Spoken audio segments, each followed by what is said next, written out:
Χαίρετε. Καλησπέρα. How's everyone doing? Happy Independence Day.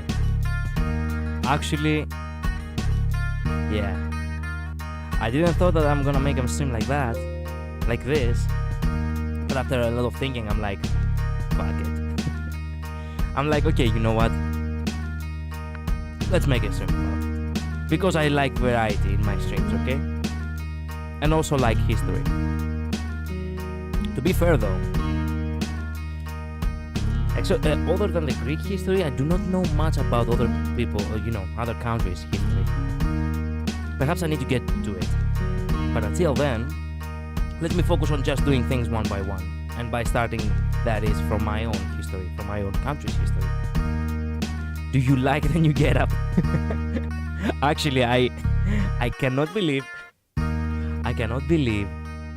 how amazing the mustache looks on this model. Goddamn. I actually did not believe that this is actually the,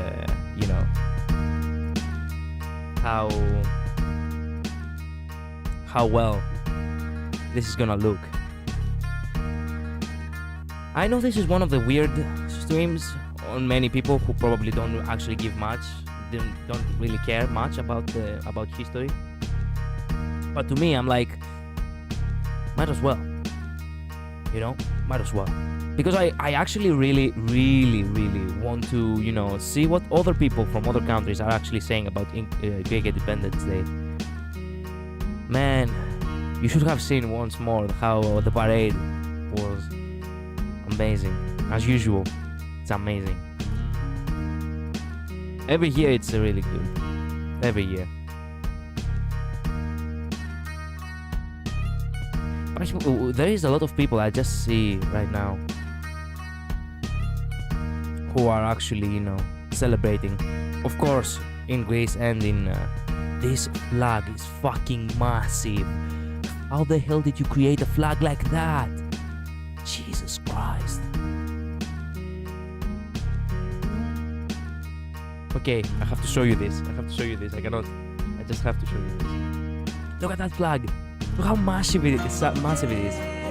No. Look how big it is. Damn. Wow. Just wow. Look how tiny the people are. Wow, this almost looks like CGI. Actually, it looks fake. But it is not. Look, they have the crane over here so they can raise the flag and... My god, it's perfect. Perfect. Man, oh.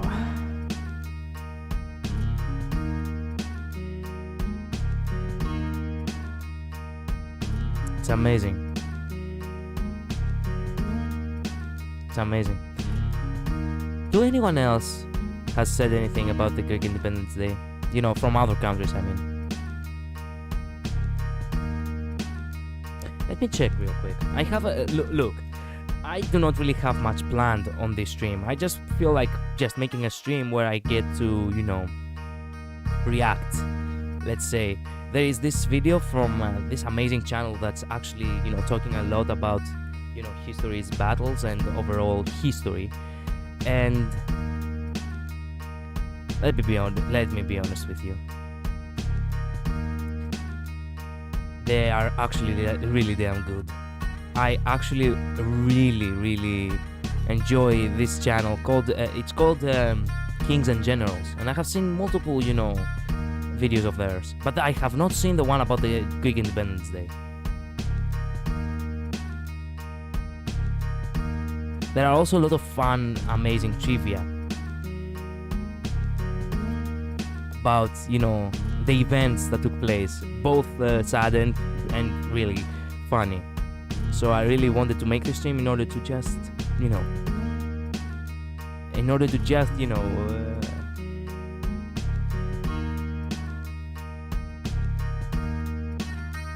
let the people of the world know. What is this? Greek flags raised around Canberra for Greek independence. Where is Canberra? Canberra? What is Canberra? this is the first time I've heard of this place. Oh, it's the capital of Australia. I didn't know that. Oh man, even in Australia, people are like, yeah, let's go. Yeah, Australia's actually love. We love Australians, and Australians also love us. Look at that. It's amazing. Oh yeah. Oh yeah. There's a lot to see here. A lot to do. A lot to talk about actually.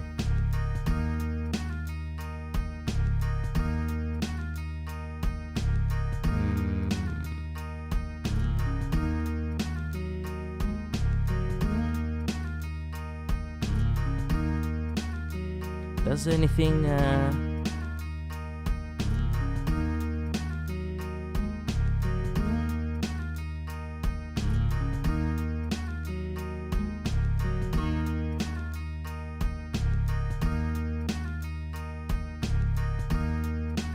let me see here.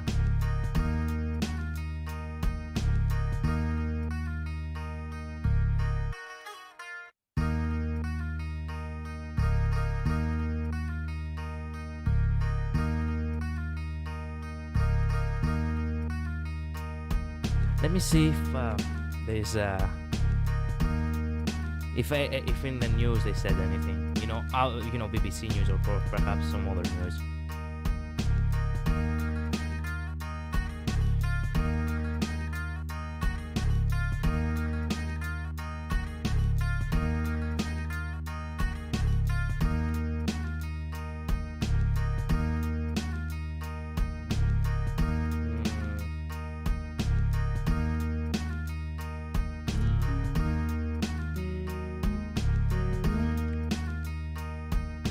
Perhaps they haven't said anything yet.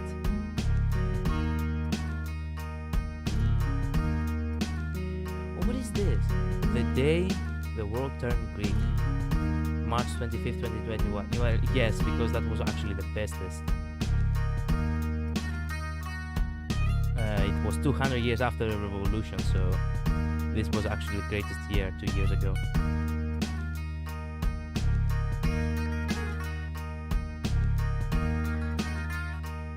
I don't see anything uploaded for today much. Except this one. What is this? Let me find another beat real quick. These beats are awesome, but I really have to find something a little bit more nicer. Is this a good one?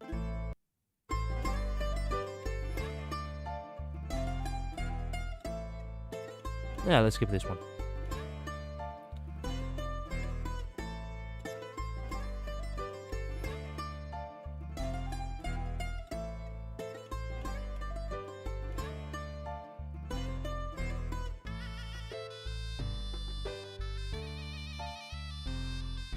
Oh, the parade.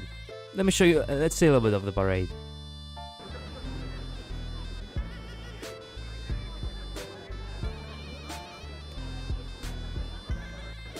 Come on. It's a long parade, I'm gonna lie. Oh my god, this beat is actually so fucking good. Starts off with, the normal cars. It gets better as it goes.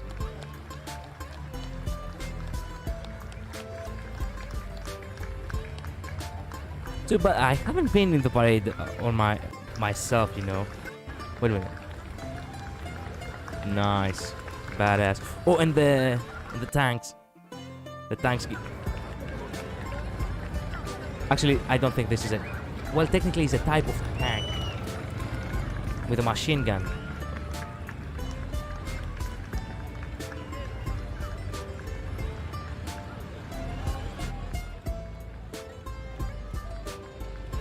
This is the tanks. God damn.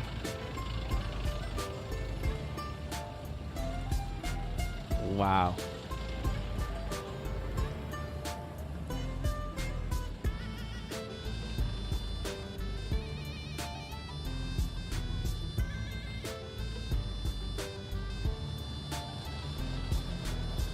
Man, wow.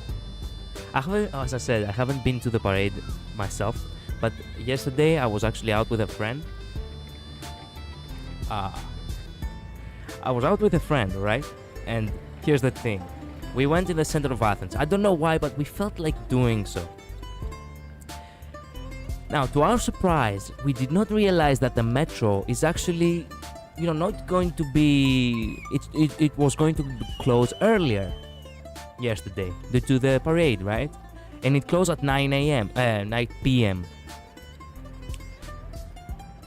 And we got stuck in the fucking center of Athens.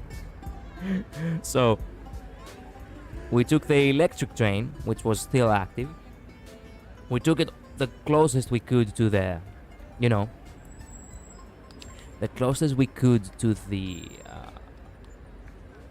to the station we should actually be, in order to take a bus from there, take us to closest to the area where we left the car, because actually we didn't want to go with the car in the center of Athens, so we actually left the car outside of the metro from our own city. Oh, excuse me more.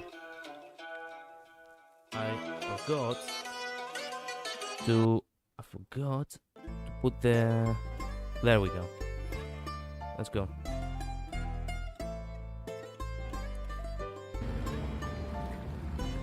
So we had to take a bus closest to the place where is the metro from our town city, basically from our own town. And then from where the bus could leave us, we had to walk like 4-5 kilometers in order to reach the goddamn metro and take the car and finally come back home. Quite the adventure yesterday, alright? Quite the adventure.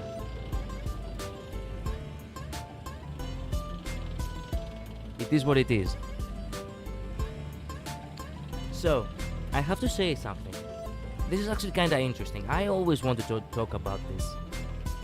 But due to the fact that VTubing is mostly about acquiring a persona, such as me being Alexander Fallen Star, I do not really talk about where I'm coming from, right?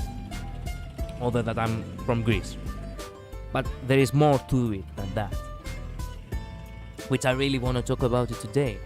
You see, when it comes to, private channels, or specifically, independent VTubers, I feel like you should actually, treat your role as a role, and sometimes if you want to let people know about your personal life, you can also, do that. I'm a writer, right? So, Alexander Fallen Star is a character I wrote, but that doesn't change the fact that I am who I am. Outside of the persona, basically, of the VTubing persona.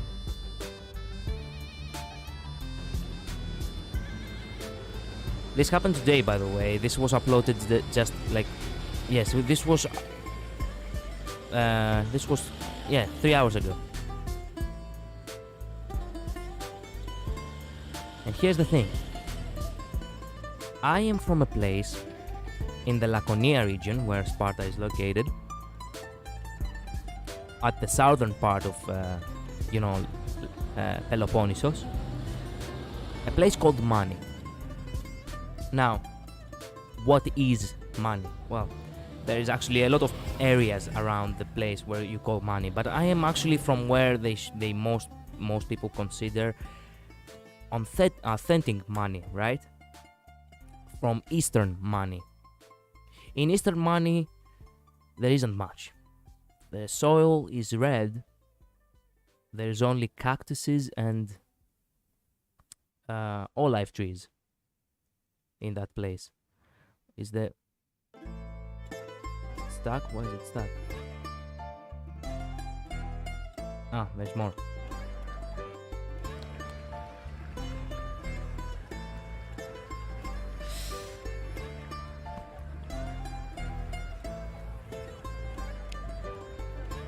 And Mani is basically the place where the revolution started. The people over there they are basically descendants of Sparta heritage. Because it was a live stream, it lagged from time to time. Damn, that's sad.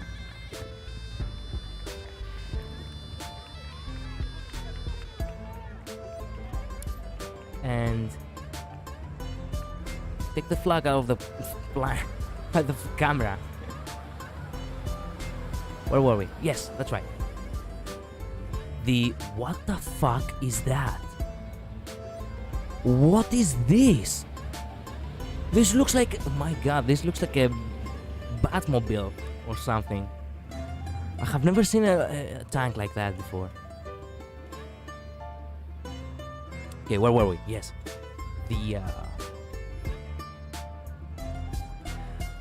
The area over there was technically free. Money, basically. But because money was not accessible by foot, you had to cross mountains in order to get to it, and most people, in order to build the villages, they actually used the boat to get around and get to the villages.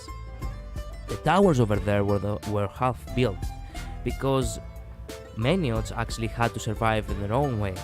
They were descendants of Spartans, but they were not a proper army anymore. They practiced piracy. So basically, they are a combination of a Spartan and a pirate. This is actually something that I love a lot. Now, that said, the fact that they practice piracy, they were basically born to the sea, you know. They were truly rebels against the Ottoman Empire. And this was actually something that, you know, it really helped in many ways. There will be no revolution without the Maniots actually, you know, basically harassing and trying all the time to revolt against the Ottoman Empire. Ultimately, the Maniots, they did manage to overcome all this, and they actually created a revolution that eventually, you know, worked. I say it worked because they actually tried many times in the past to create a revolution, and Ottomans always, you know, captured them and eventually executed all of them. I mean, from the perspective of the Ottomans, it was, you know, a fair thing to do because they were seen as terrorists. It was also, man, it was 200 years ago, so things were not as, you know, as logical as they seem now. Now, what's crazy about the Maniots is that these people are actually the last remnants of what actually Spartan people were, in my opinion. I have been to Sparta, and many people love the Spartans and the Sparta history and everything because, you know, the movie 300 and all that. It's something that all people, for some reason, you know, really feel so amazed about it. But the thing is, that Sparta is not anymore the city of legend. It's the people that make the city, and for that, for what it's worth, Sparta now. Oh, we also have the jets flying. What the hell? Is there more? Oh, there's more. Oh, nice.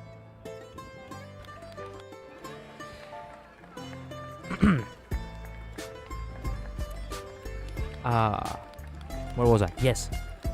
Sparta now, for what it's worth, is a city where it's basically modernized, much like many other cities out there. Man, I cannot get enough of this model having a mustache. Amazing, amazing, amazing. Amazing, I'm telling you. He looks so badass with a mustache. It really looks like he's about to kick your ass with the Greek way.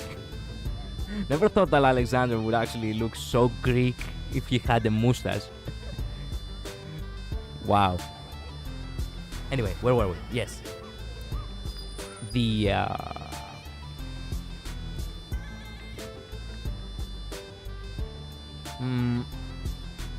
Oh, wait a minute. I'm stuck again.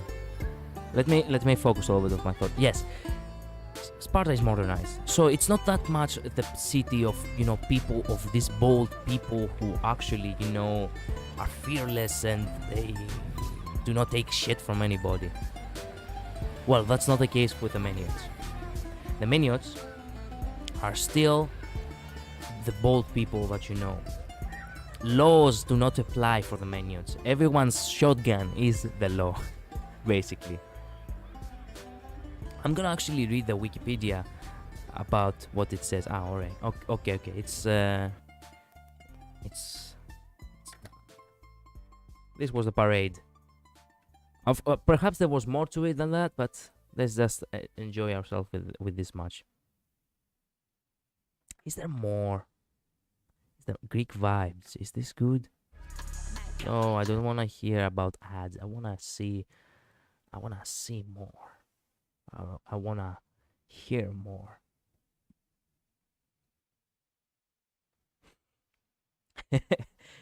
Oh my god, this is actually so funny. I actually love it. There's this,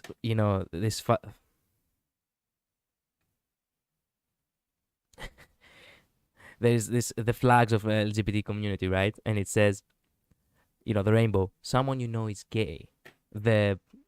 What is this? The very pinkish rainbow. Someone is bi. There's also the blue, pinkish, and white. Someone is transgender. And then it has the Greek flag. Someone is Greek.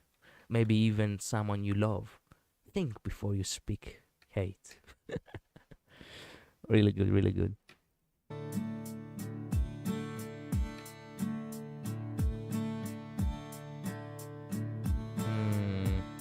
Nice. Let's keep it.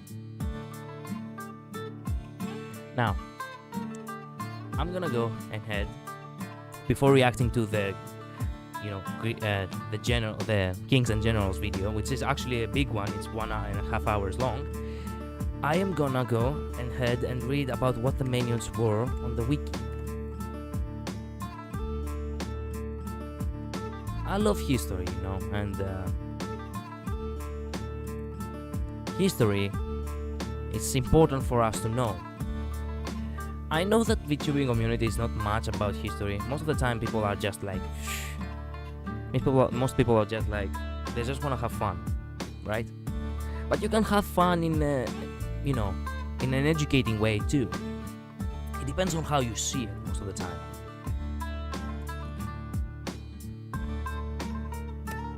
Oops, the pencil fell. Meniots. Let me show you real quick what they are all about. The Meniots, or Maniates in Greek, are the inhabitants of Mani Peninsula, located in the western Laconia. This is Laconia. And eastern Messenia. In the eastern Messenia, it's not that much. Mostly in the western Laconia, which is basically the eastern Mani. In the southern Peloponnese of Greece. This is Peloponnese, by the way. If you played Assassin's Creed Odyssey, you definitely have heard most of these, regions and places before.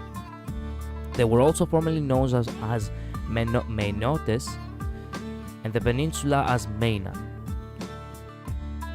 The Meniots claim to be descendants of the ancient Spartans, and they have often been described as such. The terrain is mountainous and inaccessible. Until recently, many Mani villages could be accessed only by sea, and the regional name Mani is thought to have meant originally dry or barren, because the land was barren. The name Meniot is a derived meaning of Mani. In the early modern period, Meniots had a population as fierce and proudly independent warriors who practiced piracy and fierce blood feuds. For the most part, the Meniots lived in fortified villages where they defended the lands against the armies of William II Villahandun, which was the fourth prince of Achaia in Frankish Greece from 1246 and 1278, the younger son of Prince Geoffrey I. He held the barony of Kalamata in 5th. During the reign of his elder brother, William ruled Achaia as regent for his brother. Yeah, there is a lot of history, and later against those of the Ottoman Empire. The surnames of Meniots uniformly end in "is" in what is now the Messenian, outer or northwestern. Oops. Forgot to put the music in loop. Shit. Actually, let me put something else.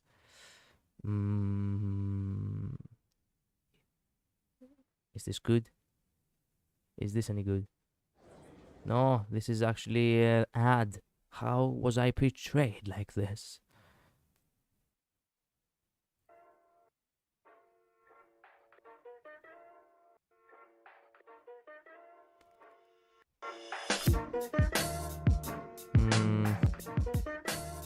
Nah, this is a little bit too much hip hop.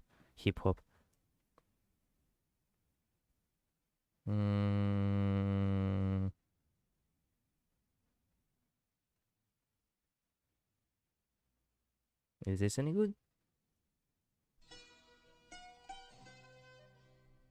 Oh yeah, I remember this one. I have heard it. It's a nice one. Let's hear this.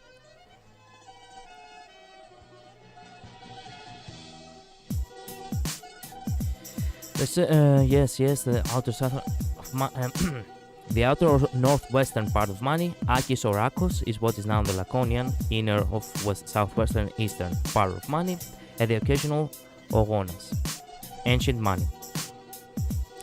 Messenian Mani, Homer's catalogue of ships in the Iliad mentions the cities of Mani, Messi, Mesapos, Otilus, Itilo, yeah, basically, Karmamili or Skardamula, Yerenia,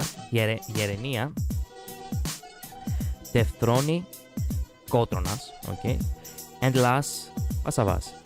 Under the Messenians, Mani flourished and the temple dedicated to the Greek god Apollo was built on Cape Tanaron. Wait a minute. There we go.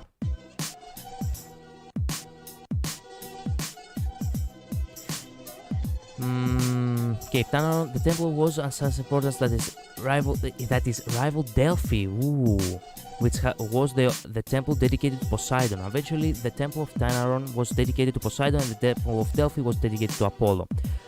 According to the legends, there is a cave near Tanaron that leads to Hades. Mani was also featured in other tales, such as when the Helen of Troy, Queen of Sparta, and Paris spent their first night together on the island of Crania, off the coast of Ethiopia.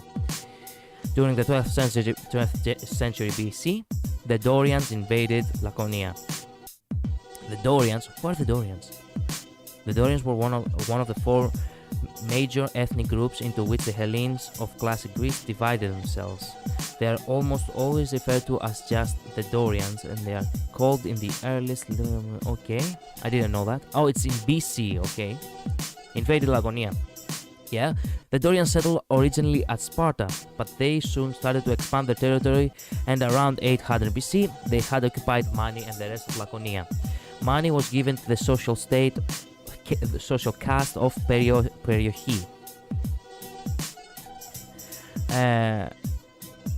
Perioeki. I'm not sure how to translate. Periki. Okay. During that time, the Phoenicians came to Mani and were thought to have established a colony at Githion, Roman name for Githium. This colony collected murex. It's the shells. A seashell that was used to make purple dye and was plentiful in the Laconian Coast.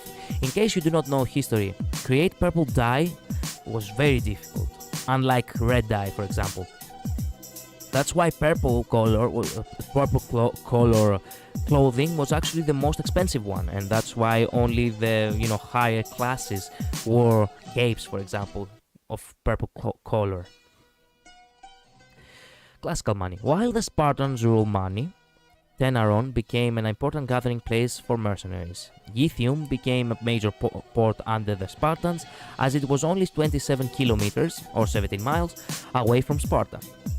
In 455 BC, during the First Peloponnesian War, it was besieged and captured by the Athenian admiral Ptolemy, along with 50 Chirimes.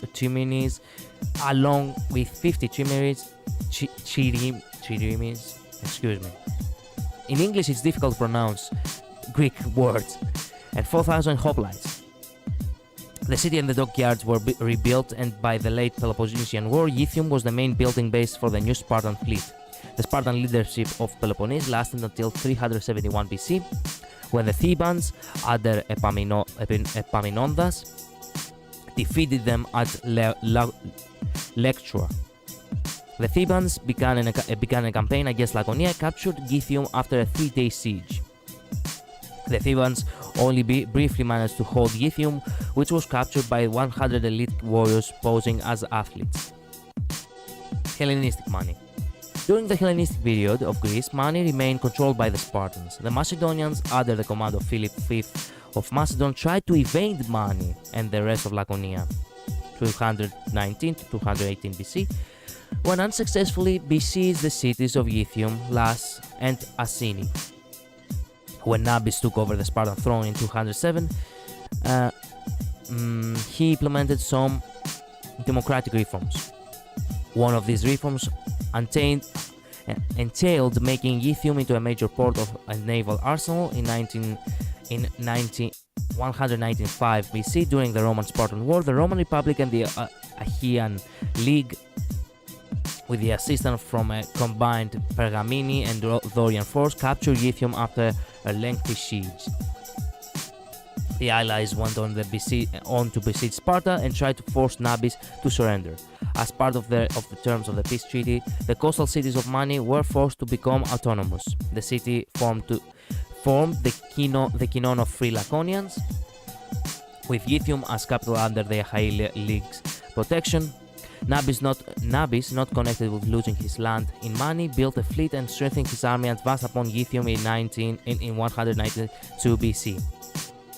The Achaean League's army and navy under Pelopoemen tried to retrieve the city, and the Achaean navy defeated off Ythium, and the army was forced to retreat to Aegea. The Roman fleet under Antiochus managed to capture Ythium later that year. Nabis was murdered later that year, and Sparta was made part of the Achaean League. However, the Spartans, while searching for a port, captured Las.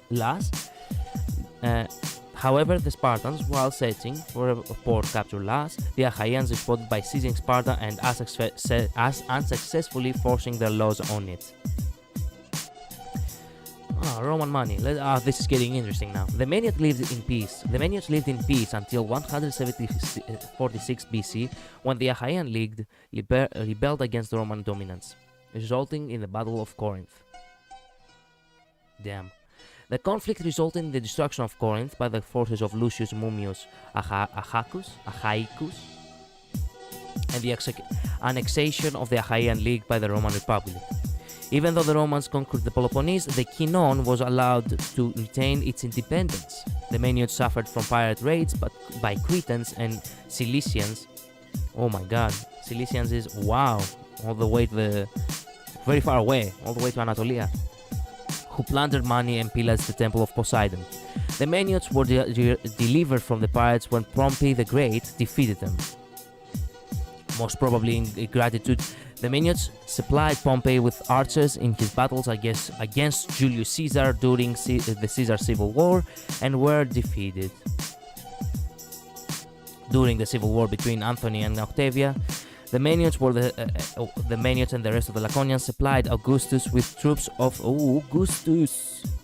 Caesar Augustus, with troops for his confrontation with Mark Antony and Cleopatra VII of Egypt at the Battle of Actium. And in gratitude, they officially recognized Augustus as emperor and invited him as Samathus, near modern Porto Gallo. And their Kinon stayed an independent state. They signified the beginning of the golden age of Kinon. Money flourished under the Romans because of its respectful opinions to Rome. Yeah, actually, the Romans were actually very useful for the Greeks because they actually respected Greek culture. They inherited too much of it, and they also respected Greek language back then, making Greece basically the second most important language after Latin. The Kinon consisted of 24 cities, later 18, of which Rhythium remained the most prominent. However, many parts of Mani remained under the also semi-independent, autonomous under Roman sovereignty, Sparta, the most notable being Assini and Kardamili. Mani became a center of purple dye, which was popular in Rome, as well as being well known for its rose, antique, marble, and porphyry. Porphyry is the name given to decorative granite, okay? Las is recorded to have been a comfortable city with Roman baths and gymnasium. Pausanias has left us a description of Rhythium as it existed during the reign of Marcus Aurelius. Marcus Aurelius, the true emperor. What was the scene? My name is Maximus Decimus Aurelius, servant of the true emperor, Marcus Aurelius. The Agora, the Acropolis, the island of Crane, Marathonisi, where Paris on his way to Troy celebrated his nuptials and with beautiful Helen after taking her from Sparta. The Megonium, or precinct of Aphrodite, Megonitis, occupied by the modern town, and the hill Laricium Kumaro, rising above it. Nowadays, the most noteworthy remains of the theatre and the buildings partially submerged by the sea all belong to the Roman period. Interesting. The Kinon remained semi-dependent, autonomous under Roman sovereignty, until the provincial free forms of Roman Emperor Diocletian in 297, with barbarian invasion affecting the Roman Empire. Miru, hello, how are you? Don't worry, it's not a problem for you to be late.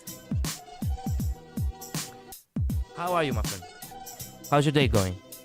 Happy Independence Day, by the way. Mani became a haven for refugees in 375, and massive earthquake in the area took toll. In Rhythium was severely devastated. Most of the ruins of ancient Rhythium are now submerged in the Laconian Gulf. What am I doing right now? In case you're wondering, I'm reading the history of Maniots. Maniots are the inhabitants of Mani Peninsula, located in the western Laconia and eastern Messenia, in the southern Peloponnese of Greece. They were also formerly known as Maniotes and the peninsula as Mania. It's good. It's doing good. Happy Independence Day. Thank you, my friend. Thank you. Let me be honest with you. Let me engage you a little bit to the why it's so big, such a big deal, the Maniots. You know how in the movie 300 and also, in the video game Assassin's Creed Odyssey, people praise the Spartans of how bold they were? Well, while the rest of the world, praises the Spartans, the Greeks praise the Maniots. Because the Maniots claim to be descendants of the ancient Spartans, and they have been described as such. The terrain is mountainous and inaccessible, and the regional name Mani is thought to have meant originally dry or barren, because that land is actually very barren. The only thing you can find other than red soil, actually yes, the soil in Mani, it's red. It's olive trees and cactus, nothing else. The name Maniot is derived from a meaning Mani. In the early modern period, Maniots had a reputation as fierce and proudly dependent warriors who practiced piracy and fierce blood feuds.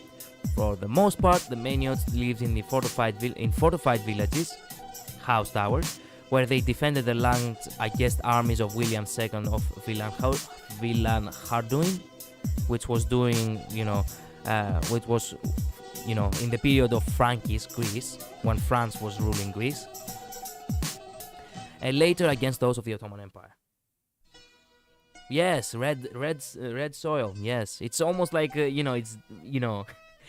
this place has seen so many battles that the soil is almost like it's basically drenched in blood. You could think of it. So the most amazing thing about all this is that the Menions were actually the people who actually started the revolution.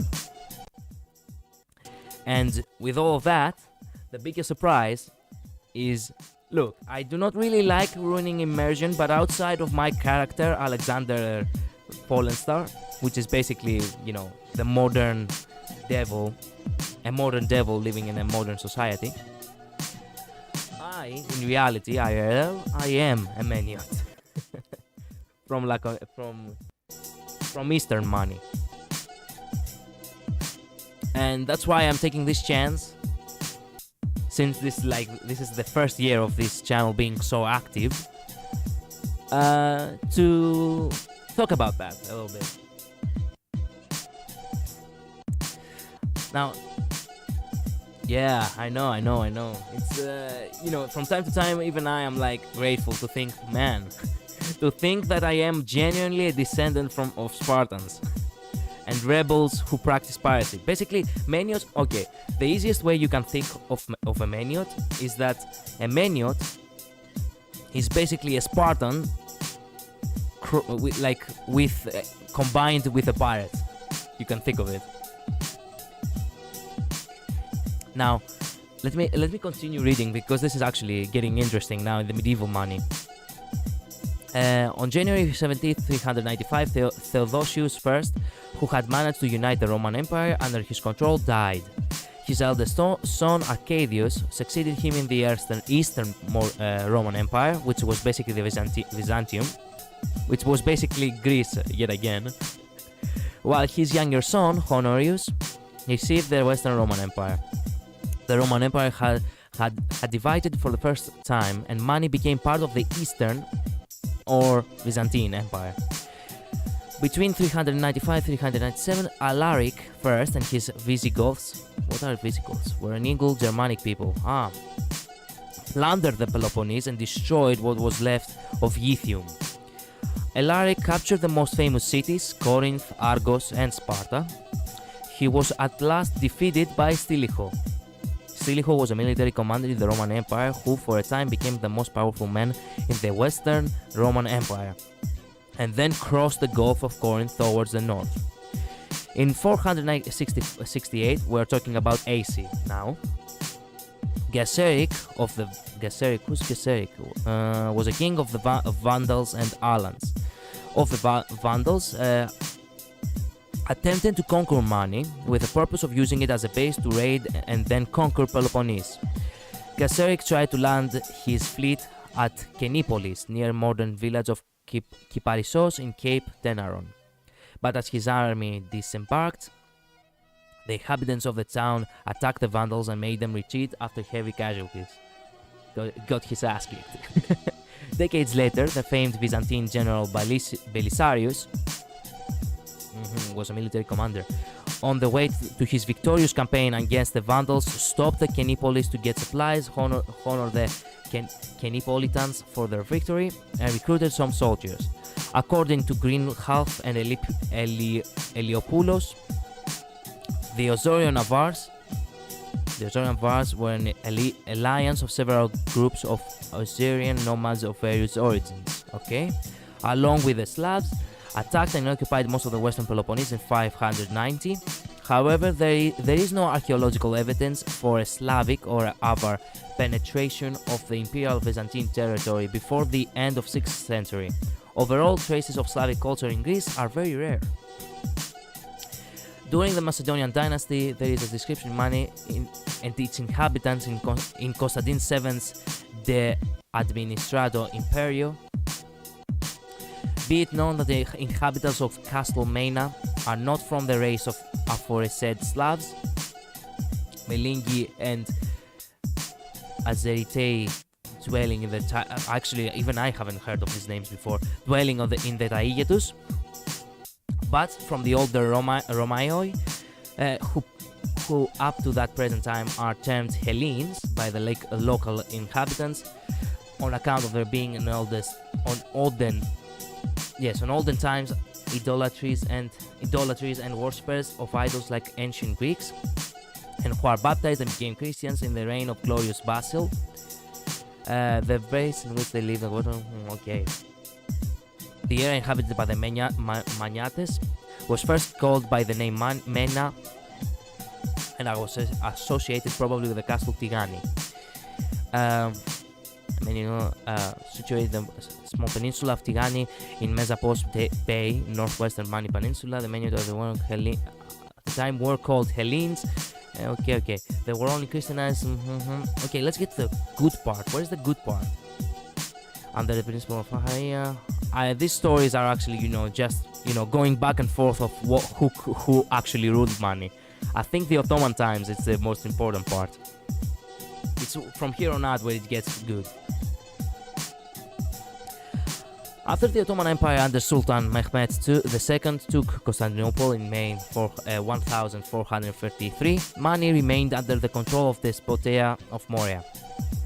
In May 1460, Mehmed occupied the Peloponnese. The Despotate of Morea had been ruled by two brothers of Constantine the 11th, who had died defending Constantinople.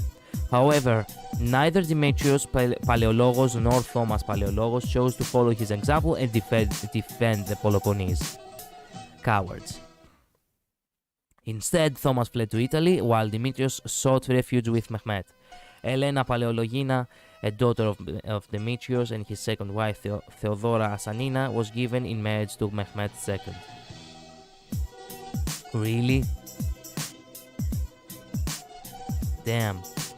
Crocodilos Kladas, a Greek from Laconia, was granted lordship by Mehmed over Elos and Vardunia. In 1461, Mehmed hoped that Kladas would defend Laconia from the Meniots. During that time, Mani's population grew as a result of an influx of refugees who came from other areas of Greece. In 1463, Kladas joined the Venetians in their ongoing war against the Ottomans. He led the Meniots against the Ottomans with a Venetian aid until 1479, when the Venetians made peace with the Ottomans and gave the Ottomans the right to rule the Brazo di Mena. Kladas refused to accept the conditions, and so the Venetians put a price on his head. Damn. After the end of the Turco-Venetian War, the Venetians left the Meniots to fend for themselves. Many of the Greeks who had revolted alongside the Venetians were massacred by the Ottomans, but many of them fled to find refuge in Mani. The Meniots continued to resist, and Mehmed sent an army of 2,000 infantry and 300 cavalry against Mani under the command of Ale Pumiko. The Venetians tried to gain favor with the Porte, handed over some Meniot rebels. The Ottomans reached Itilo before Kladas, and the Meniots attacked and massacred them. Only a few escaped. Among them was Ale Pumiko. Kladas invaded the Laconian plain with 14,000 Meniots and killed the Turkish inhabitants. A month later, you can tell that the Meniots from the very beginning, they were not taking shit. A month later, a larger force under the command of Ahmed Bey invaded Mani and drove Kladas to Porto Cargio. There, he was picked up by 3 galleys of King Ferdinand I of Naples. To delay the Turks long enough for Kladas to escape, the Meniote rear guard attacked the Turkish army. Kladas reached the kingdom of Naples, whence he became a mercenary leader. He returned to Mani in 1490 and was killed in the Battle of Monemvasia. From 1500 and 1570, Mani kept its autonomy without any invasion from the Ottomans. Mani was always free, basically. The Ottomans were busy driving the Venetians out of the Peloponnese and succeeded in 1540. When they conquered Monemvasia and Nafplio, the Ottomans, under Selim II, preparing to invade the Venetia island of Cyprus, built a fortress in Mani, at Porto Cargio, and they also garrisoned Passavas. The aim of it was to disrupt the Venetians' communication lines and keep the Meniots at bay. Alarmed, the Manions called upon Venetian assistance, and the Venetian navy, in combination with the Manions army, captured the castle. Cyprus fell later that year. But the fleet of the Holy League defeated the Ottoman fleet at the Battle of Lepanto. The Greeks assumed that John of Austria would champion the revolt under the command of the Bishop of Monemvasia. The promised army never arrived. Austrians betrayed us! And by 1572, the bishop was forced to retreat to Mani. The Maniots did not succeed when they appealed to Pope Gregory VIII to convince Philip II of Spain to provide military support. Basically, the Greeks, for the very first moment the Ottomans had captured Greece, they were constantly trying, and specifically the Maniots, they were constantly trying to gain back ground. But we didn't have any assistance from anyone. Well, we did have from the... Where is it? Come on. We did have some assistance from... Where's the name? I'm reading this entire time and I lost the name.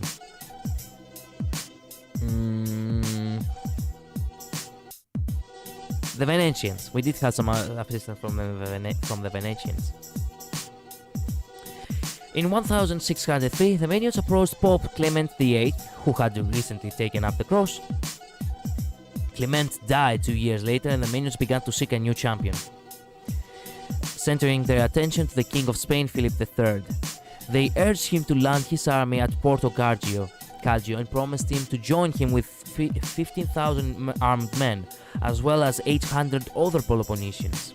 15,000, 8 and 8,000 other Peloponnesians. The Manions also sent envoys to some major powers of the Mediterranean, as for example the Republic of Venice, the Kingdom of France, the Republic of Genoa, the Grand Duchy of Tuscany, and once again Spain.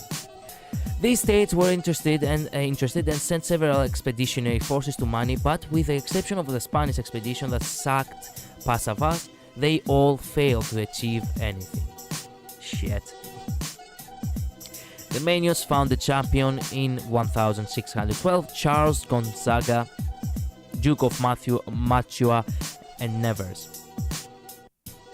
Charles was a descendant of the Byzantine Emperor Andronikos II Palaiologos, though through his grandmother, who was of the line of the Theodore I of Montferrat, Andronikos' son. Through this connection, he claimed the throne of Constantinople. He began plotting with the Manions, who addressed him as King Constantine Palaiologos. When the Porter heard of this, they sent Argian in command of an army of 20,000 men and 70 ships to evade Mani. He succeeded in ravaging Mani and imposing taxes on the Maniots, which they did not pay. This caused Nevers to move more actively for his crusade. Nevers sent envoys to the courts of Europe looking for support. In 1619, he recruited 6 ships and a number of men, but he was forced to abort the mission because of the beginning of the 30 Years' War. 30 Years' War was one of the longest and most destructive conflicts in European history, fought primarily in Central Europe on estimated for, millions as a result of famine. This was horrible. The idea of the crusade faded and Nevers died in 1637. In 1645, a new Turkish-Venetian war, the so-called Cretan War, began, during which the Republic of Venice was attempting to defend Crete, one of the prevalent since 1204 from the Roman Empire, initially under Ibrahim I. The Manions supported the veterans by offering them ships. In 1659, Admiral Francesco Morosini, with 13,000 Maniots as his allies, occupied Kalamata, a large city near Mani. In 1667, during the siege of Candia, some Maniot pirate ships sneaked into the Ottoman fleet and managed to loot and burn some ships. However, Candia fell in 1669 and Crete became part of the Ottoman Empire. Shit. Revolt after revolt, and each time they're getting drowned.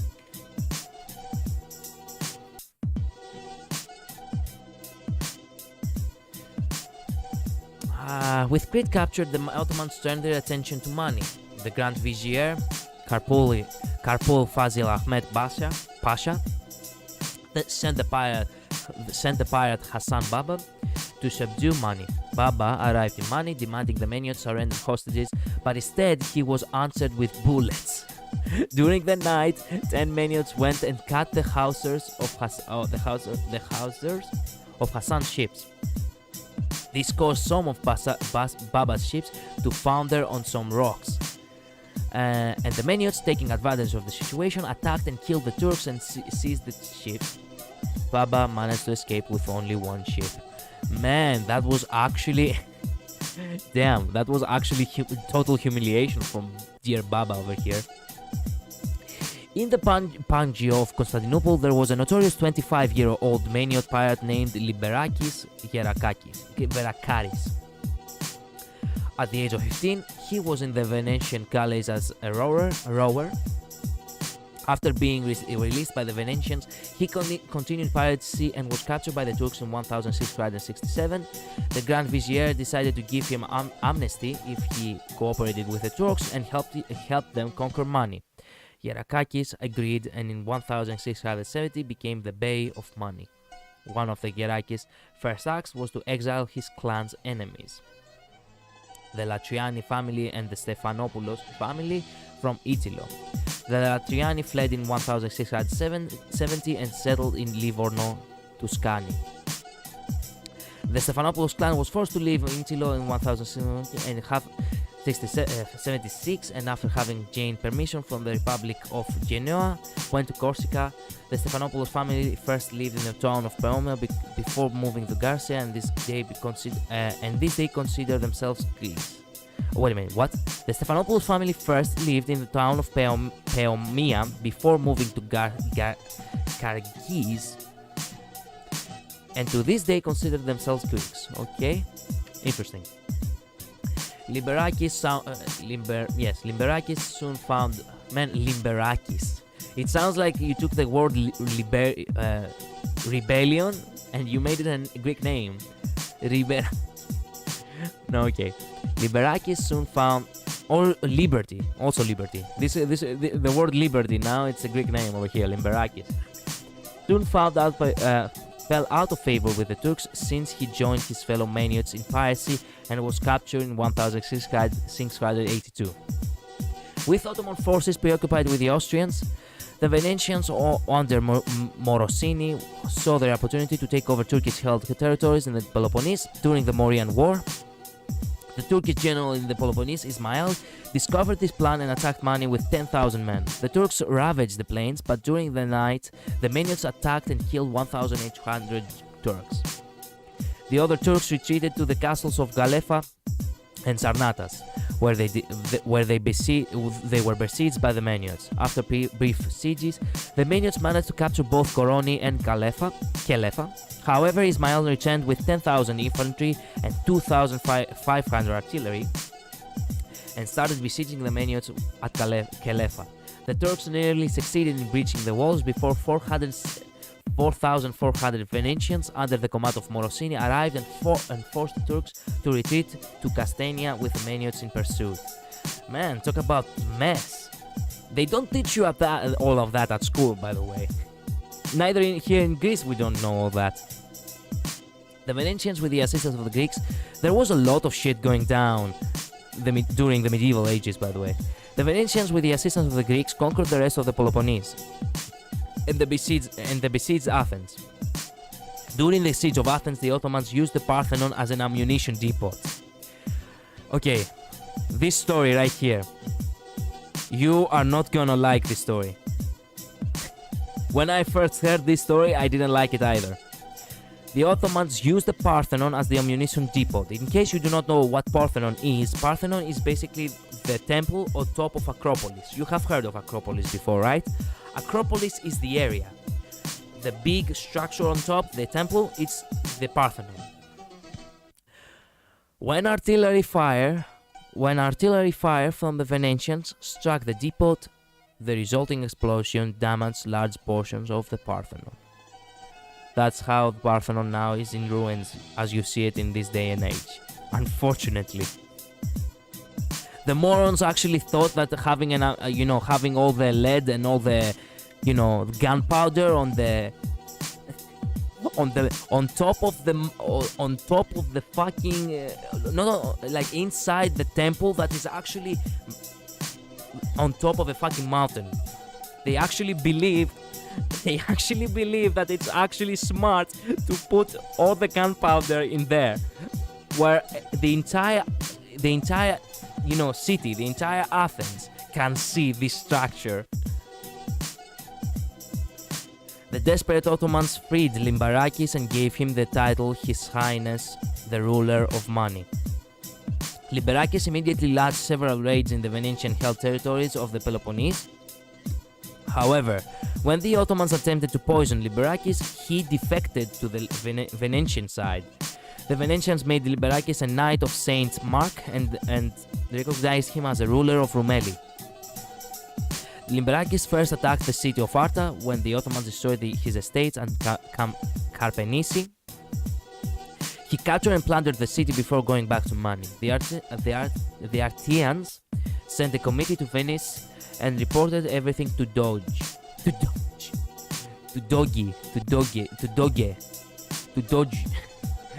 Ultimately, Limbarakis moved to Italy, where he died 15 years later. In 1715, the Ottomans attacked the Peloponnese and managed to drive out the Venetians within 70 days. The Venetians won some minor naval battles of Mani but abandoned the Peloponnese in 1715. The next year, the Treaty of Bazarowitz was signed and the Venetians abandoned the claim to the Peloponnese. The Orion Revolt. What? I do not know this revolt. Georgios Papazolis, the Greek officer of the Russian army, was a friend of Orlov's and had them convince Catherine the Great to send an army to Mani and liberate Greece. A Russian fleet of five ships and 500 soldiers under the command of Alexei Grigorievich Orlov sailed from the Baltic Sea in 1769 and reached Mani in 1770. Yeah, by the way, in case you do not know, sailing was actually taking a long ass time. So if someone started from Baltic Sea, in order to reach Mani, it took a whole year. Or maybe, a little bit less than that, maybe 7 months or so, 8 months.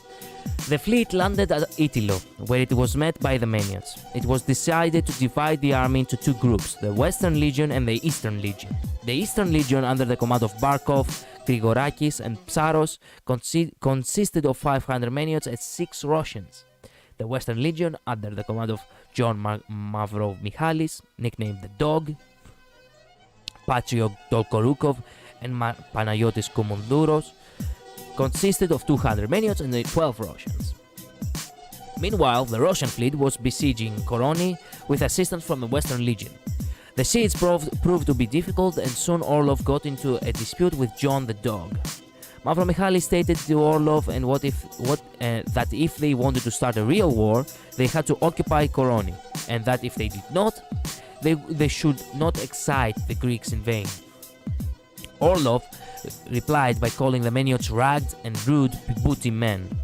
To this, Mavro Michalis replied, "The last of these ragged booty men keeps his freedom and his own sword, and deserves more than you, slave of a whore." What the fuck? Wow. Mavro Michalis really just had balls of steel. Slave of a whore. The Russians left and conducted their own operations until the end of the year, when they ultimately sailed back to Russia. Damn. Goddamn. This is how it is, the Maniots don't actually pull back their punches. If they want to insult you, they're gonna insult you hard. Trust me, I'm coming from that place. The Eastern Legion met with success when it defeated an army of 3,500 Turks. The Ottomans responded to this by sending an army of 8,000 to invade the Peloponnese. The Ottoman army first plundered Attica before entering the Peloponnese, Arizomilos in Messenia. They were blocked by John Mavromichalis and 400 of his followers. The Maeniots held them off for a while, but the Ottoman forces eventually did not lose due to their superior numbers. They captured John Mavromichalis, who was not only seriously wounded but also the last survivor of the battle. Man, imagine being the last one. This is like the very ending of the. This is like the sequel to the movie 300, where Leonidas is the last one to die. He was ultimately tortured to death. They then invaded Mani and began ravaging the land near Almiros, near the modern village of Kyparissos. During the night, an army of 5,000 Maeniote men and women attacked the enemy camp. The Ottoman forces lost 1,700, while the Maeniotes only suffered 39 casualties. Classic Greek victory right there. The Ottoman invasion of Mani. Around 1,770, the Ottoman commander Hasan Gachi with 16,000 men besieged the two fighting towers, Pyrgi of Venetsakis clan in Castania. The defenders were Konstantin Kolokotronis and Panayotis Venetsakis with 150 men and women. The first lasted for 12 days, most of the defenders were killed and all prisoners of war were tortured and dismembered. The wife of Konstantin Kolokotronis was dressed like a warrior and fought her way out carrying her baby Theodoros Kolokotronis. Oh my god, Kolokotronis was the national hero. Wow, his mother was, the wife Konstantin Kolokotronis was dressed like a warrior and fought her way out carrying her baby, the future commander of the Greek War of Independence. This actually, my god, this is a twist of fate right here. This woman literally carried in her hands the hope of Greece. I cannot even explain to you how much Theodoros Kolokotronis is important to the story of the Greek War of Independence. From Castania, Hasan Gachi advanced towards Koutari and laid siege to the tower of the powerful Grigorakis clan. The tower contained 15 men who held out for 3 days until the Turks undermined the tower, placed gunpowder and blew up the entire garrison. By this time, the main Maeniote army of 5,000 men and 2,000 women had established a defensive position which had a mountainous terrain above the town of Parasiros. The entire army was under the command of Axarchos Grigorakis and his nephew Zenetos Grigorakis. The Ottoman army advanced to the plain of Agio Pigada, meaning Holy Well. They sent envoys to the Maeniotes telling them that Hasan wanted to negotiate. The Maeniotes knew that if they sent envoys to the Turks, they would be executed by Hasan if the negotiations failed. However, the Maeniotes sent 6 men to discuss the terms. 6 Maeniotes envoys were sent to Hasan and, without bowing, asked him what he wanted. Balls of steel right there. Imagine standing in front of a king or something and you're like, what do you want? Hasan's demands entailed the children of 10 captains as hostages. All Maeniotes held arms, and an annual head tax to be paid as punishment for supporting the Russians. The Maeniotes answered Hasan's demands, saying, "We prefer to die rather than give to you our guns and children. We don't pay taxes because our land is poor." Hasan became furious and had the 6 men decapitated and impaled on stakes so that the Maeniotes could see them.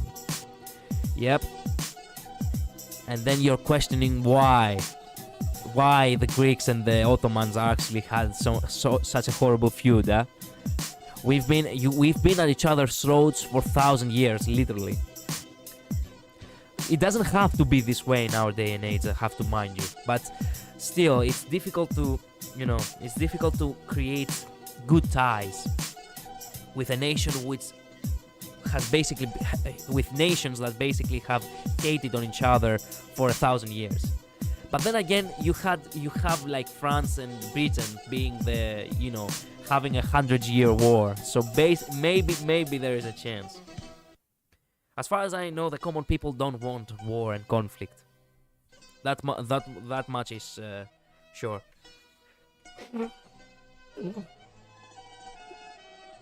Sorry, had to blow my nose. So where were we? Yes.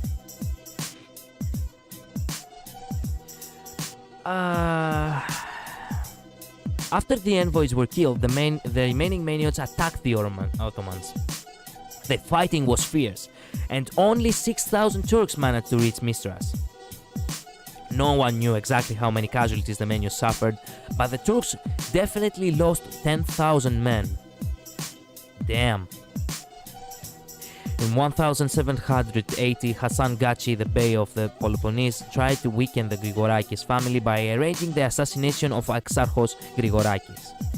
He invited him to Tripolitsa and treated him as an honored guest, but then had him hanged. On Easter Sunday, Exarchos' mother incited the men of Skoutari to take revenge for the death of her son. Commanded by Zanetos Grigorakis, the men of Skoutari dressed as priests and were allowed into Passavas. Once inside, the Skoutariotes took out their concealed weapons and killed all the Turkish inhabitants of Passavas. Jesus Christ, talk about, man, Grand Theft Auto medieval stories right here.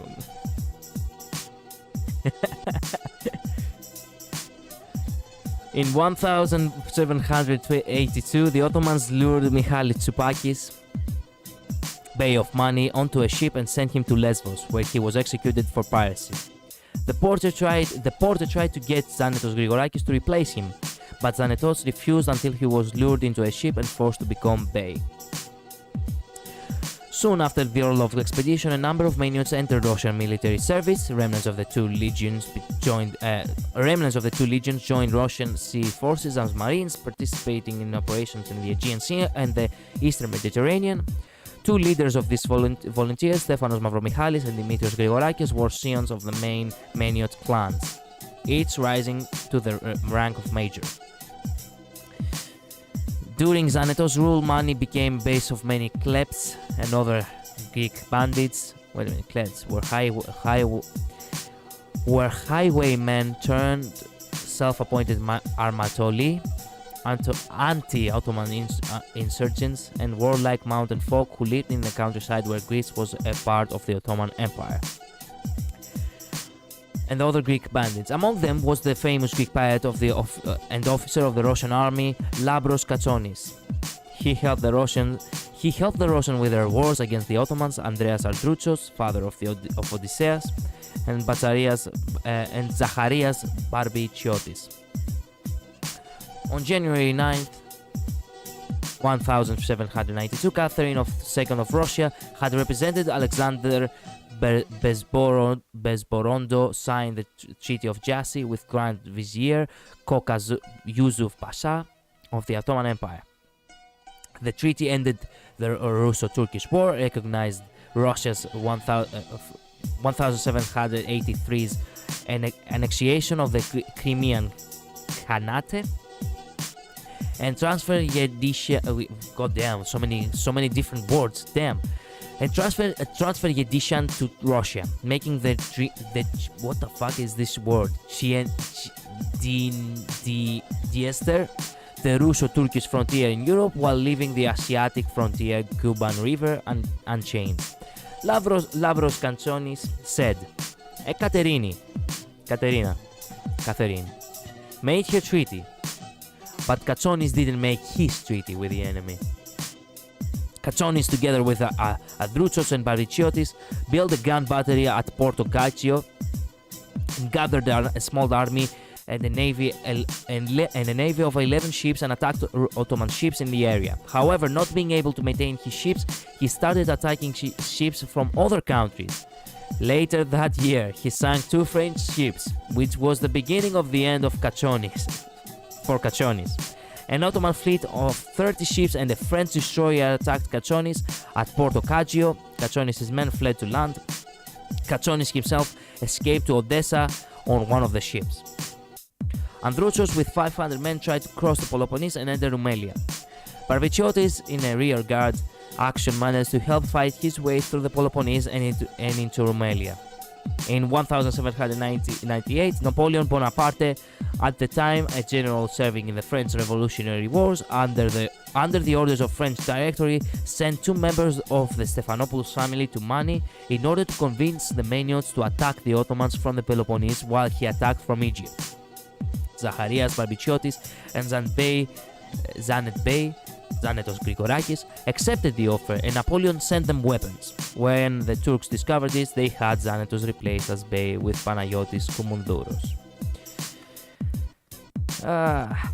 This is the flag of the Maeniots. Niki Thanatos, victory or death. Tani Epitas, with your shield or upon them. With your shield or upon it. Or I can make a more direct comparison. Tan is basically the shield. Tas, it's basically the shield. It's the shield yet again. So Tan e epitas means shield or upon shield. This is where it's getting good actually. But I'm not gonna read all this because I wanna see there is a lot to read. I'm gonna just read the first paragraph and then I'm gonna move on to the video. During 1803, the Ottomans deposed Panayotis Koumoundouros because he was not capable of subduing Zenatos Grigorakis, who was still receiving weapons from the French at his castle at Krane. The Ottomans replaced him with Antoni Grigorakis, cousin of Zanetos. The Turkish fleet, under the command of the Admiral Seremet, was unable to capture Krane and was soon forced to retreat. In 1805, Seremet attacked Zacharias Barbichiotis at his fortress in the Taigetus Mountains and managed to kill him. In 1807, the Ottomans attacked Antobey at Githio because he was unwilling to suppress his cousin, who was still attacking the Turks. The Turks were once again forced to retreat. 3 years later, Grigorakis resigned in favor of his son-in-law, Konstantis Zervakos, who was favorable to the Bey of the Peloponnese. However, the Maeniots did not agree with the choice and deposed Zervakos. Later that year, the Maeniot leaders gathered at Githio and elected Theodoros Zenarakos and Theodoro Bey's nephew, Theodoro Bey, nephew of Zanetos Grigorakis, as the leader of Mani. During 1815, the Ottomans attacked Mani but were driven back. Theodoro Bey was removed from power later that year and was replaced with Petros Mavromichalis, or Petro Bey. Pieros Grigorakis, a son of Zanetos, entered Russian service on Zante and commanded a force of some 500 Maeniots, known as the Spartan Legion. This was part of the Legion of Light Riflemen, a force made up of mainland refugees, and defended the Ionian Islands and participated in Russian operations in the Mediterranean in the years 1805 and 1807. Many veterans of this unit later joined the secret society Filiki Eteria, Friendly Company, and participated with the Greek Revolution, including Elias Chrysospathis, who initiated the Maeniots into the secret society, as well as Pieros and his brothers Yorgos and Zenetakos. Petros Mavromichalis was John the Dog's nephew. He was the first Maeniot Bey from Mesa Mani in Almani. In 1798, he was also being approached by the Napoleon to join the war on the Ottomans, but after the failure of the French invasion of Egypt, Petros joined the French army only for a while and fought in the Ionian Islands. So yeah, we also had Napoleon on our side. It was rumored at the time that he was appointed Bey only because his uncle was not killed, had converted to Islam, and had become an officer in the Ottoman army.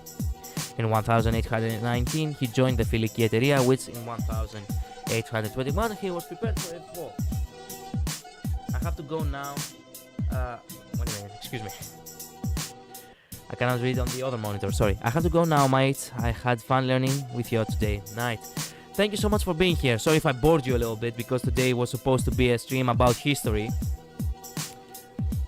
So I'll promise you it's gonna be a little bit more fun and a little bit more engaging, you know, at the next stream, which is gonna be on Wednesday. So if you have time, drop by, okay? At the same time, 2 p.m. Eastern European time, except if I change anything. Anyway, Miru, thank you so much for being here once again. Happy Independence Day. Thank you, thank you. Happy Independence Day to you as well. So I'm gonna move on to the video now. It's gonna be quite long actually, but I'm gonna have to, you know, I'm gonna have to enjoy it because I haven't seen it. Kings and generals. No, wait a minute, not kings and queens, generals. What the hell? Later, Miru. Thank you so much for being here. Greek War of Independence, right here. It's gonna be a long video. Let me see 1 second. Let me close this window. Okay, let me change the screen over here.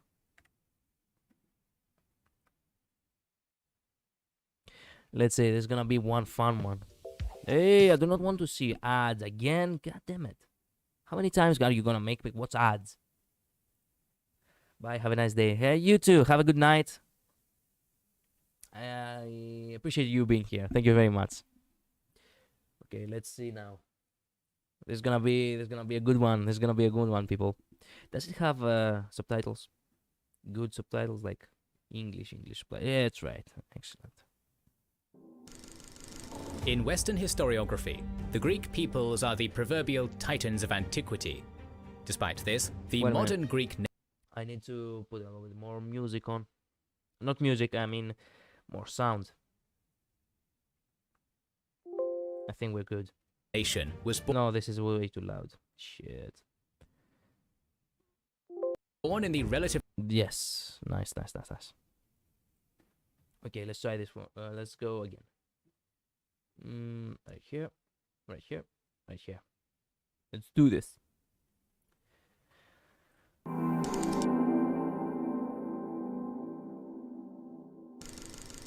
In Western historiography, the Greek peoples are the proverbial titans of antiquity. Despite this, the modern Greek nation was born in the relatively recent 19th century, forged by revolutionaries who knew only Turkic domination, and for whom Greece was merely an idea that had to be manifested with blood. In this special long-form video, we will cover the entire story of the Greek War of Independence, from its origins in shady secret societies, to the years of brutal, harrowing struggle against the Sultan and his vassals, to the... Wait a minute, can I drag this? Ooh, I can drag it. Oh yeah, excellent. I will put it right here. No, wait a minute. Yes, right here. It's no, not that bad. Not that... Right here. Excellent. Now I can put my model a little bit over here. It's gonna be more... That's right. Excellent. The final intervention of the great powers, as Free Hellas becomes the first nation-state in history to achieve full and total independence from the Ottoman Empire. Hell yeah. You've probably already gained independence from the household you grew up in. What? But that means you need to handle cooking now, and for that, you need what? decent knives. What are you talking about? Combine beauty and effectiveness with a special discount. This doesn't have to do anything with the... Kamikoto. These are Japanese. Why don't know Greek? Years of traditional techniques to handcraft knives using exclusively high I mean, good food is good. I mean, Greek food is good, but are you kidding me right now? In a beautiful heavy-duty I'm here to learn about the War of Independence. I do not want to cook right now. What are you on about? Several chefs working at Michelin-star restaurants. Even we amateurs can see why. The blades they sent us were perfectly balanced, easy and comfortable to use, and cut through everything we ever wanted. No, Heineken! The single bevel edge blade Rest is in super peace. sharp. And while it would take a while to cut yourself free of the Ottoman Empire, okay, that it'll was be good. easier than with a regular knife. True. All knives in Kamikoto's range are individually inspected after a several-year-long production process, and they're so confident in the result that they offer a lifetime guarantee. Ooh, really? And the good news is that you can get them seriously discounted right now, both thanks to Shit, their Black they're Friday expensive sale though. event, and because you can use our code KINGS at kamikoto.com/kings to get a further $50 off any purchase that you make. They are It's a very great expensive, knife, a I'll great give you that gift, though. And support our channel. Links are in the description. Japanese quality, people. Japanese quality. What do you expect? On the 29th of May, 1453, the great bombards of Sultan Mehmed II brought an end to a millennia-old Greek-speaking Eastern Roman Empire. Yeah. Henceforth, the overwhelming majority of Greeks were subjects to the sultans of the House of Wait a Osman. minute. Although some Greek-speaking regions like Thrace and Anatolia had been conquered centuries earlier, and others, like Crete and Cyprus, would not be centuries earlier, and others, like Crete and Cyprus, would not be conquered until centuries later. Under the Ottoman regime, Greeks were grouped into the Rum Millet, a self-governing religious community led by the Ecumenical Patriarchate in Constantinople, which included all other Orthodox Christian ethnicities in the empire.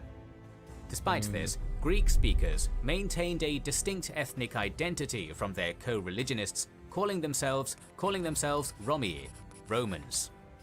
Indeed, the concept of a Greek or Hellenic identity for the most part had not existed for centuries, and for early modern Greek speakers, the heroes of Homer were mystical giants from a distant pagan past, not their direct ancestors.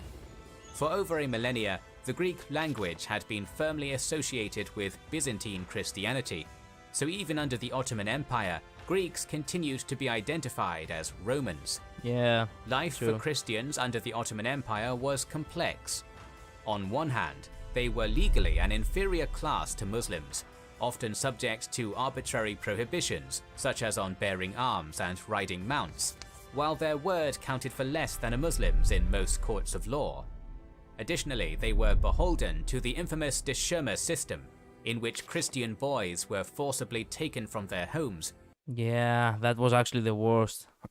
Okay, some Christian parents actively volunteered their children for the Devshirme, seeing it as means of social advancement. Also, this practice died out by the 18th century. And indoctrinated to become the Sultan's loyal slave soldiers.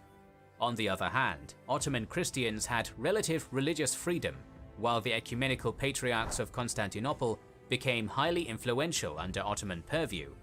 Osmanli overlordship also saw a rise in Greek merchants and landowners. By the 18th century, a group of Greek merchants named How many times are you gonna make me pause? The Fanariotes grew to become the core part of the empire's diplomatic corps, serving as the high translators of the Ottoman navy and principal Ottoman ambassadors to Europe. Fanariotes had emerged as among the wealthiest magnates in the entire Mediterranean. This even led to the Fanariotes being appointed to govern the territories of Moldavia and Wallachia on the Sultan's behalf. All of this might give the impression that Ottoman Greece was a thoroughly tamed land, which it certainly was not. Yep. Indeed, while the cities and plains were pacified, the mountains remained a hotbed of native insurgents. Klept, some from the same root of kleptomaniac, as the klepts had to steal from local villages to survive. The Greek dish kleftiko is also named after this group. So, let me say something to this because you do not know. In Greek, kleftis means thief. But it's not the thief that you actually expect. Kleftis, in that term from this age, is actually considered something good because they were basically they were rebels in many ways. So you could say that they were thieves, but they were not like pitiful thieves. They were thieves by the ideal that they have to, you know, actually revolt for something. You know, they were basically you could think of them as mercenaries in some way. Look, or better, even better. Let me explain this like this. Do you know the class in RPGs, the thief? Think of it that way. It's more like a class and less about being a thief. Not a thief who steals. It's a class, basically. Get it? It's more like a title kind of thing. Known as klefts, who generally devoted their lives to banditry against the local Ottoman institutions. In response, the Ottomans hired native collaborators, known as armatoli, to root out the klefts. By the way, armatoli in Greek means sinners. Basically, the sinners were basically Ephialtes, you know, those who betrayed the revolution. However, loyalties were extremely precarious. Yesterday's armatoli could become tomorrow's klefts, and vice versa. Yep. Another group that constantly defied Ottoman authority were the Maniots, living in unconquerable coastal fortresses. Maniots were likely direct descendants of the ancient Spartans and were among the last Greeks to embrace Christianity, worshipping the Olympian pantheon well into the Middle Ages.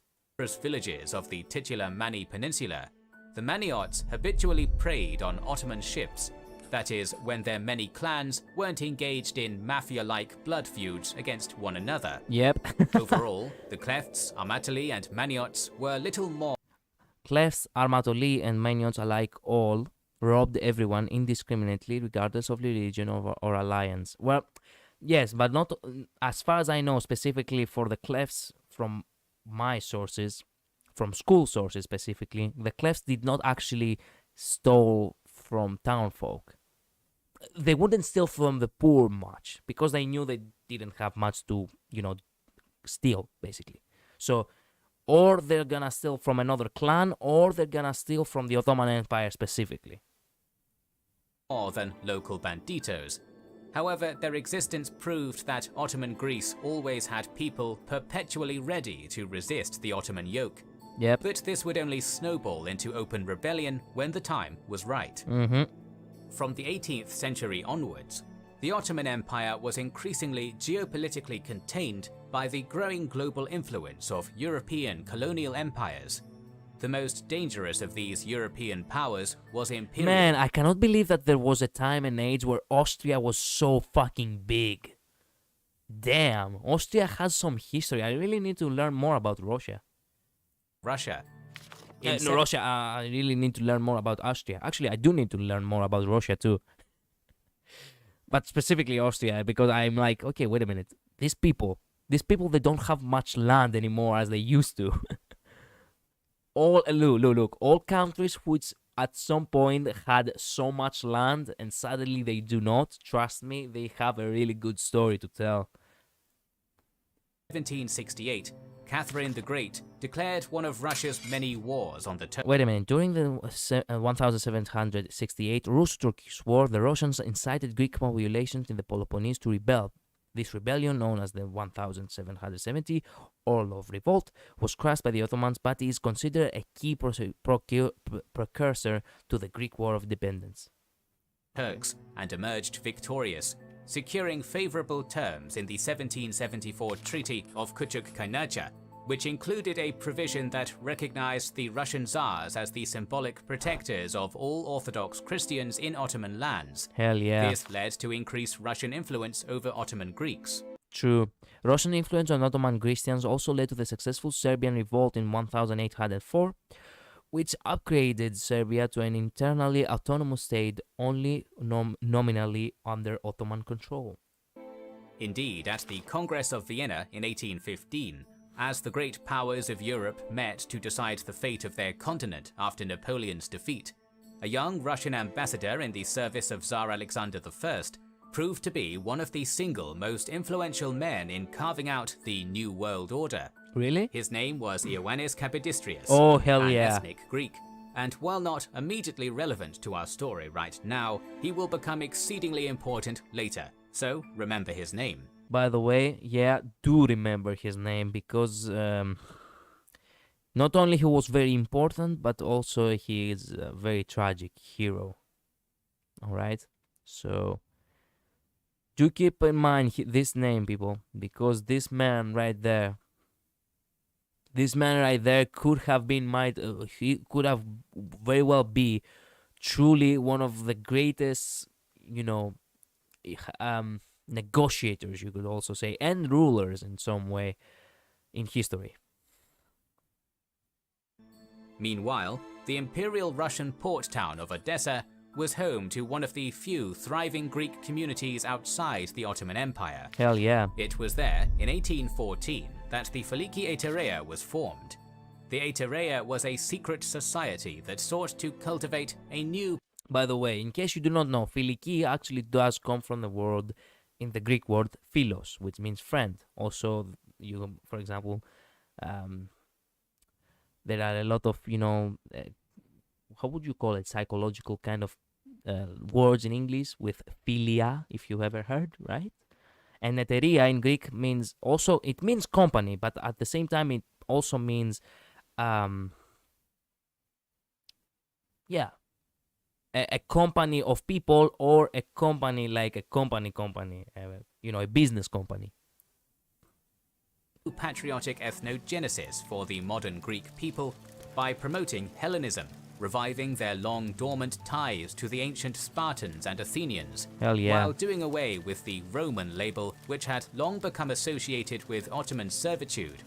Well, you see, the reason why the Greeks actually had, back in those days, accepted the Roman people, and they themselves also called Romans, they themselves also called themselves Romans, is because, as I said before, that there were not many differences in the culture of the Romans and the Greeks. So it was basically throughout so many years after, Roman rule, and basically many years of cooperation, basically they were called Romans, and and the Greeks basically accepted the Roman word because they probably see themselves as not different. Because, as I said before, the Romans had the first language Latin and their second language Greek. So Rome was Greece and Greece was Rome. But Veliki Iteria was more than just a cultural society, for it was also actively dedicated to the military liberation of their homeland. Yep. In 1817, the society propositioned Capodistrias to be their leader, but the great diplomat refused. This gang of radicals, he concluded, would only lead Greece to ruin. Nevertheless, the Iteria soon became a vast Freemason organization with secret supporters all across Ottoman Greece. Agents within the influential Phanariote merchant class gave the society vast economic and social reach, while initiates among the Klefts and Maniots provided the society with a military backbone. In 1820, Veliki Iteria came under the leadership of one Alexander Ypsilantis, a wealthy aristocrat of Phanariot stock. Immediately, Ypsilantis concluded that now was the time. Wait, Ypsilantis consistently lied to fellow society members about having secured Russian support to maintain their loyalty, and even ordered assassination on anyone who might reveal the truth. Time to initiate open revolt. The Ottomans were distracted. The elderly Albanian governor of Epirus was rebelling against the reigning Sultan Mahmud II, who was doubly distracted dealing with escalating border tensions with Persia. Yeah. Initially, Actually, oh my god, Persia still existed back then. Do you realize that? My god, Persians somehow rose to power, considering the fact that we Greeks actually do under the king of Macedon, Alexander the Great, conquered the Persians. Man, history is insane. How empires rise, fall, and then rise back up again. This meticulously drew out detailed war plans.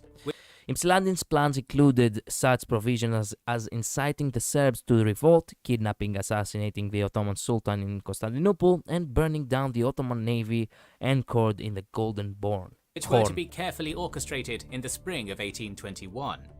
But just after New Year's, a Veliki agent was captured by Ottoman officials while in possession of some compromising documents. Fuck, I didn't know that.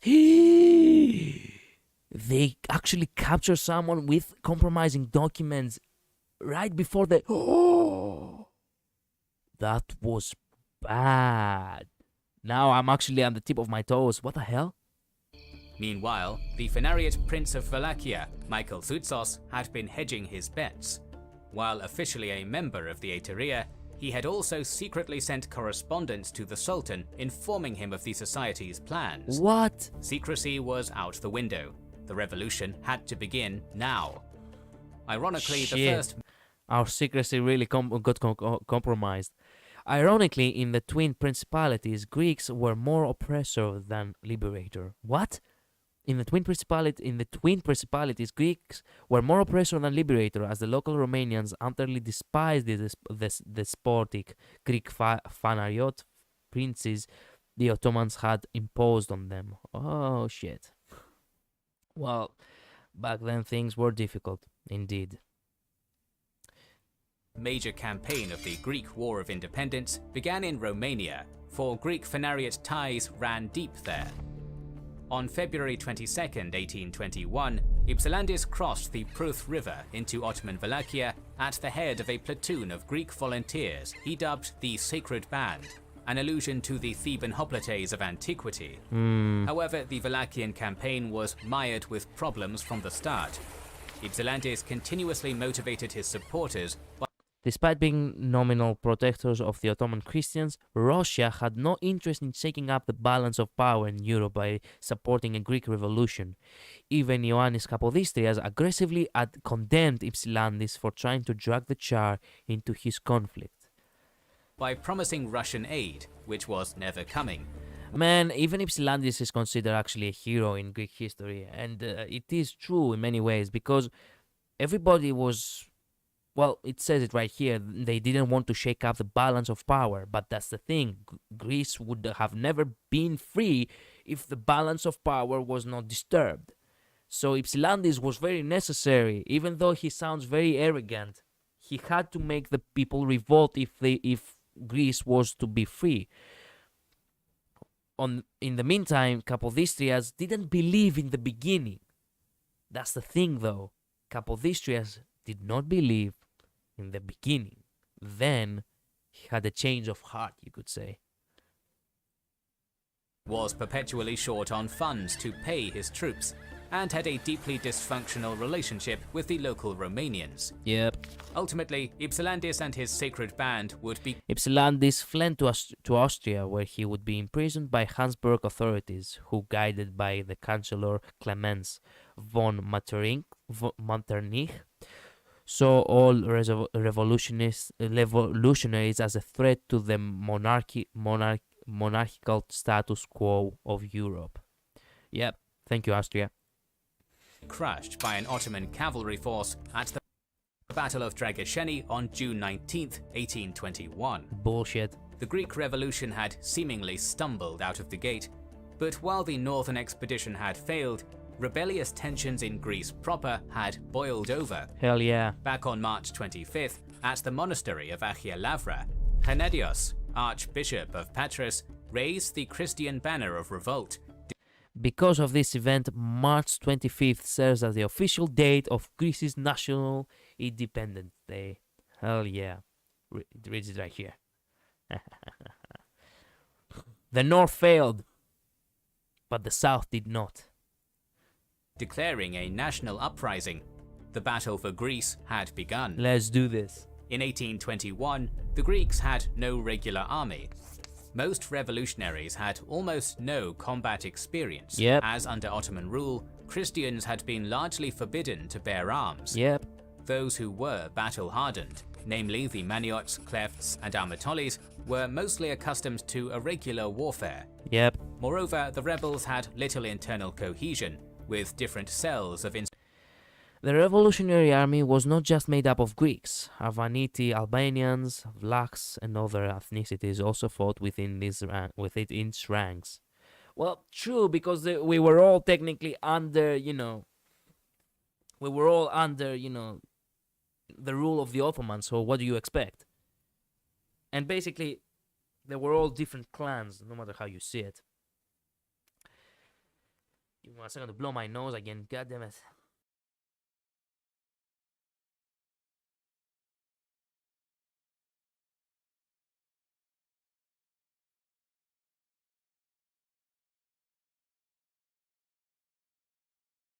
Moving on. Insurrectionists, each doing their own thing, without any real central authority to guide them. Nevertheless, a cabal of charismatic commanders ensured that good leadership carried the Greek cause. Be they Maniot sea lords, like Petros Mavromikalis, Cleft bandit chiefs, like Theodoros Kolokotronis, or Phanariot aristocrats, like Demetrios Ypsilantis, the younger brother of Alexander, who was in an Austrian prison. These men of drastically different social class and background led an unlikely band of insurrectionists in the name of a common cause. With that said, revolutionary leaders still clashed with one another as much as they did with the Ottomans over issues of ideology, influence, or shared plunder. Nevertheless, within just a week, virtually the entire Morea fell into Greek hands, save for the cities of Patras and Tripolitsa and some walled fortresses. While the flames of revolution consumed southern... What is this? Okay, so Athens is under Turkey, Corinth is Athens and Ottomans, Thiva is Greek, Chalvis, Livadia, Thermopylae is Greek, Gravia, Greek, Artoni, Nephraktos, Misologi, or you're gonna... If you learn the story of this place, I hope you're not from the way of heart, alright? Lamia is Ottoman, Volos Ottoman, Kravitsa, Ottoman, Arta, Ottoman, Parga, Ottoman. Yep. The Greeks had a lot of ground to cover. In Greece, across the Gulf of Corinth, the Christians of Romelli also took up arms. In these natal stages of the war, the resistance in this region was led by the young warlord Athanasios Nikolaos Massavetis. In the years leading up to the rebellion, Athanasios had lived the rugged life of a cleft, but before that had been a monk at the monastery of St. John the Baptist in Artatina. Can you believe that a monk actually took up arms? Only Greece, people, only in Greece. Which led to his men giving him the title of Diakos, meaning deacon. Soon after the outbreak of hostilities, Diakos mustered up a band of some 1,500 rebel warriors. On the 1st of April 1821, he attacked the town of Livadia, and after 3 days of brutal street battles, managed to expel the Ottoman garrison from the settlement and burn down the home of Mir Aga, the local Turkish official. Wow. Hursid Pasha, the Ottoman governor of Romelli, responded swiftly and decisively by raising an army of 8,000 and putting it in the charge of the Albanian general Omer Vrioni, a particularly brutal man who later in the war would be known for rounding up Greek peasants and hunting them down like wild animals. Yep, that's the thing with the Greeks, you know. We didn't actually hunt down the peasants, unlike the Ottomans did, in order to break morale. From Thessaly, look, the Greeks were always a mess when it came to ideals, greed, pride. They were always a mess. We still are. But when it comes to war, we won't actually kill those unarmed, just saying, most of the time. Except if there are some, exceptions. Because, okay, let's be honest, there are mad people in every side. Let's accept that. But when you have a guy like that, Omer, being a brutal man, being like the chief of operations, then you know things are about to get fucked up. Vrioni advanced south with the aim of first crushing Diakos' insurrection before crossing the Gulf of Corinth and stamping out the rebellion in the Peloponnese. Upon learning of Vrioni's approach, and knowing that the enemy army vastly outnumbered his own, Diakos retreated to the Hot Gates, immortalized by antiquity, a place none other than Thermopylae. There he split his forces... Wait a minute, I have a problem with my... Goddammit. Do not ruin it now, I have a problem with my earphones. Than Thermopylae.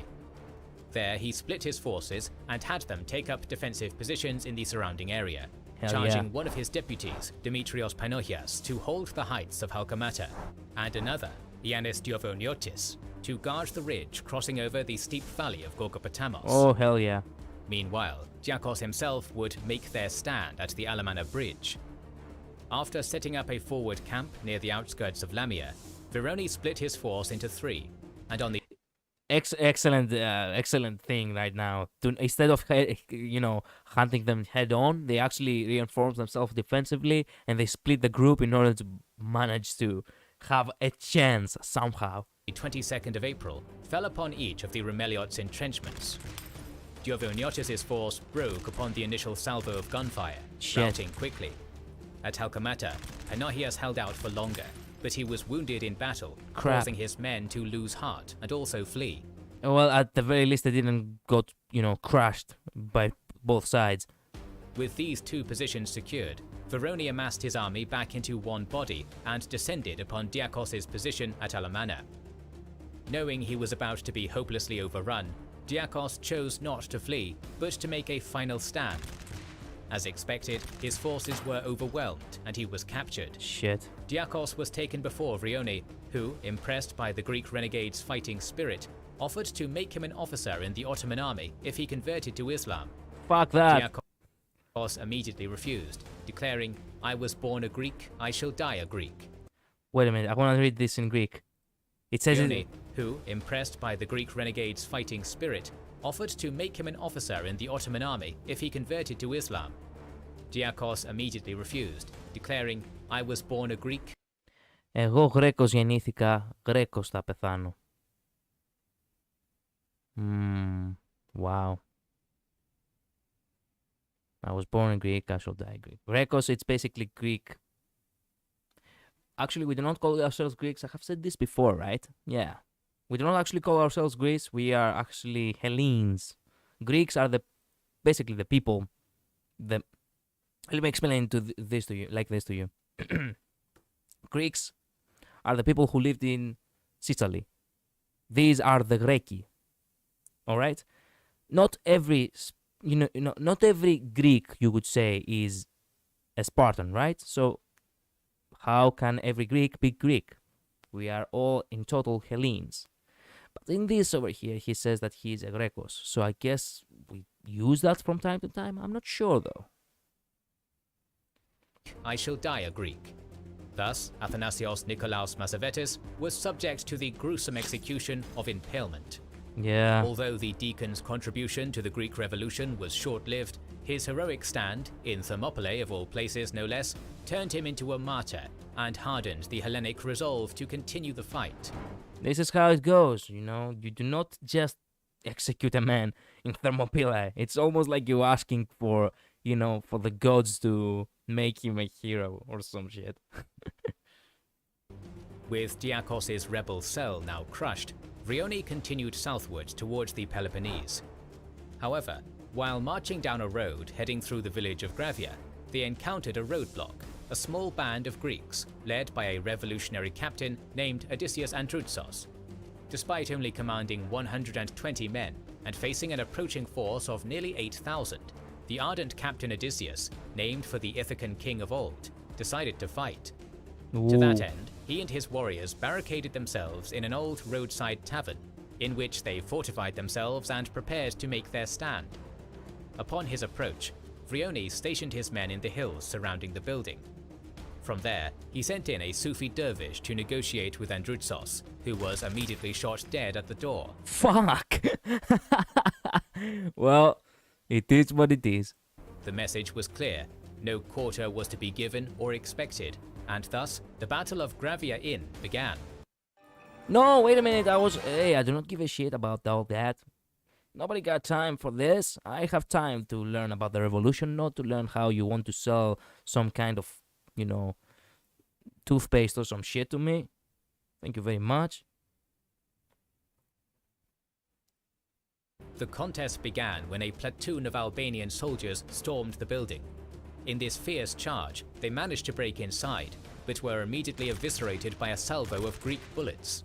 In his youth, Androutsos had been a member of the court of Ali Pasha, Ottoman governor of Ioannina. There, he had received a formal military education. Man, using their own knowledge against them, now that is badass. Utilizing that experience, Androutsos had trained his men in European-style volley fire.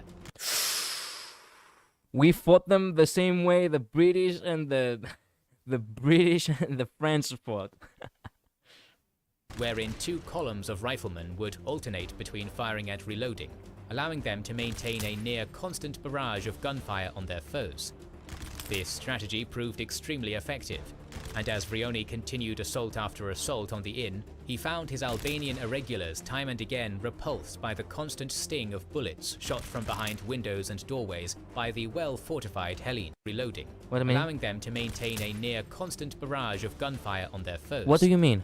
This strategy proved extremely effective, and as Vrioni continued assault after assault on the inn, he found his Albanian irregulars time and again repulsed by the constant sting of bullets shot from behind windows and doorways by the well-fortified Hellenes. You see, Hellenes. He says the name Hellenes. Excellent. By the way, wait a minute. So it was very well barricaded from behind. So everything, so it doesn't matter how many bullets were coming from behind, the place was truly impenetrable. Simply shelling the tavern with artillery fire was not an option either, Ooh. for in the interest of marching faster, Vrioni had left his cannons in Lamia. Oh. Furious at the lack of progress so far, Vrioni ordered his cannons to be brought in from Lamia. Androutsos, knowing that the inn could not stand long against artillery fire, and also that his men's ammo was finite, opted to withdraw.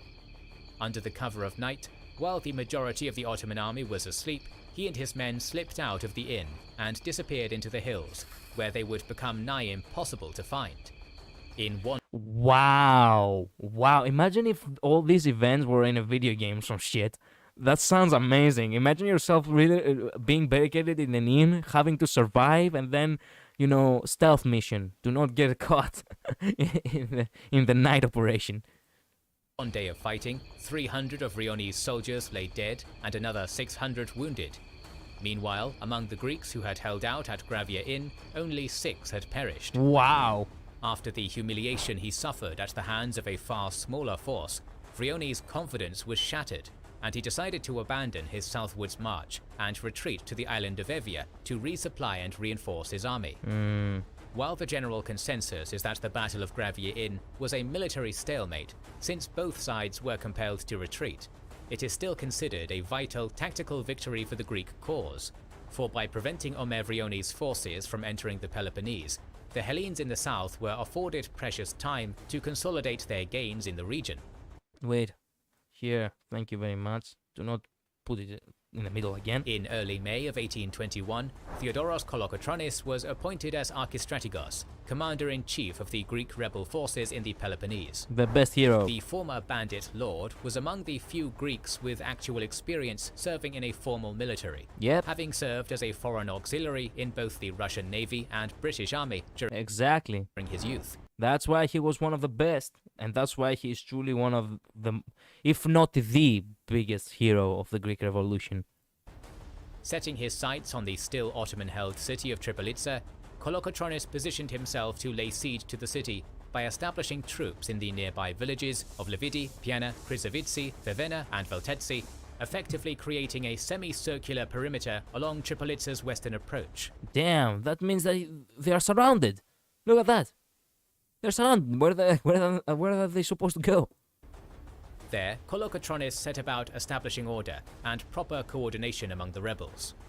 For the last 400 years, the Greeks had been forbidden to bear arms, and those who did fought as fair-weather mountain desperados, not soldiers. Yeah. Nevertheless, by maintaining vigorous drilling and enforcing ruthless punishments for desertion, Kolokotronis transformed his men into a coherent army with proper standards of discipline, unit cohesion, and chain of command. Yeah.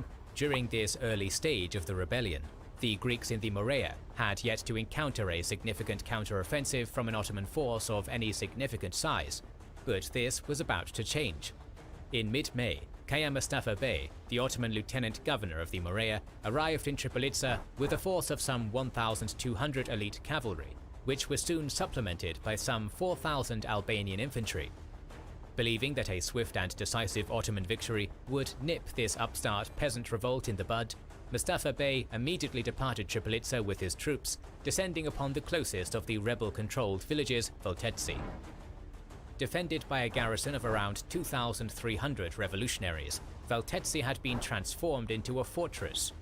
The village itself was positioned advantageously for the rebels, being situated on a highly defensible hill and surrounded on all sides by steep rocky slopes. Nice. Moreover, 3 ardent redoubts, known as tamboria, had been built at strategic points along its perimeter. They knew what they do. These were stone walls about 3 feet high, with apertures for firing and a ditch running around the inside, allowing for defenders to keep their heads below the parapet for protection from oncoming gunfire. Nice. Upon approaching Veltetsi, Mustafa split his force into 3, with 2 main strike forces positioned to the villages north and south, and a 3rd contingent positioned to the west, to cut off any potential Greek attempt to escape. On the 24th of May, the general assault commenced. An initial attempt of the Albanian infantry to storm the Greek position was repulsed handily, as the rebels, well hidden behind their tamboria, inflicted heavy losses on their exposed foe. Nice. Meanwhile, the chief strength of Mustafa's army, his cavalry, was useless, unable to True. charge up a rocky slope to assail the fortified position. Yeah, that's how that's how good war works, my friends. Damn, making making your enemies, making your enemies, making your enemies' equipment useless in a specific situation. That's how strategy works. Excellent work.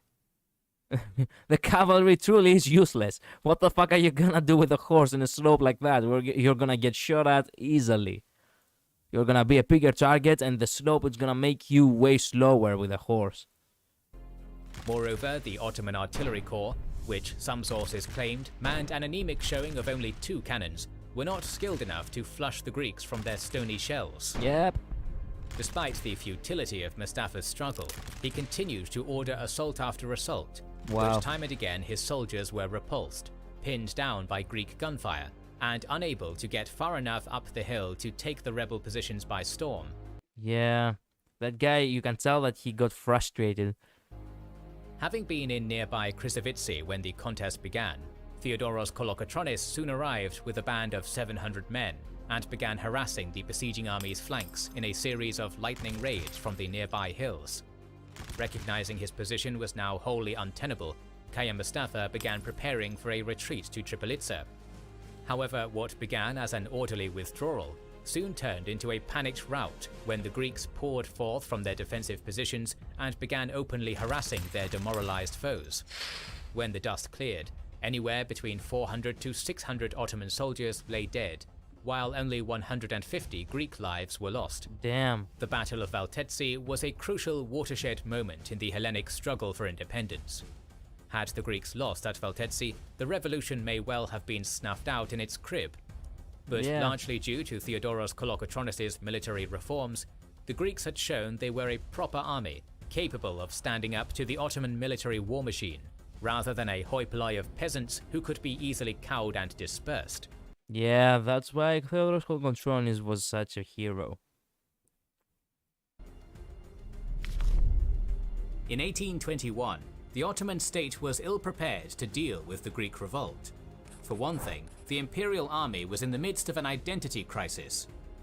Former Sultan Selim III had attempted to modernize his forces on a Western European model, but this had gotten him deposed by the Janissaries in 1806, who in the century since their formation had mutated from their original role as an elite corps of loyal slave soldiers into an armed special interests group, scheming against any sultan who threatened their position of privilege.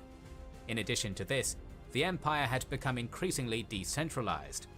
Since the 17th century, vast swaths of land had fallen under the control of the ayans, provincial notables, most of whom acted as de facto autonomous. For example, most of Anatolia was governed by 3 powerful families the Sultan had little control over. I see. Overlords of quasi-independent fiefs. Indeed, when the Greeks raised the banner of revolt, the majority of Ottoman troops had been tied up, putting down the apostasy of Ali Pasha, the 80-year-old Albanian ayan, to the immediate north. The declining effectiveness of the Ottoman army, and the inability of the Sultan to rally. Most of the Ottoman troops mustered to fight the Greeks were Albanian mercenaries whose loyalty and discipline was dubious at best. His most powerful vassals were both general factors that led to their inability to quell the Greek revolt.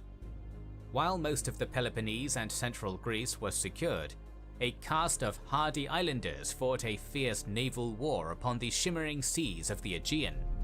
In 1821, the Ottoman navy was a juggernaut of modern warships, under the centralized leadership of the Kapitan Pasha, Grand Admiral of the Empire.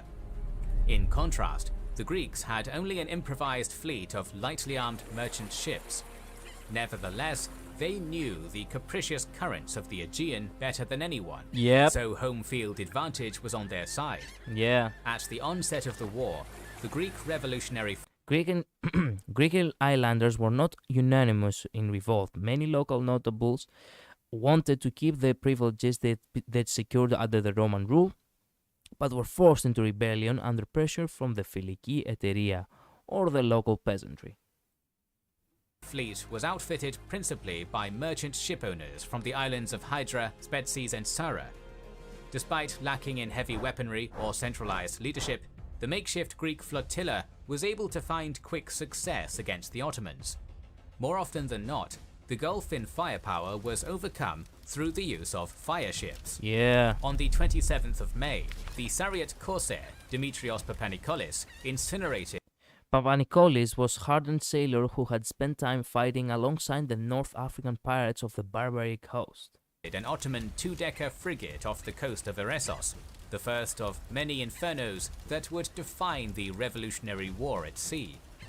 Greek maritime success was crucial, as it prevented the Ottomans from landing reinforcements in mainland Greece, isolating the remaining imperial garrisons there and contributing to the fall of Ottoman-controlled cities. Yeah. As the revolt raged on, things got very ugly very quickly. Yep. Throughout the empire, Greek civilians were indiscriminately slaughtered, particularly in the capital, where armed janissaries roamed the streets, killing Christians in cold blood. Now, you see, what is truly horrible about this situation is the fact that Yenichari, they were not Turkish. As we said before, they were slaves or kids who were taken from their parents, basically. So, very highly likely that these people who basically were forced at a very young age, without them really having proper knowledge of reality, if they were babies, that they converted to Ottoman, Ottoman ethnicity, and basically, Muslim. They become Muslim, but they become Muslims. Basically, they basically killed their own people. Meaning that this guy right here might very well could have been a Greek kid taken at a very young age, killing a Greek woman without realizing that he's literally turning against his own people. That is why Yenichari was basically one of the most controversial and horrible war crimes the Ottoman Empire has ever done, taking slaves and children to fight for you. Because let's say, look, there is a difference between having someone from a different ethnicity to be a mercenary and he chose to get paid to fight for you, and then another thing to have a slave, a person who doesn't want to fight for you, being tortured in order to fight for you. Get it? Or being basically brainwashed. That is also a thing. On April 10th, Ecumenical Patriarch Gregory V, the temporal leader of Orthodox Christianity, was suddenly arrested, sentenced to death by the Sultan, and hanged. Yep. Ironically, they also tried to drown the morale by, committing war crimes to the, religious figures. Prior to his execution, Gregory had condemned the revolution, and his unceremonious death shocked the Christian world. What? Wow, what?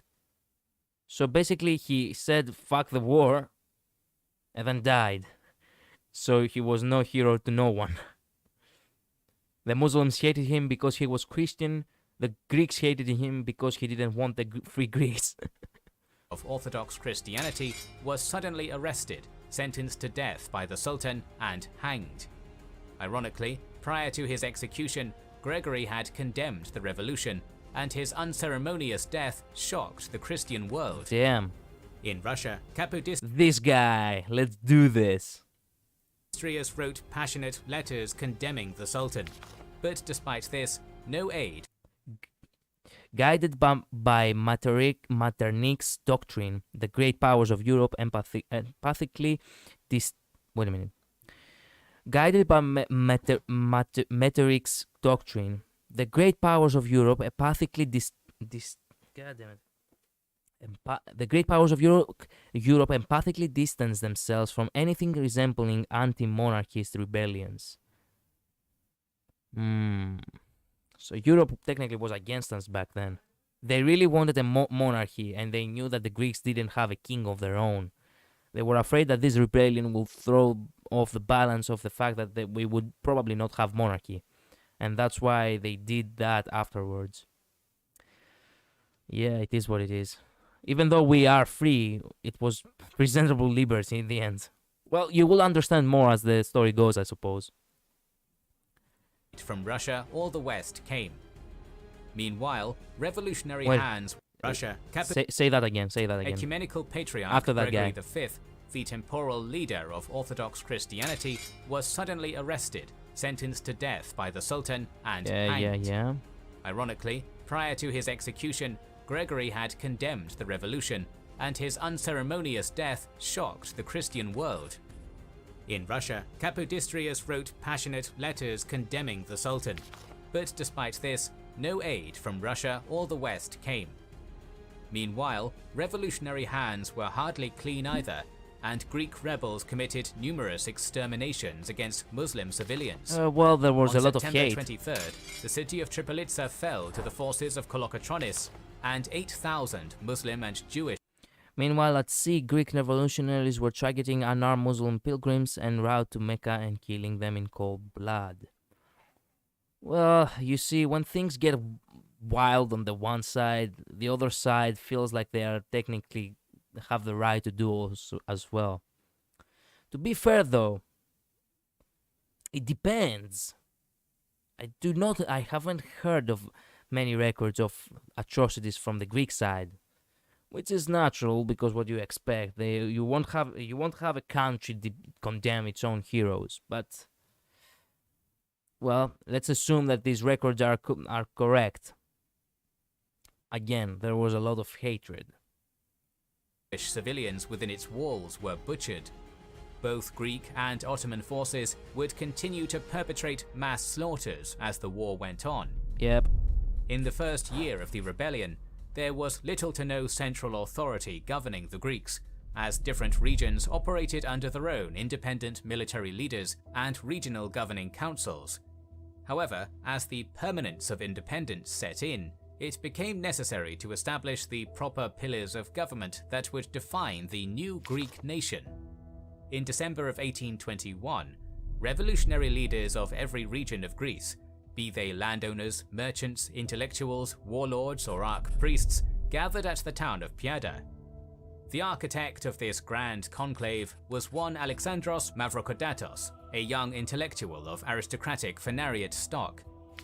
Educated in Switzerland and Italy, Mavrokordatos was a close friend of Mary Shelley, the author of Frankenstein. What? Was a close friend of Mary Shelley, the author of Frankenstein. He tutored her in the Greek language. Wow. Imagine the fact that even the story of Frankenstein had some Greek influence. And reputedly able to speak 10 languages, Mavrokordatos was a purebred product of the European Enlightenment. As a result, rugged warlords like Kolokotronis hated his guts. To them, Mavrokordatos was little more than a milksop pen pusher, and due to his preference towards Western European clothing, a borderline foreigner. Nevertheless, True. even the most rough-hewn of clefts saw the necessity of Greek unity, and so gathered at Piada under Mavrokordatos' auspices. For the next month, various chieftains and regional strongmen quarreled incessantly, but in the end, the contours of nationhood began to form. A national constitution was written. This government was molded on the constitutional models of the American and French revolutions. And a provisional government was established, divided into a legislative and Wait, it says something in Greek. Προσωρινή διοίκησης της Ελλάδος. Temporarily, government of Greece. executive branch, presiding over 8 federal ministries. Mavrokordatos would, of course, serve as the president of the executive, making him the de facto leader of this new administration. On the 15th of January 1822, the National Assembly of the natal Greek nation collectively signed an official declaration of independence from the Ottoman Empire. The war we are waging against the Turks, far from being founded in demagoguery, seditiousness, or the selfish interest of any one part of the Greek nation, is a national and holy war, the object of which is to reconquer our rights to individual liberty, property, and honor. The dawn of the new year had heralded the dawn of a new nation. The first Hellenic Republic had been born. Finally, after 400 years of slavery, do you realize that? 400 years of slavery, finally the Greeks were restoring their honor after the Byzantine Empire fell. In January of 1822, war with Persia and rising tensions with Russia had forced the Ottomans. Tensions with Russia were largely because of the hanging of ecumenical patriarchs Georgi Gregory V on the outbreak of the Greek Revolution. So basically, even the Russians didn't like Ottomans' guts. Because the Russians were also Orthodox Christians, much like the Greeks. So the fact that they actually slaughtered the patriarch of Orthodox, Christianity, made the Russians be like, you know what, fuck you. To deploy most of their standing army on their eastern and northern borders. But that did not mean Sultan Mahmud II had forgotten about his rebellious Greek vassals. Wait a minute. Wait a minute. Yeah, wait a minute. I wanna read that again. War with Persia and rising tensions with Russia had forced the Ottomans to deploy most of their standing army on their eastern and northern borders. But that did not mean Sultan Mahmud II had forgotten about his rebellious Greek vassals. In 1822, the Aegean island of Chios had among the most prosperous maritime industries in the Mediterranean. Up until now, the Hyots had stayed out of the revolution, enjoying substantial autonomy and privileges under the Sultan. On March 9th, the sea wolf Lykurgos Logothetis claimed the island for the Republic, but he was met with a cold shoulder by the locals, who feared what violence his presence might bring to their homes. Unfortunately, they were right to be afraid. Shit. Overstretched the Sultan may have been, but he could not allow the insurrection to spread to an island so close to his heartland. Within 3 weeks, a large fleet, commanded by the Capitan Pasha, Kara Ali, had arrived on the isle, and what followed was genocide. Fuck. Beginning in April, Chios was subject to indiscriminate slaughter of. To this day, the population of Chios is only half of what it was before 1822. Man, woman, and child alike, with approximately 50,000 killed and as many enslaved. While the Hellenes extracted a degree of vengeance when their fireships burned down Kara Ali's flagship on the night of June 18th, it was a hollow victory. Yeah. You see, again, war crimes because of hate. No, wait a minute. What is this? Open world MMO. I do not like open world MMOs. I am already playing For Honor,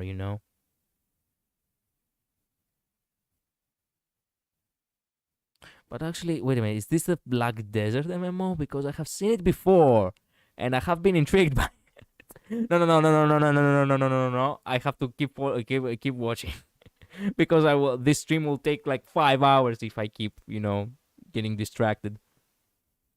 The bloodbath at Chios inflamed the Western sympathies for the Greek cause, which had existed since the beginning of the war.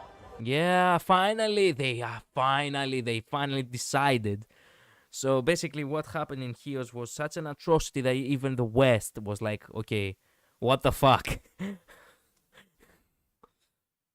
I mean, it's one thing to kill it's one thing to destroy the army.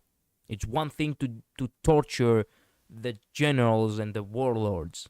It's an entirely other thing to just slaughter and torture the peasants.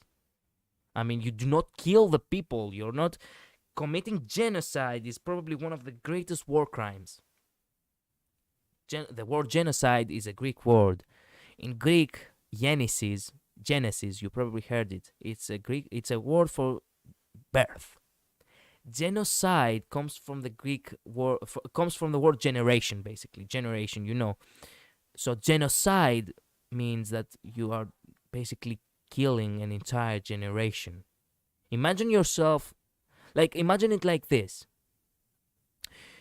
Imagine that there is a generation of kids that grew up in the 90s. There is a generation of kids who grew up in the 2000s. There is a generation of kids that grew up in the 2010s.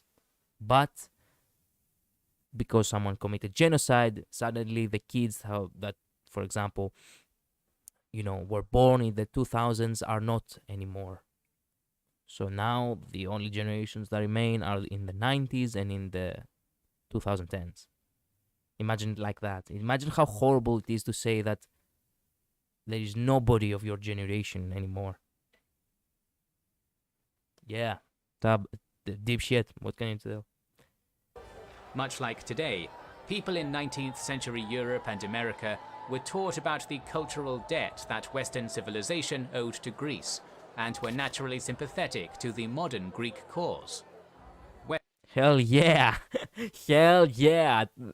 Ever since then, they had, we had a connection, we had, like, respect for what we tried to be. Modern Greece was, of course, exceedingly different than ancient Greece.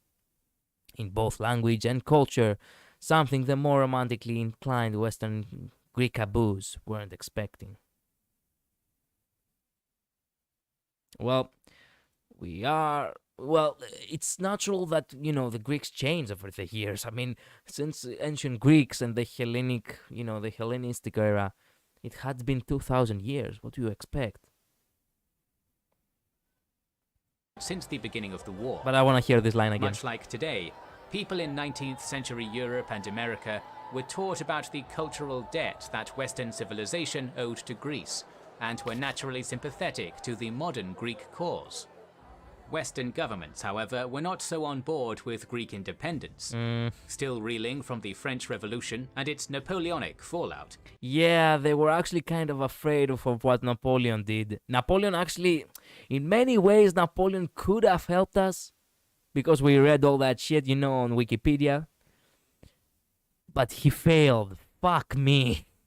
Imagine now, like, if Napoleon had completely succeeded. I have seen a little bit of Napoleon because I was actually, watching the, Napoleonic Wars video on Cyrus channel. And I'm like, wait, shit. We could have had a war where it's, it's France and Greece. No. Okay, I'm just joking around here, but still. Europe's leading policymakers were obsessed with maintaining continental stability by preserving the inviolable authority of Europe's monarchies, which unfortunately for the Greeks also included the Ottoman Sultan. Yep. This, however, did not stop many young adventurers from journeying east irrespective of their government's wishes. These knights errant came from all throughout Central and Western Europe. Wait a minute. Oh, excuse-moi. Oh, crap. Come on. At least one man who came to fight for the Greeks was an African... at least one man who came to fight for the Greeks was an African-American from Baltimore and a former slave. Wow. Talk about being so influential that an African-American will just come here and be like, I came to fight for Greece. I came to, pay tribute to the Western civilization, brothers. And the Greeks, of course, look. Greeks know one thing. Unlike the Ottoman Empire, which always wanted to keep stability in its identity and its, culture, the Greeks were always welcome to other cultures, especially when in times of so much need. They were like, brother, come help us. Come help us achieve what the great. Help be part of history. Let us claim back what was, rightfully, a part of ourselves, basically. America, and were collectively known as Philhellenes, romantic lovers of Greek culture. Philhellenes, which basically Hellene means Greek, or Hellenas, Hellene, and Philos, which means friend. Philhellenas, friend of the Greeks.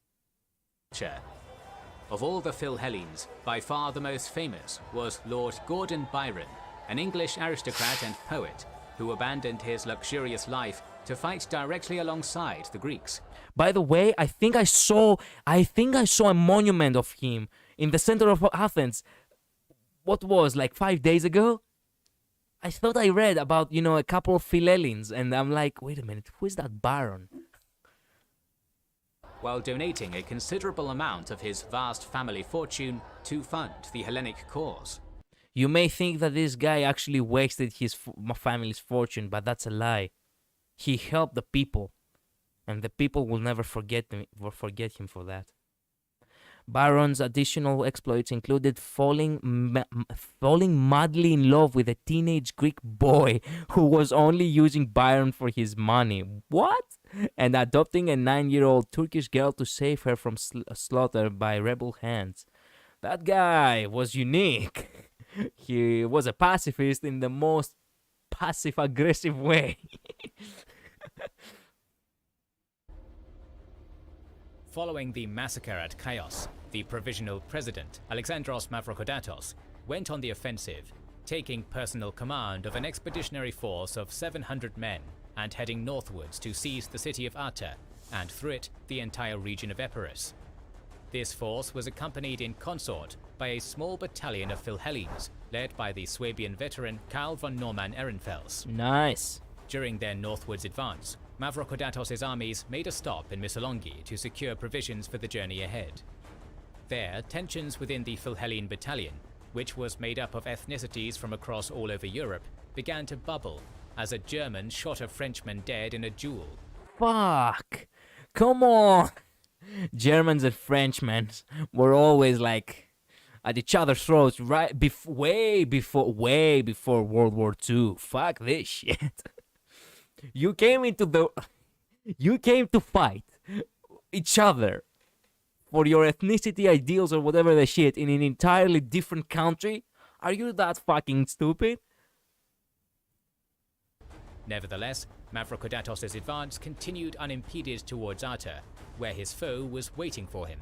Shit. After his humiliation at the Gravia Inn, the Ottoman Albanian general Omer Vrioni had returned to the warfront. In the last few months, he had been campaigning against the Suliots, the warlike Greco-Albanian Orthodox Christian tribes of the Suli region. Mustering a force of some 10,000 Turkish and Albanian soldiers, consisting of footmen, cavalry and artillery, Vrioni bivouacked himself outside of Arta and awaited Mavrokordatos' approach. Knowing his force of 700 was hopelessly outnumbered against Vrioni's massive host, Mavrokordatos sought to supplement his numbers by drawing men from the warlords in the region. In the village of Kompoti, he successfully absorbed the guerrillas of local rebel captain Georgios Vanokiotis. Then, in the village of Pita, he recruited the 70-year-old lifetime cleft Gorgos Bakolas. Nice. Some days later, a contingent of the aforementioned Suliots, led by the hardened war captain Markos Botsaris, arrived on the scene. Botsaris. After these supplements, Mavrokordatos' army numbered around 2,000, larger than before, but still outnumbered by Vrioni's host 5 to 1. Well, Moreover, 5 to the 1 chance. reliability of many of Mavrokordatos' troops was soon brought into question, in particular the septuagenarian Gorgos Bakolas.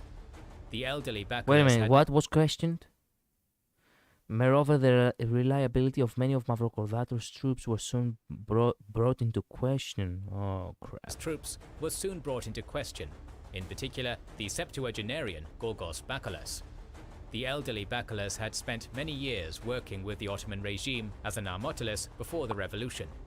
Even now, he was still openly engaging in talks with the Turks, and when confronted about this, he declared he was simply trying to trick the enemy into providing his men with food and supplies, and that he was totally devoted to the Greek cause. Okay. Knowing that taking Arta itself was unrealistic, given the gulf in manpower between himself and Vrioni, Mavrokordatos opted instead to take up a defensive position and wait for the enemy to come to him. To that end, he chose to make his stand at the village of Pita, which was sandwiched by steep ridges both behind and in front of it, giving the defenders the uncontested high ground. By the 15th of June, the revolutionary force was in position. On the ridge behind the village, the right was occupied by Gorgos Bakolos' men, while Vanokiotis and his lieutenants took up the center, and Markos Botsaris' troops stationed themselves on the left. On the forward ridge, the center was occupied by Mavrocordatos's Greek regulars, flanked by Greek volunteers from the British-controlled Ionian Islands to the right, and the Philhellenes under Karl von Norman-Ehrenfels to the left. Okay, nice. On the dawn of July 16th, the Ottoman host appeared as an 8,000-strong line of soldiery along the horizon, and the Battle of Pita began. Organizing his troops into a huge crescent formation, Vrioni ordered his men to advance upon the revolutionaries' position. During the approach, 600 elite Ottoman cavalry on the right wing stormed towards the forward ridge, while raining a withering hail of bullet fire on their quarry. Despite this, the Philhellenes and Greek regulars displayed remarkable discipline, holding their ground against the oncoming salvo, and holding their fire until the Ottoman riders were barely 100 paces away, upon which time the Greeks and Philhellenes released a sequence of deadly volleys which shredded through the enemy cavalry point blank, decimating them and forcing them to retreat. Wow. Many of the Italian, German and French Philhellenes were veterans of the Napoleonic Wars. And man, this guy... the Napoleonic Wars ended and they were like, okay, so I'm bored. Where should we go? Ooh! Greece is making a rebellion. Let's go! That's exactly what happened. These guys were bored and they were like, okay, fuck me. What are we gonna do now with Napoleon gone? Let's go. Let's go assist Greece. Let's go. Tactics and discipline they learned on the battlefields of Austerlitz and Waterloo, nice, and subsequently taught to the Greeks, were proving their worth on the hills of Pita. They actually taught them to the Greeks? Ooh, nice.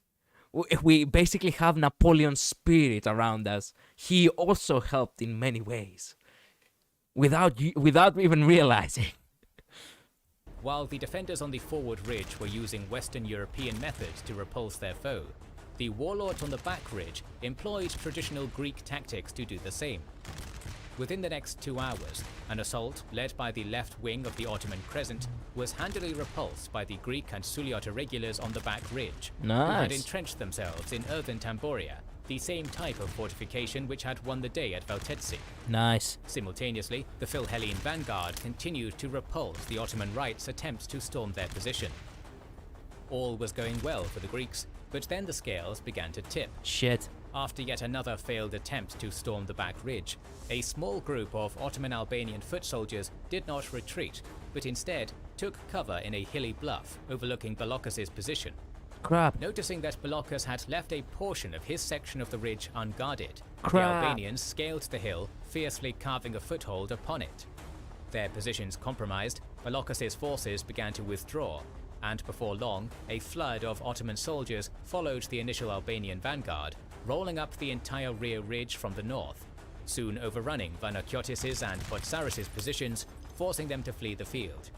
Crap. Now surrounded, the Philhellenes and Greek regulars on the forward ridge attempted a disciplined and orderly withdrawal, but they were cut off by the Ottoman cavalry and cut down nearly to a man. Shit. Withdraw. And no, goddamn. A flood of Ottoman soldiers followed the initial Albanian vanguard. A single position where they did not barricade, and now look at that. Suddenly suddenly all was lost, and everything was going so well too. Entire rear ridge from the north, soon overrunning Vanakiotis. I feel like I'm actually watching right now, and how would you call it? A match of Civilization 6, or you could also say Mountain Blade or something. And Potsaris' positions, forcing them to flee the field. Now surrounded, the Philhellenes and Greek regulars on the forward ridge attempted a disciplined and orderly withdrawal, but they were cut off by the Ottoman cavalry and cut down nearly to a man. Damn. To this day, historians argue whether Gogos Pakolas was a traitor, and whether or not he deliberately left his section of the ridge unguarded to sabotage the Greek cause. Yeah, I actually did not know that. It doesn't make much sense why he would leave basically why did he leave the back door open? Was he really that stupid, or he genuinely was actually trading? Imagine how much of a mess this has made to people's minds, that even historians cannot really guess what the reality of this is.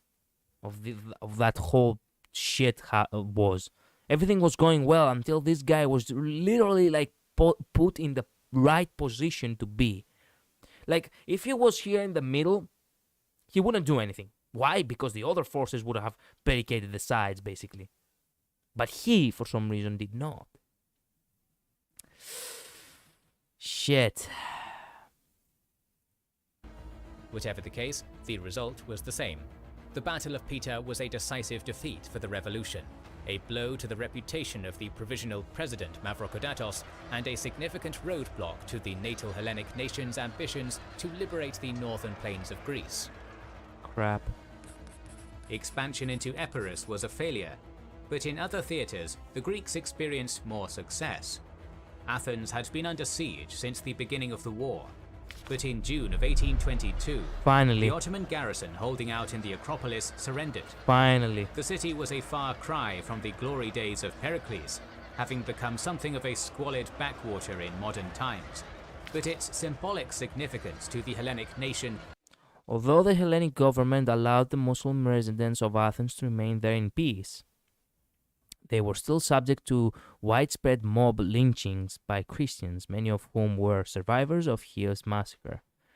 Well, I told you, it's, a war of hate. Imagine yourself having your family murdered by ethnicity of people or some shit, and then having these very same people live in a town where now it's considered free for your people. You feel like just watching them, it's a disgrace to the it's a disgrace to your family, and you feel this hate always linger within you, this sense of loss and grief, evolving into, basically manifesting into violent, urges. Was not lost on those who fought to liberate it. The following month, a punitive Ottoman the Ottoman garrison holding out in the Acropolis surrendered. The city was a far cry from the glory days of Pericles, having become something of a squalid backwater in modern times. But its symbolic significance to the Hellenic nation was not lost on those who fought to liberate it. Nice. The following month, a punitive Ottoman expedition, led by one Mahmud Jamali Pasha, advanced into revolutionary Greece with a massive 23,000-strong army at his back, aiming to bring the Peloponnese to heel. Jamali's campaign began promisingly when he scoured Thebes and captured Corinth, but before long, his expedition would become one of the worst Ottoman military disasters in history. Thus far, every Greek warband in his path had scattered and fled, unwilling to take on Jamali's massive host, which was the largest army assembled in the Peloponnese since the Ottomans had driven the Venetians out of the region in 1715. Well, you heard all that in the Wikipedia. That's the reason why I read that article in the beginning of this video. Leaving a sizable garrison in Corinth, Jamali Pasha continued his southwards advance into Argolis, where finally he encountered some resistance. All the crops in the hinterlands in the plains of Argolis had been burned, a scorched earth tactic which complicated the already burdensome task of keeping his massive army, alongside their thousands of horses, livestock and pack animals. Yeah, having scorched earth makes it, very difficult for a huge, huge basically force to find, supplies basically.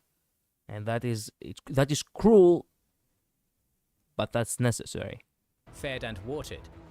Moreover, upon approaching the Argos citadel itself, the Ottomans found it garrisoned by a certain Demetrios Ypsilantis, who, despite commanding only a meager 700 or so men, was determined to make a stand.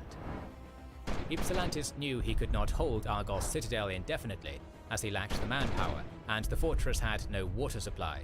Shit. Nevertheless, when Jamali sent envoys to negotiate his surrender, Ypsilantis showered them with gifts of luxurious foodstuffs, to make it seem like his men were absolutely confident in their ability to repel the enemy. What? Being so well provisioned, they could afford to just give What?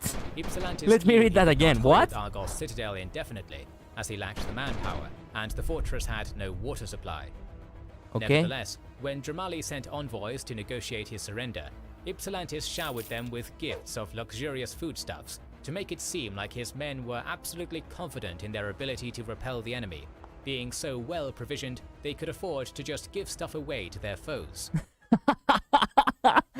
My God. Tell that to someone, anyone. Tell that, hey, during the War of Independence, there was this guy called Ypsilantis. So the Turks actually came in to negotiate, and eventually they found themselves, be given food and supplies by the enemies, by the Greeks. What the Ypsilantis, all of these heroes had balls of steel, man. Like, damn.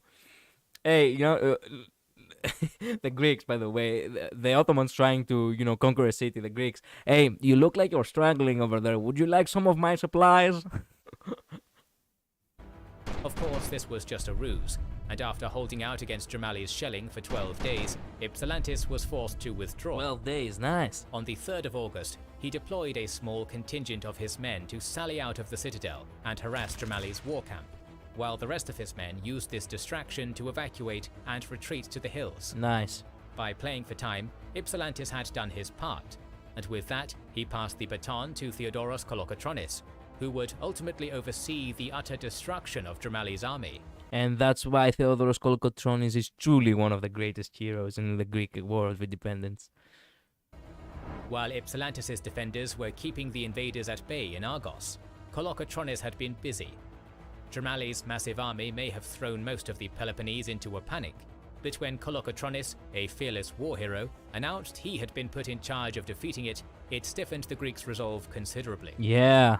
After putting out a call to assemble, thousands of guerrillas had poured out from the hills and gathered at the village of Mili, swelling his original force of 2,000 warriors to nearly 8,000. Nice. While Ypsilantis had been bogging down Jamali's army at the Argos citadel, Kolokotronis had been afforded precious time to get his troops into position, stationing contingents of loyal sharpshooters in the narrow mountain passes between Argolis and the Isthmus of Corinth, cutting off any Ottoman retreat. Mykines!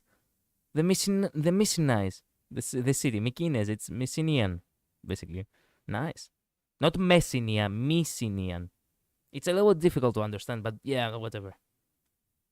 While the majority of the Old Clef's guerrillas took up positions in the hills and bluffs along the southern approach to Tripolitsa, which was presumed to be Jamali's next target.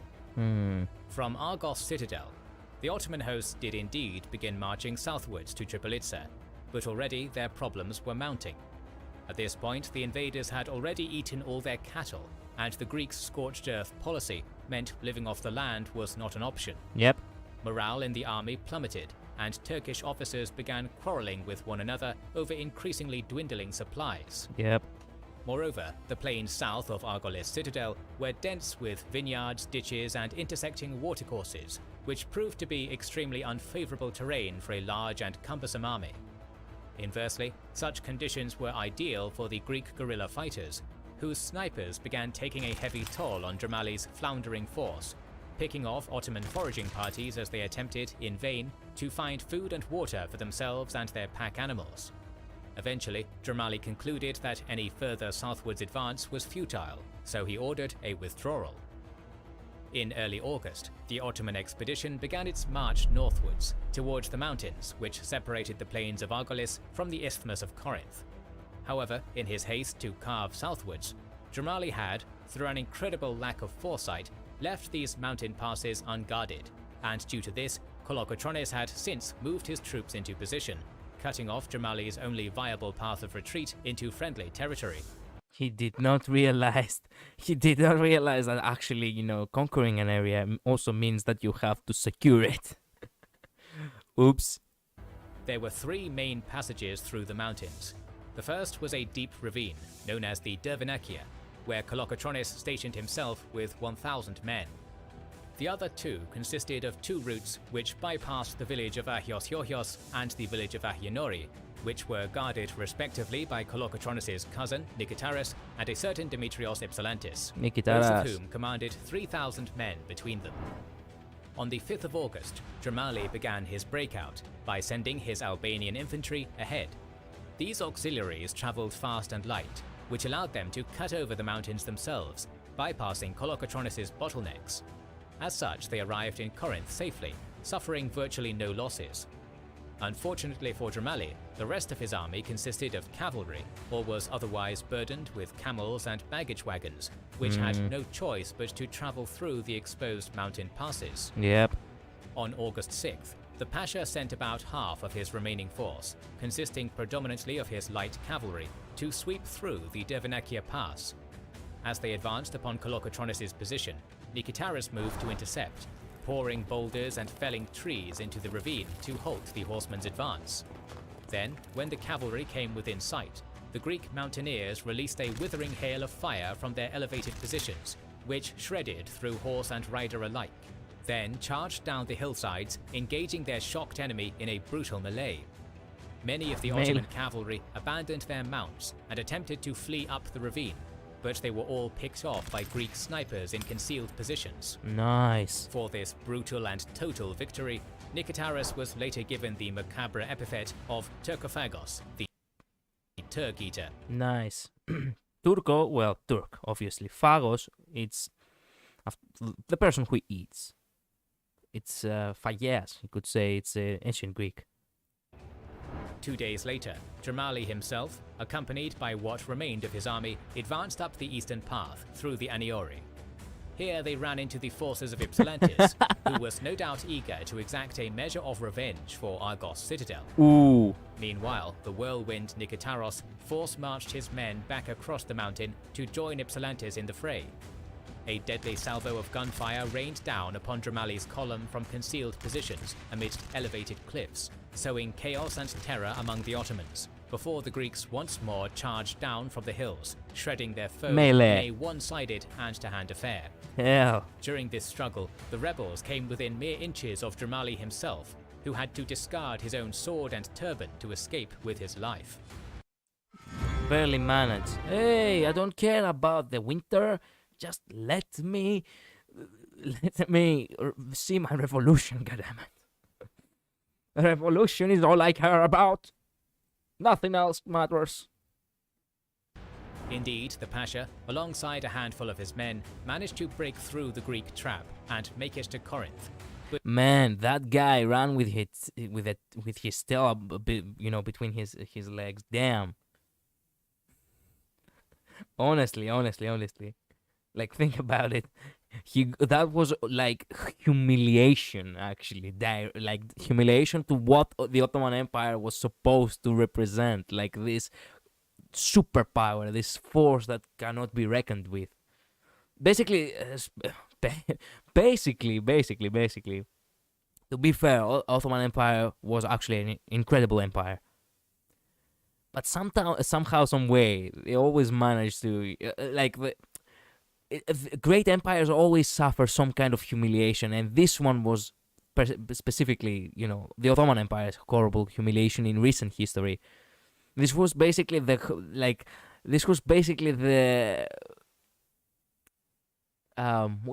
would you call it? This was revenge for all the humiliation the Greeks suffered for 400 years. Like all the supremacy the Ottomans tried to force upon the Greeks, like that they are better and the Greeks are inferior. This was the biggest, now we are superior kind of thing, or perhaps no, not we are superior. That you are not the ones who are superior, basically.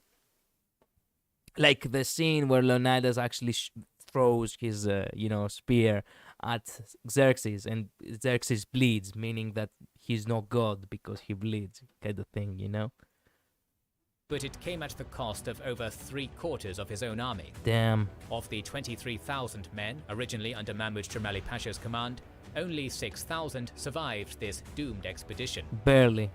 The annihilation of Jamali's army was perhaps the single biggest and most one-sided military triumph of the Greek Revolution, and was so impactful to Greek morale that to this day, Jamali's disaster is proverbial with great defeat in the Greek language. The victory at Devanakya... I actually do not remember that from history class. I actually do not remember it. I mean, it's one thing to celebrate a victory, but for the Greeks it's more about celebrating, a rebellion more. So, yeah. Celebrating a rebellion, or at the very least remembering a bad event such as Mussolini. Mussolini, what the fuck am I talking about? Not Mussolini. I mean, not Duce Mussolini. I mean, what was the name? God damn it. Mesologhi. Excuse me, that's the name. Mesologhi. Sounds very similar, and that's why I got confused. Mesologhi is a city where, well, basically got burned to the ground. Not burned to the ground, but the people were slaughtered there. I'm not sure if it's gonna show it here. I think it should, but I'm not 100% sure. I hope it will. I hope it will, because it's also a very important part in Greek history. Mesologhi is more important than this basically great victory.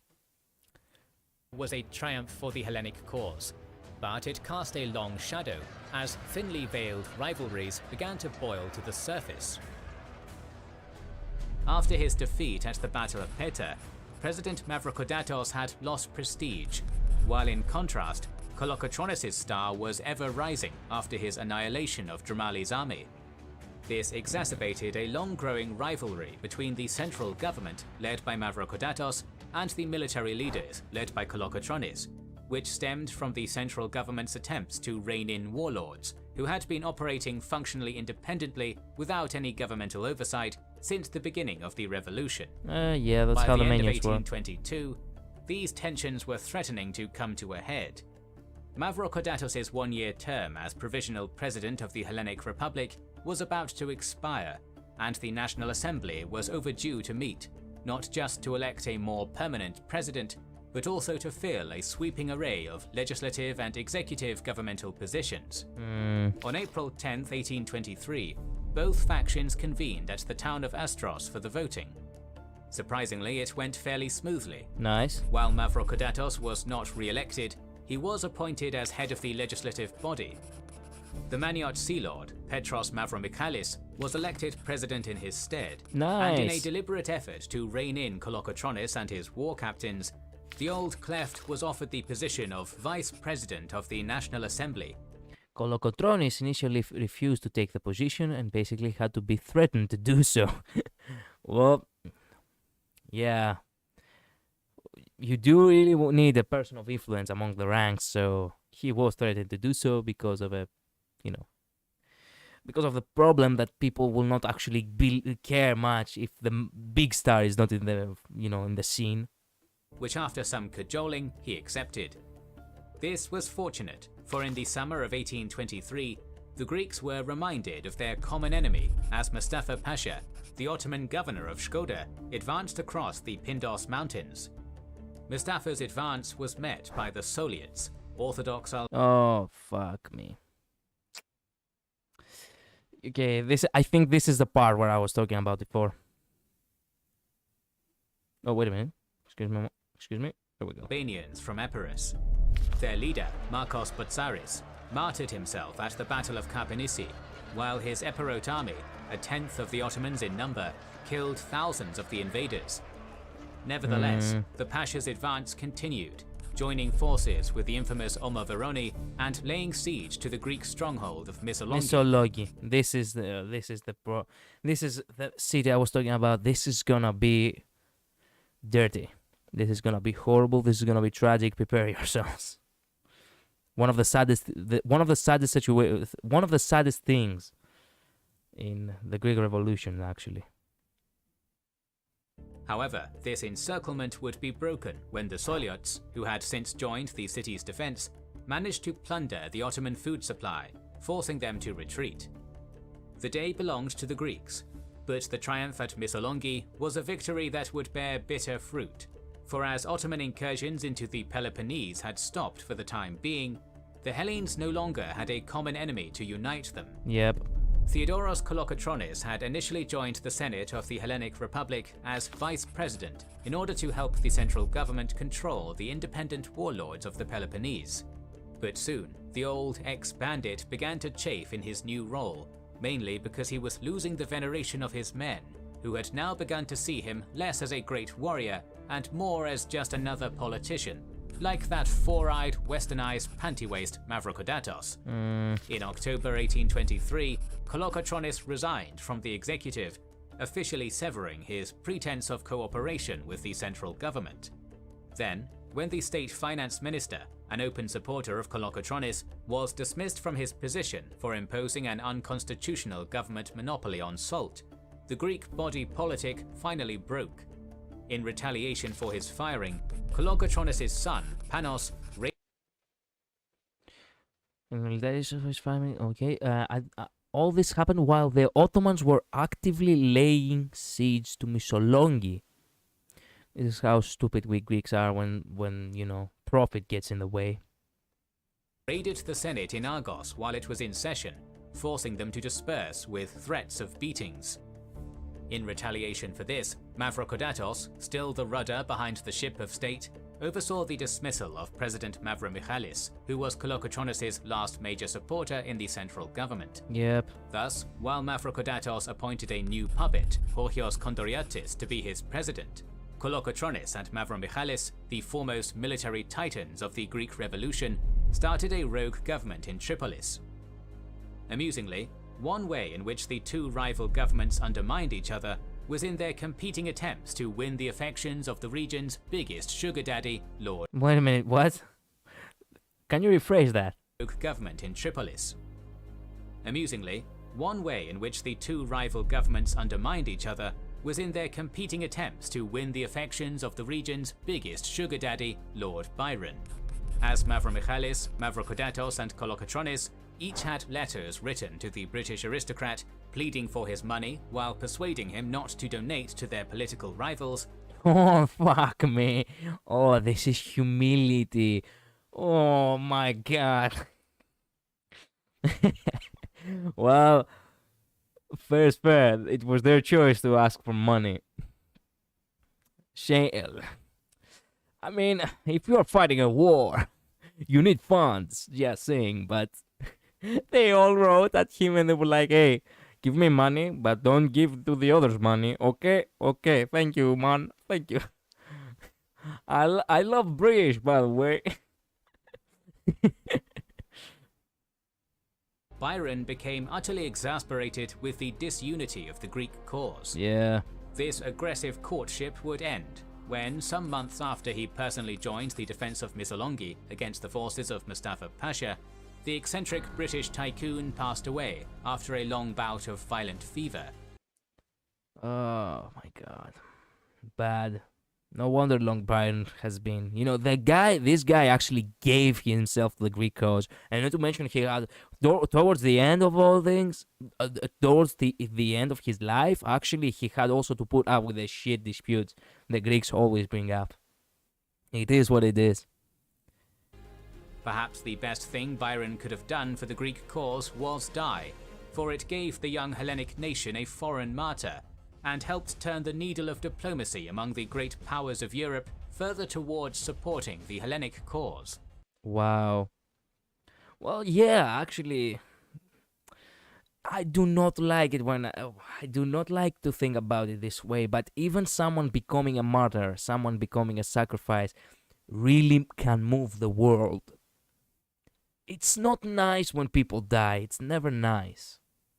It's horrible. It's not. You never see people as cattle, or you should never see them as cattle, or as people who are meant to be, you know, used in all possible ways, such as, you know, basically, you know, seeing them as exploits in order for you to get more moves in chess mats or some shit, you know. But unfortunately, in some cases, they are. Unfortunately, such as this poor Baron dying, giving himself to the Greek cause, and ultimately becoming the martyr, basically becoming the sacrifice and the spirits to, you know, have people in Europe be like, okay, you know what? Maybe we should actually, you know, be bothered ourselves to actually do actually, you know, be more active to this whole situation.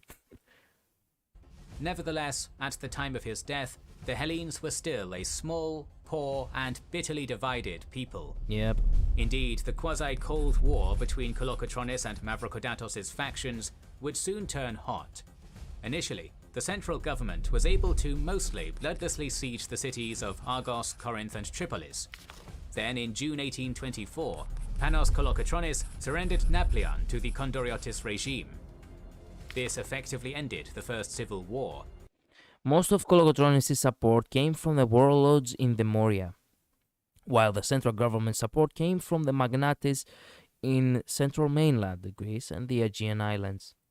But that following autumn, a minor revolt broke out in Capparissia over governmental taxes on local produce, which sparked a second conflict. This one was bloodier, resulting in the central government killing Panos Kolokotronis and ultimately capturing Theodoros himself, imprisoning him in a fortified monastery on Hydra Isle. Yeah, that's how bullshit the Greek government always was. The entirety of Greece acknowledges the fact that Theodoros Kolokotronis was a hero. So Alexandros Mavrocordatos and Georgios Kounduriotis were, as a matter of fact, just assholes who wanted to they wanted to secure, governments of Greece. Imprisoning Theodoros Kolokotronis was something that even to this day is seen as something horrible done by, aristocrats. Basically. It is bad because these two now, in many cases, actually, from the common people at least, which the common people always, for the common people are always the majority of a country, they see them as the people who just, they are the ones who betrayed the Greeks, not Theodoros Kolokotronis. Theodoros Kolokotronis gave his life to the cause. He fought, he lost his cousin, it was his cousin or his brother? Wait a minute. And Mavrocordatos of Argos regime. This effectively ended the First Civil War. Was his cousin?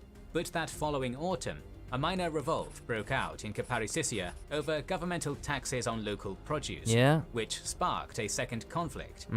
This one was bloodier, resulting in the central government killing Panos Kolokotronis and ultimately capturing... Oh, well, it doesn't say it. Well, but yeah, so basically... Theodoros himself. Capturing Theodoros Kolokotronis and having his family sacrificed as well, basically. Killed. Well, people see Theodoros Kolokotronis as the good guy, which he is, in many ways. If only disputes were not that, were not something the Greeks would always, find themselves stuck on. Imprisoning him in a fortified monastery on Hydra Isle. Following this, Mavrocordatos reassumed the presidency of an ostensibly reunited Hellenic Republic. But his victory would be a Pyrrhic one, for the young Greek state was weaker and more impoverished than it had ever been. And on the other end of the Mediterranean, in Egypt, a vast armada was forming. Yeah, actually this is one of the horrible things about this history of the, of the War of Independence. Egypt assisted the Ottoman Empire. Yep. So even though in many ways in ancient Greece, Egypt and Greece found themselves in many, in many good scenarios, you could say, in many, they were relatable in many ways. Egypt, during the War of Independence, actually created this vast armada and was about to launch a campaign on Peloponnesus. Back in 1798, when a certain Corsican artillery officer had launched an invasion of Egypt, an ethnic Albanian pasha named Mehmed Ali played a crucial role in repelling his Grande Armée.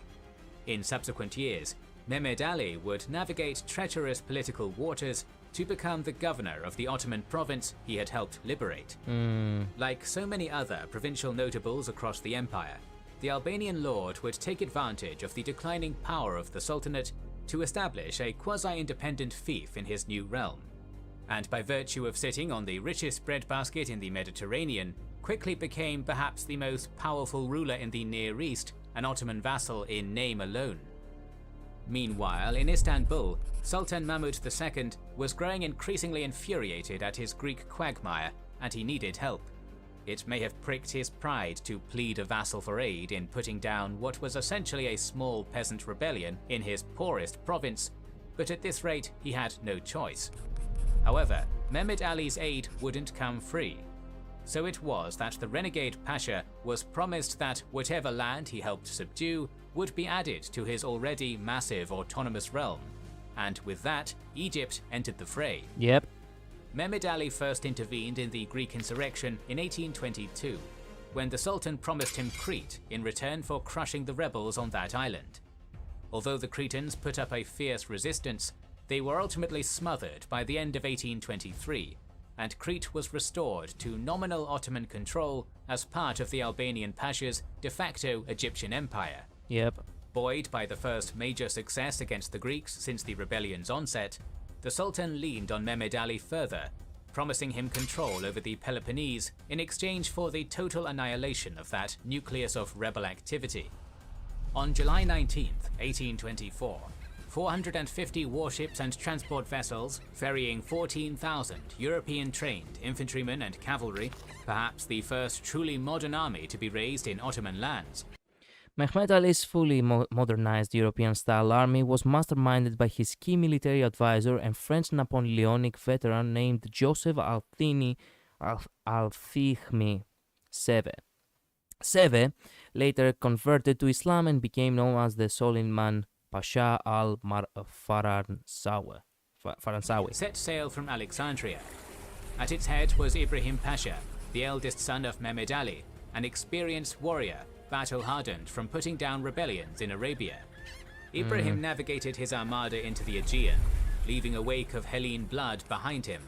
The islands of Kassos and Sara were subdued quickly, a devastating blow to the Greeks, who relied heavily on them for naval power.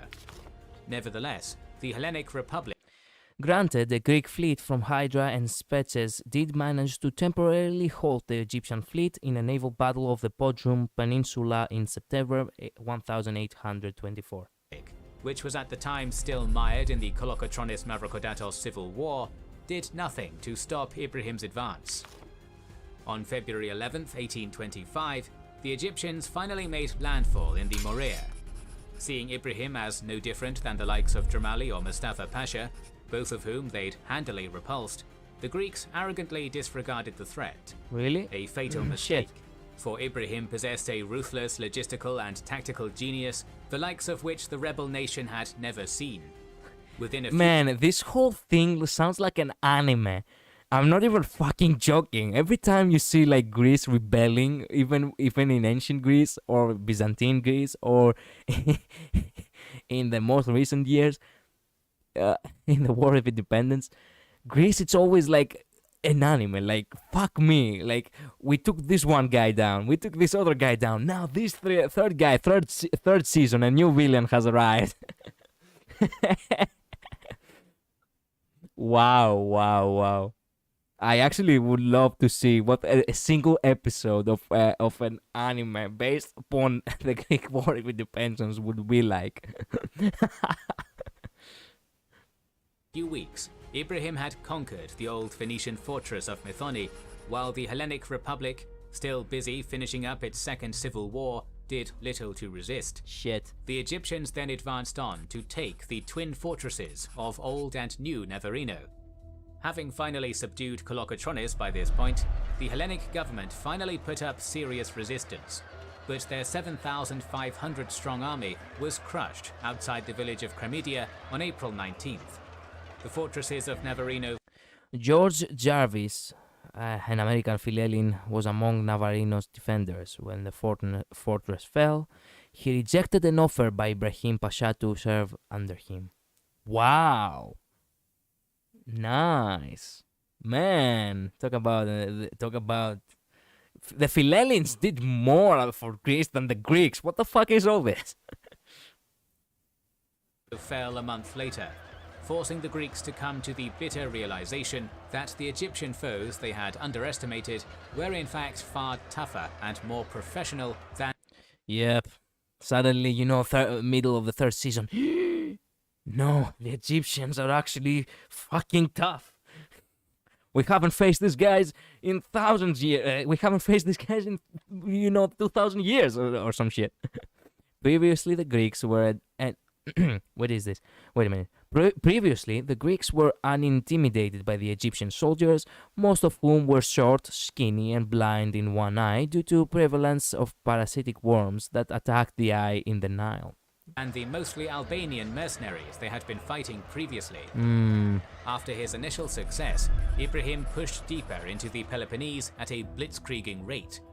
Now, in a panic, the Central Hellenic government quickly released Kolokotronis from his imprisonment, gave him full amnesty, and made him commander-in-chief of the Greek forces. Man, talk about backtracking when these cowards don't even fucking know. That's why the Theodoros Kolokotronis is such a fucking hero. This entire anime would be basically Theodoros Kolokotronis, as the main character. No fucking joke right there. No joke. No joke, people. He would, as a matter of fact, be the protagonist. Because think about it. Like, he starts off, he rises, he gives courage to the people, he earns some incredible victories. Then he's imprisoned, betrayed by his own people, and then he's released, and they ask help from him yet again to defeat this third season villain. Okay, let's see. I want to see. This is getting good. Even I don't remember all these details. This was no time to keep the Republic's best general behind bars. True.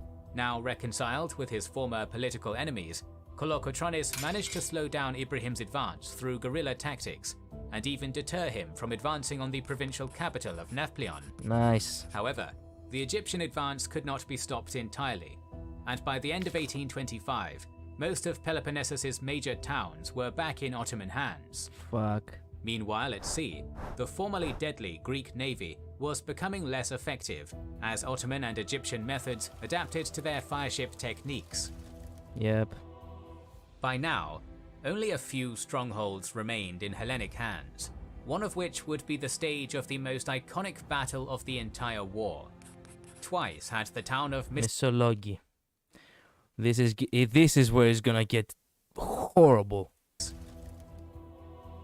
By now, only a few strongholds remained in Hellenic hands. Wait a minute, why the Greek flag is on the other side, in the other... Is it because of the Philhellenes, that these areas are actually Philhellene? Britain, France, Russia, Australia. Whoa! Do you realize that Australia actually changed grounds? As the war progresses, Australia also is either losing ground or gaining ground. And obviously Australia was not very assistant of our war. Sad. Perhaps they should think twice. One of which would be... But Venice is in Australia, but I thought they actually had some kind of cooperation, no? Oh well. I guess they had their own war here in the north. The stage of the most iconic battle of the entire war. Twice had the town of Missolonghi repelled Ottoman siege attempts, the second time famously resulting in the martyrdom of Lord Gordon Byron, English Greekaboo Supreme. True. When Ibrahim Pasha's Egyptian regulars had landed in the south and began their fiery march through the Peloponnese, they had bypassed Missolonghi, seeing it as strategically insignificant compared to the fortresses at Methoni and Navarino. However, while Sultan Mahmud II was mostly content to let his autonomous Egyptian vassals spearhead this latest phase of the war effort, he would not have his own forces sit idly by on the sidelines. So it was that the Sublime Porte appointed one 45-year-old Kütahya Pasha as head of all Ottoman. A highly competent leader, Kütahya Pasha was affectionately called Baba by his troops, who idolized him. Land forces in Rumelia, and told him in simple terms that either Missolonghi would fall or the head would from his shoulders.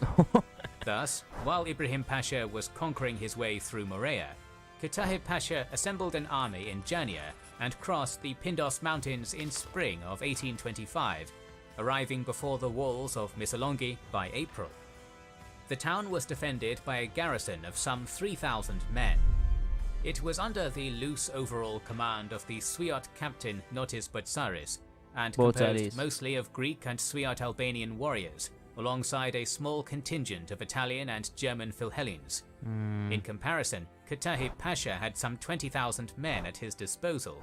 8,000 of these were professional soldiers, mostly of Turkish, Muslim Albanian or Bosnian stock, although some wild Cossack mercenaries from the Danube region numbered among them. Okay. The rest were laborers and slaves, taken from the local Christian peasantry. Sad. Soon the battle was joined, but although Kutaha outnumbered his foe greatly, he would find Missolonghi to be an extremely tough nut to crack. The town was protected by sections of these defenses were named American and European Revolutionary. Section of these defenses were named American and European revolutionary heroes like William of Orange and Ben Franklin, signifying that Greeks believed their cause to be of the same nature as theirs. 6,000 feet of thick earthworks, prefaced with a large moat and stationed within strategic gun emplacements. By sea it was protected by a shallow lagoon and sandbanks, which made it treacherous for Ottoman warships to directly approach. Yep. Indeed, Kutahu's initial attempts to breach the town on both fronts were thwarted. Although Ottoman sappers were able to trigger a massive explosion underneath the earthworks on August 2nd, the following charge to take the ramparts, led by the Cossack mercenaries, was repelled by the Greeks. Hey, I was God fucking... Oh man, my revolution. Thank you, my revolution. Let's go. Meanwhile, attempts by the Ottoman navy to blockade the town by sea also ended in failure when the cowardly Kapitan Pasha, Khusrev, retreated at the sight of Greek fireships, fearing being caught in the shallows and trapped in the inferno. Yeah. This allowed Missolonghi to continue receiving fresh supplies by... To make matters worse, defenders had perfected the art of making silent nighttime sorties out the walls, picking off isolated... Wait a minute, why is this over here? Is it because every time there is an ad? Silent nighttime sorties out the walls, picking off isolated contingents of men in his siege camp, killing them silently until their killing them silently with their yataghan daggers. By boat. Despite all this, Kutahi Pasha refused to back down, and since his head was on the line, retreat was simply not an option.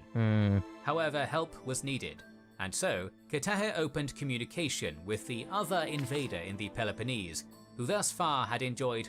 This led to a lull in the fighting, during which the high-spirited defenders hosted a vibrant wedding within the city walls. What? Wow. Far more success against the Greeks. In November of 1825, Ibrahim Pasha's Egyptians arrived at Missolonghi, renewing the naval blockade by sea and bringing in fresh professional infantry and artillery by land. Shit. From here, the stubborn town's days were numbered. Within the next few months, the Greek ships resupplying and defending Missolonghi were scattered or sunk by the modern Egyptian fleet, cutting off the town's main lifeline. And that is the sad part. The Missolonghi now cannot be breached, but at the same time they are trapped. There is no way for the people of Missolonghi to find food. Still, the defenders refused to surrender, but theirs was a futile struggle. By March, they had begun to succumb to diseases born of... Ibrahim Pasha and Kutahi Pasha had a cold relationship, since Kutahi knew if Ibrahim succeeded where he failed. Since Kutahi knew if Ibrahim succeeded where he failed, he would be humiliated. Of malnutrition, and realized that the walls that protected them were soon to be their tomb. Yep. Faced with no other option, Notis Botzaris and the other Hellenic leaders made a plan to break through the Ottoman encirclement and escape, abandoning the city itself, but allowing the men within to live to fight another day. Wait a minute. Can you say that again? By March, they had begun to succumb to diseases born of malnutrition and realized that the walls that protected them were soon to be their tomb. Faced with no other option, Notis Botzaris and the other Hellenic leaders made a plan to break through the Ottoman encirclement and escape, abandoning the city itself, but allowing the men within to live to fight another day. So they abandoned the city, but the people, okay?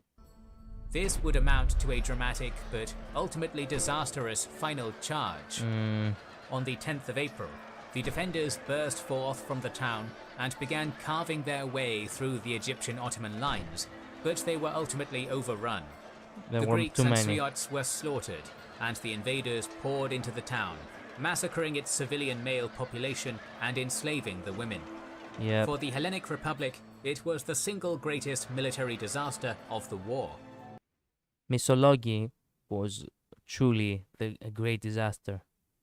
And these people became martyrs when the Greek villages learned of their sacrifice, that they almost starved to death.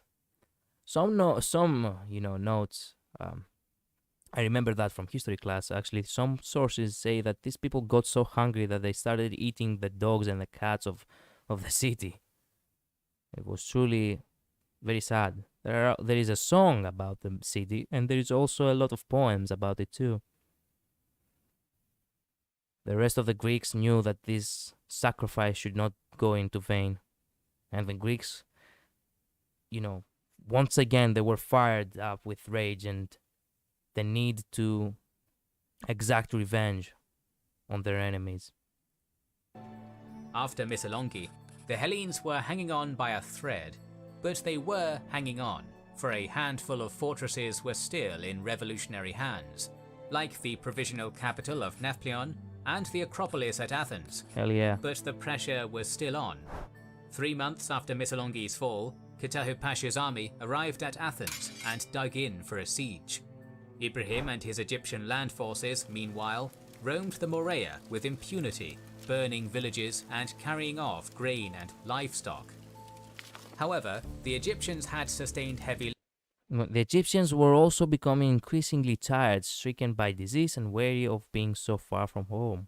losses over the many battles he had won, rendering them without the manpower to take the remaining Hellenic fortresses.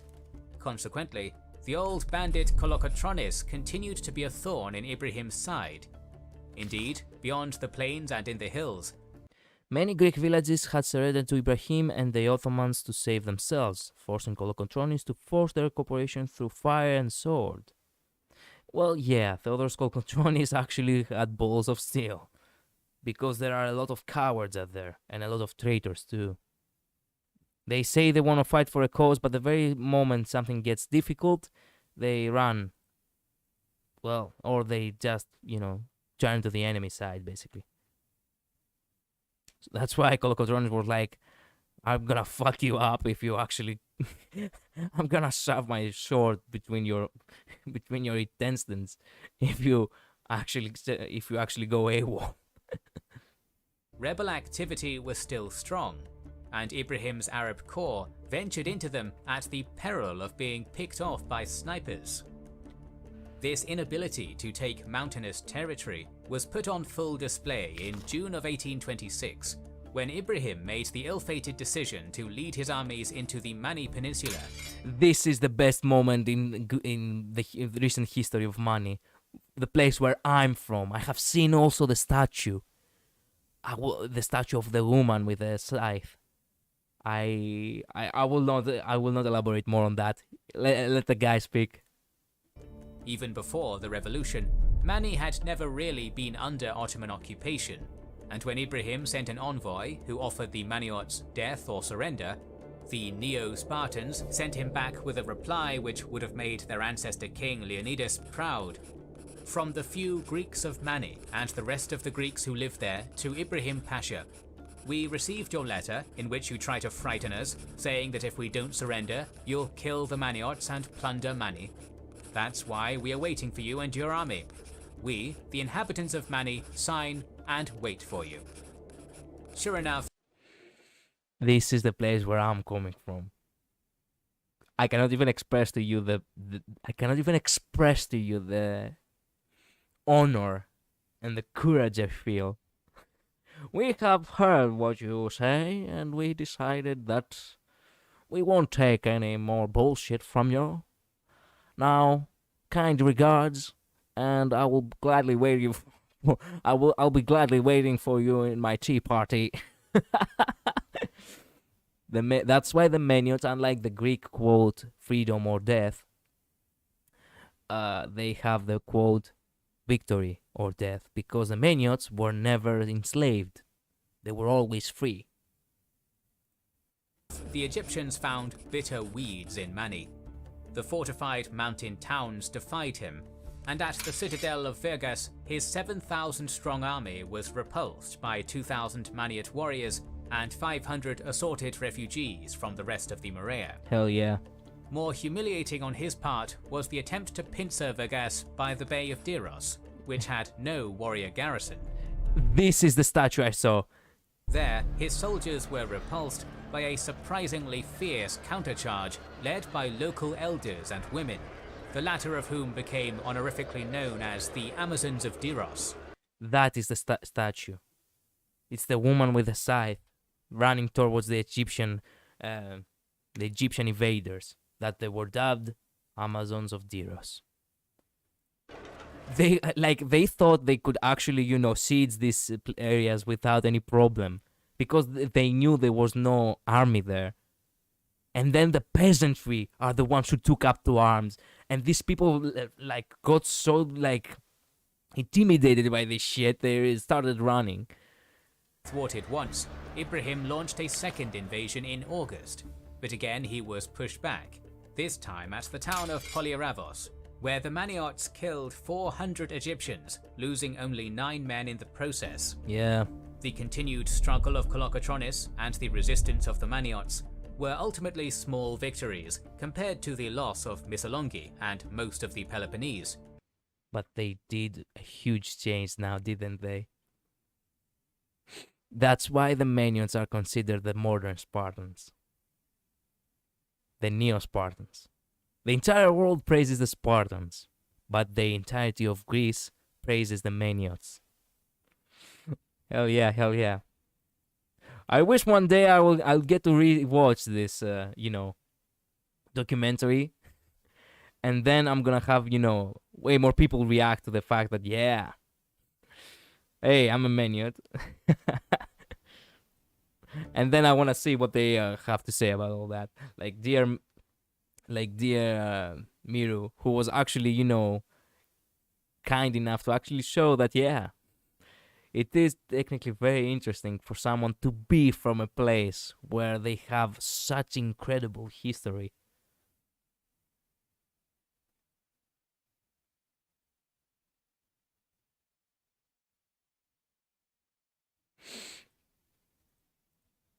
However, they were important nonetheless, for they proved that Ibrahim Pasha's Egyptians, who had been virtually undefeated up until this point, were not invincible. That's right. Moreover, despite the heavy beating it had received, the revolution was still alive.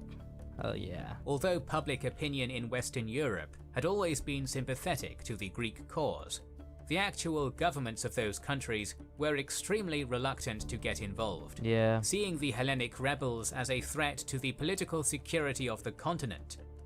However, by 1826, factors both internal and external were increasingly pushing the great colonial powers of Europe toward direct military intervention on the Greeks' behalf. Hell yeah.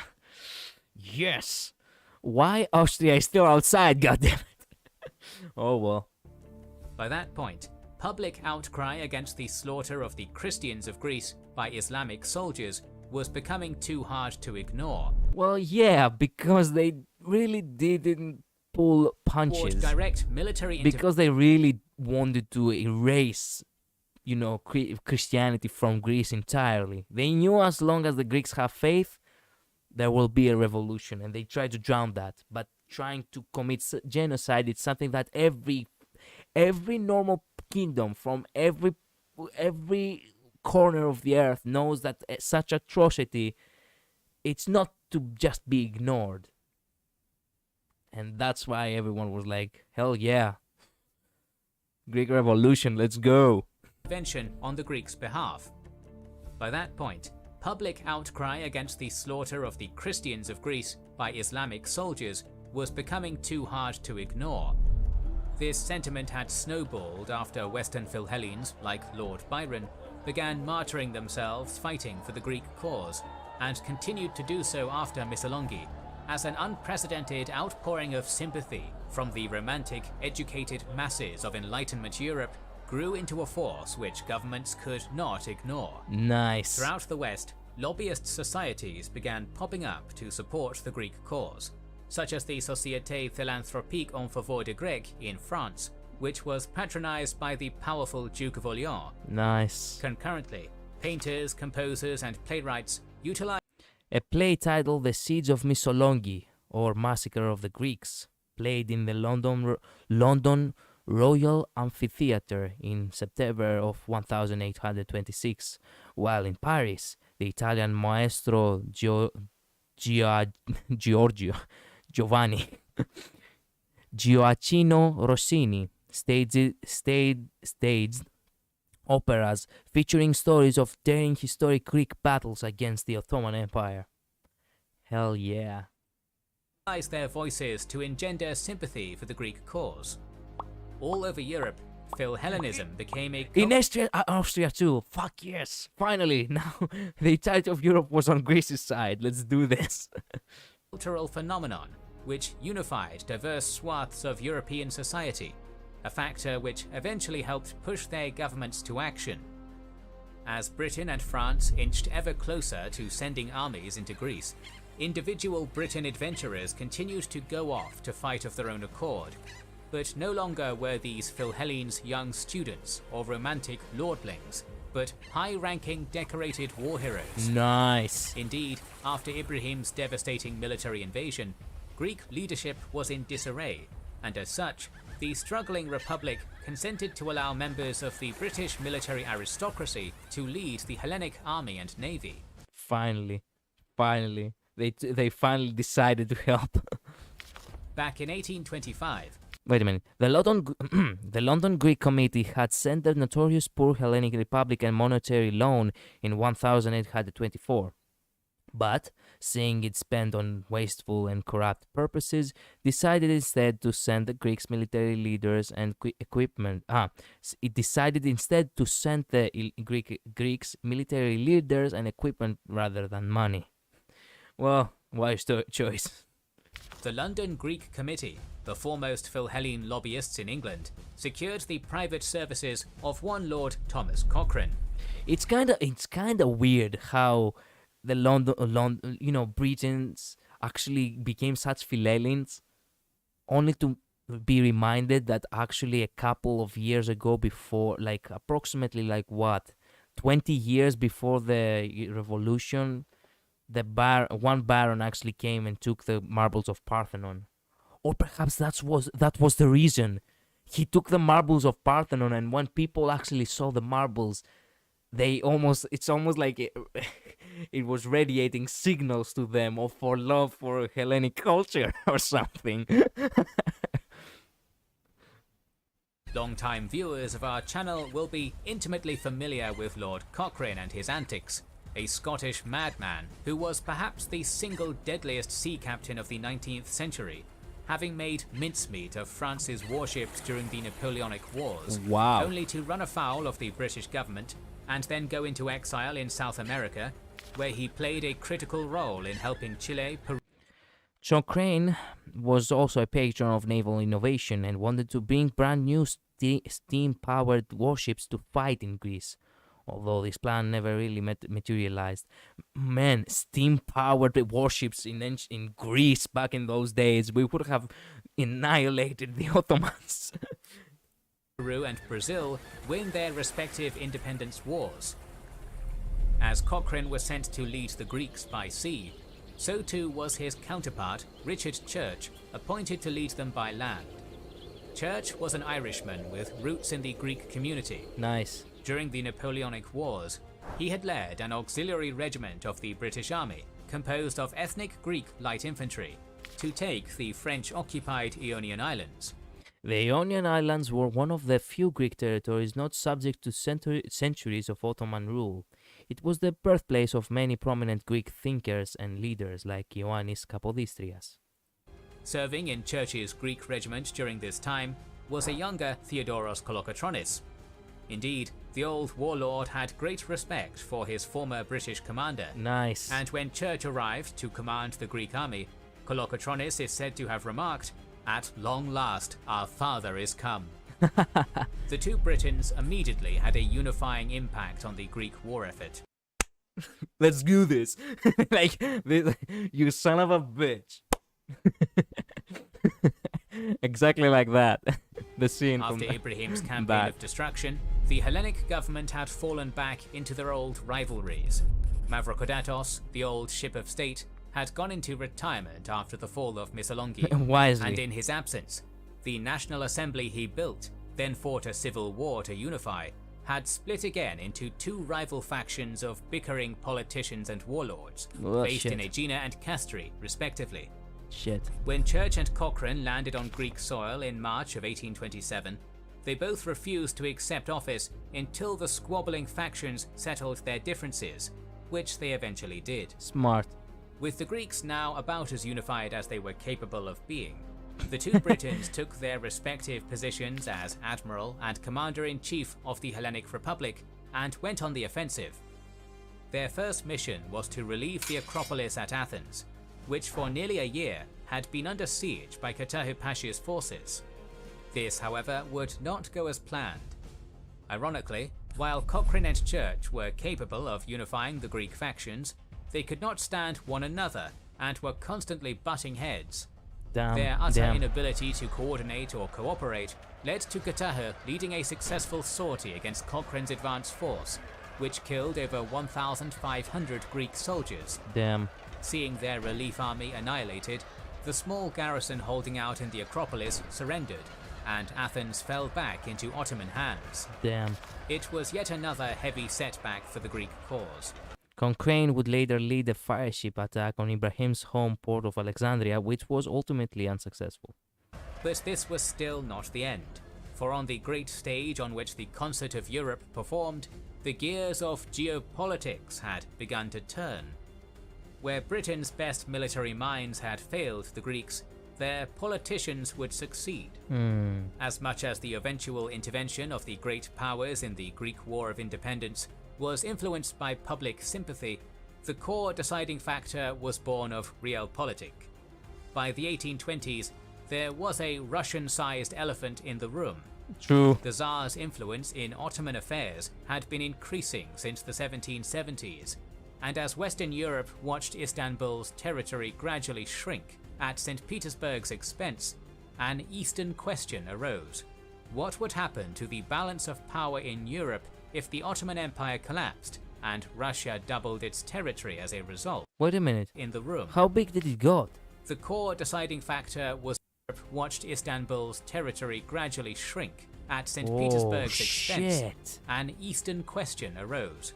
Russia really became fucking huge. What would happen to the balance of power in Europe if the Ottoman Empire collapsed? Imagine all the purple now being also Russia. What the fuck? They would surround the entirety of Europe. Russia doubled its territory as a result. Fears of Russian expansionism had been one of the reasons Western Europe operated on a strict policy of non-intervention when the Greeks initially revolted. For they hoped that if the Sultan crushed the rebellion quickly, then Russia would not take advantage of the chaos to gain more land at the Ottomans' expense. However, the rebellion was now in year 5, and every extra day it fought on increased Western fears that Russia would finally involve themselves, fears which were exacerbated when the geopolitically conservative Tsar Alexander I died in 1825, and was replaced by his much more ambitious brother Nicholas I, who immediately started putting the screws on Sultan Mahmud, forcing him to sign the Convention of Akerman in October of 18... Wait a minute. The Convention of Akerman forced the Ottomans to withdraw all their troops from the Romanian principalities who had been stationed there since Alexander Ypsilantis started the Greek revolt there in February of 1821. In 26, which greatly increased Russian influence over the Ottoman-controlled Romanian principalities. This put the powers that be in Western Europe into political overdrive as they scrambled to ensure that Greece would not ultimately become a Russian-dominated satellite, as all Ottoman territories in Europe seemed on trajectory to be. Thus, Britain launched itself into Greek affairs, on the subtext of containing Russia, and the pretext of stopping the still-at-large Ibrahim Pasha from carrying out an alleged barbarization project, in which he supposedly intended to enslave and deport the Peloponnese's entire. Historians debated fiercely over whether or not Ibrahim really was trying to commit genocide in the Peloponnese. Okay. Christian population and replace them with Egyptian farmers. Well, to be fair, if he was Muslim, he would probably do some massacres, that's for sure. As it turned out, Britain and Russia would not have to butt heads over Greece.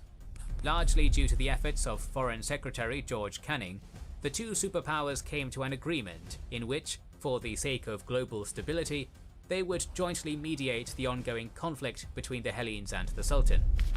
France, meanwhile, had been French foreign policy had deep interest in Mehmet Ali, whose son was currently ravaging Greece. However, the French public was firmly in support of the Greek cause. Initially reluctant, but soon also joined in on the negotiations. Let's the do ultimate this. result was the Treaty of London, signed on July 6, 1827. In it, the three greatest powers in Europe finally declared their official support for the Greek cause, Finally. sponsoring the creation of an internally autonomous Hellenic state, albeit one that would still pay tribute to and recognize as overlord the Sultan in Istanbul. The Treaty of London was engineered to be a conciliatory resolution for all parties involved. The Greeks would get their independence, albeit in a limited capacity, while the Ottomans would nominally maintain their territorial integrity. The Russians, who, per the Treaty of Küçük-Kaynarca, were the nominal protectors of all Orthodox Christians in the Ottoman Empire, would still be able to sink their claws of influence into this new Greek nation. Meanwhile, the British and French had seemingly solved their Eastern question by preventing the Ottomans' collapse and containing Russian expansion, all while appeasing their ravenous Philhellene citizenry by aiding the Christian Greeks. There was only one problem. The Ottoman Sultan completely rejected the terms. The bluff had been called, and the powers of Europe would now either have to drop the matter or enforce their demands by might. They chose the latter, and so it was that in the summer of 1827, a joint Anglo-French and Russian fleet, composed of the finest warships in the world, sailed for the Ionian Sea. Yeah, things got tough. They thought they could have a balance, but the Ottomans don't really fall for that.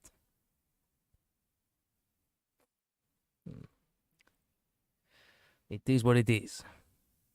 The Greek War of Independence was about to become an international war. Yeah.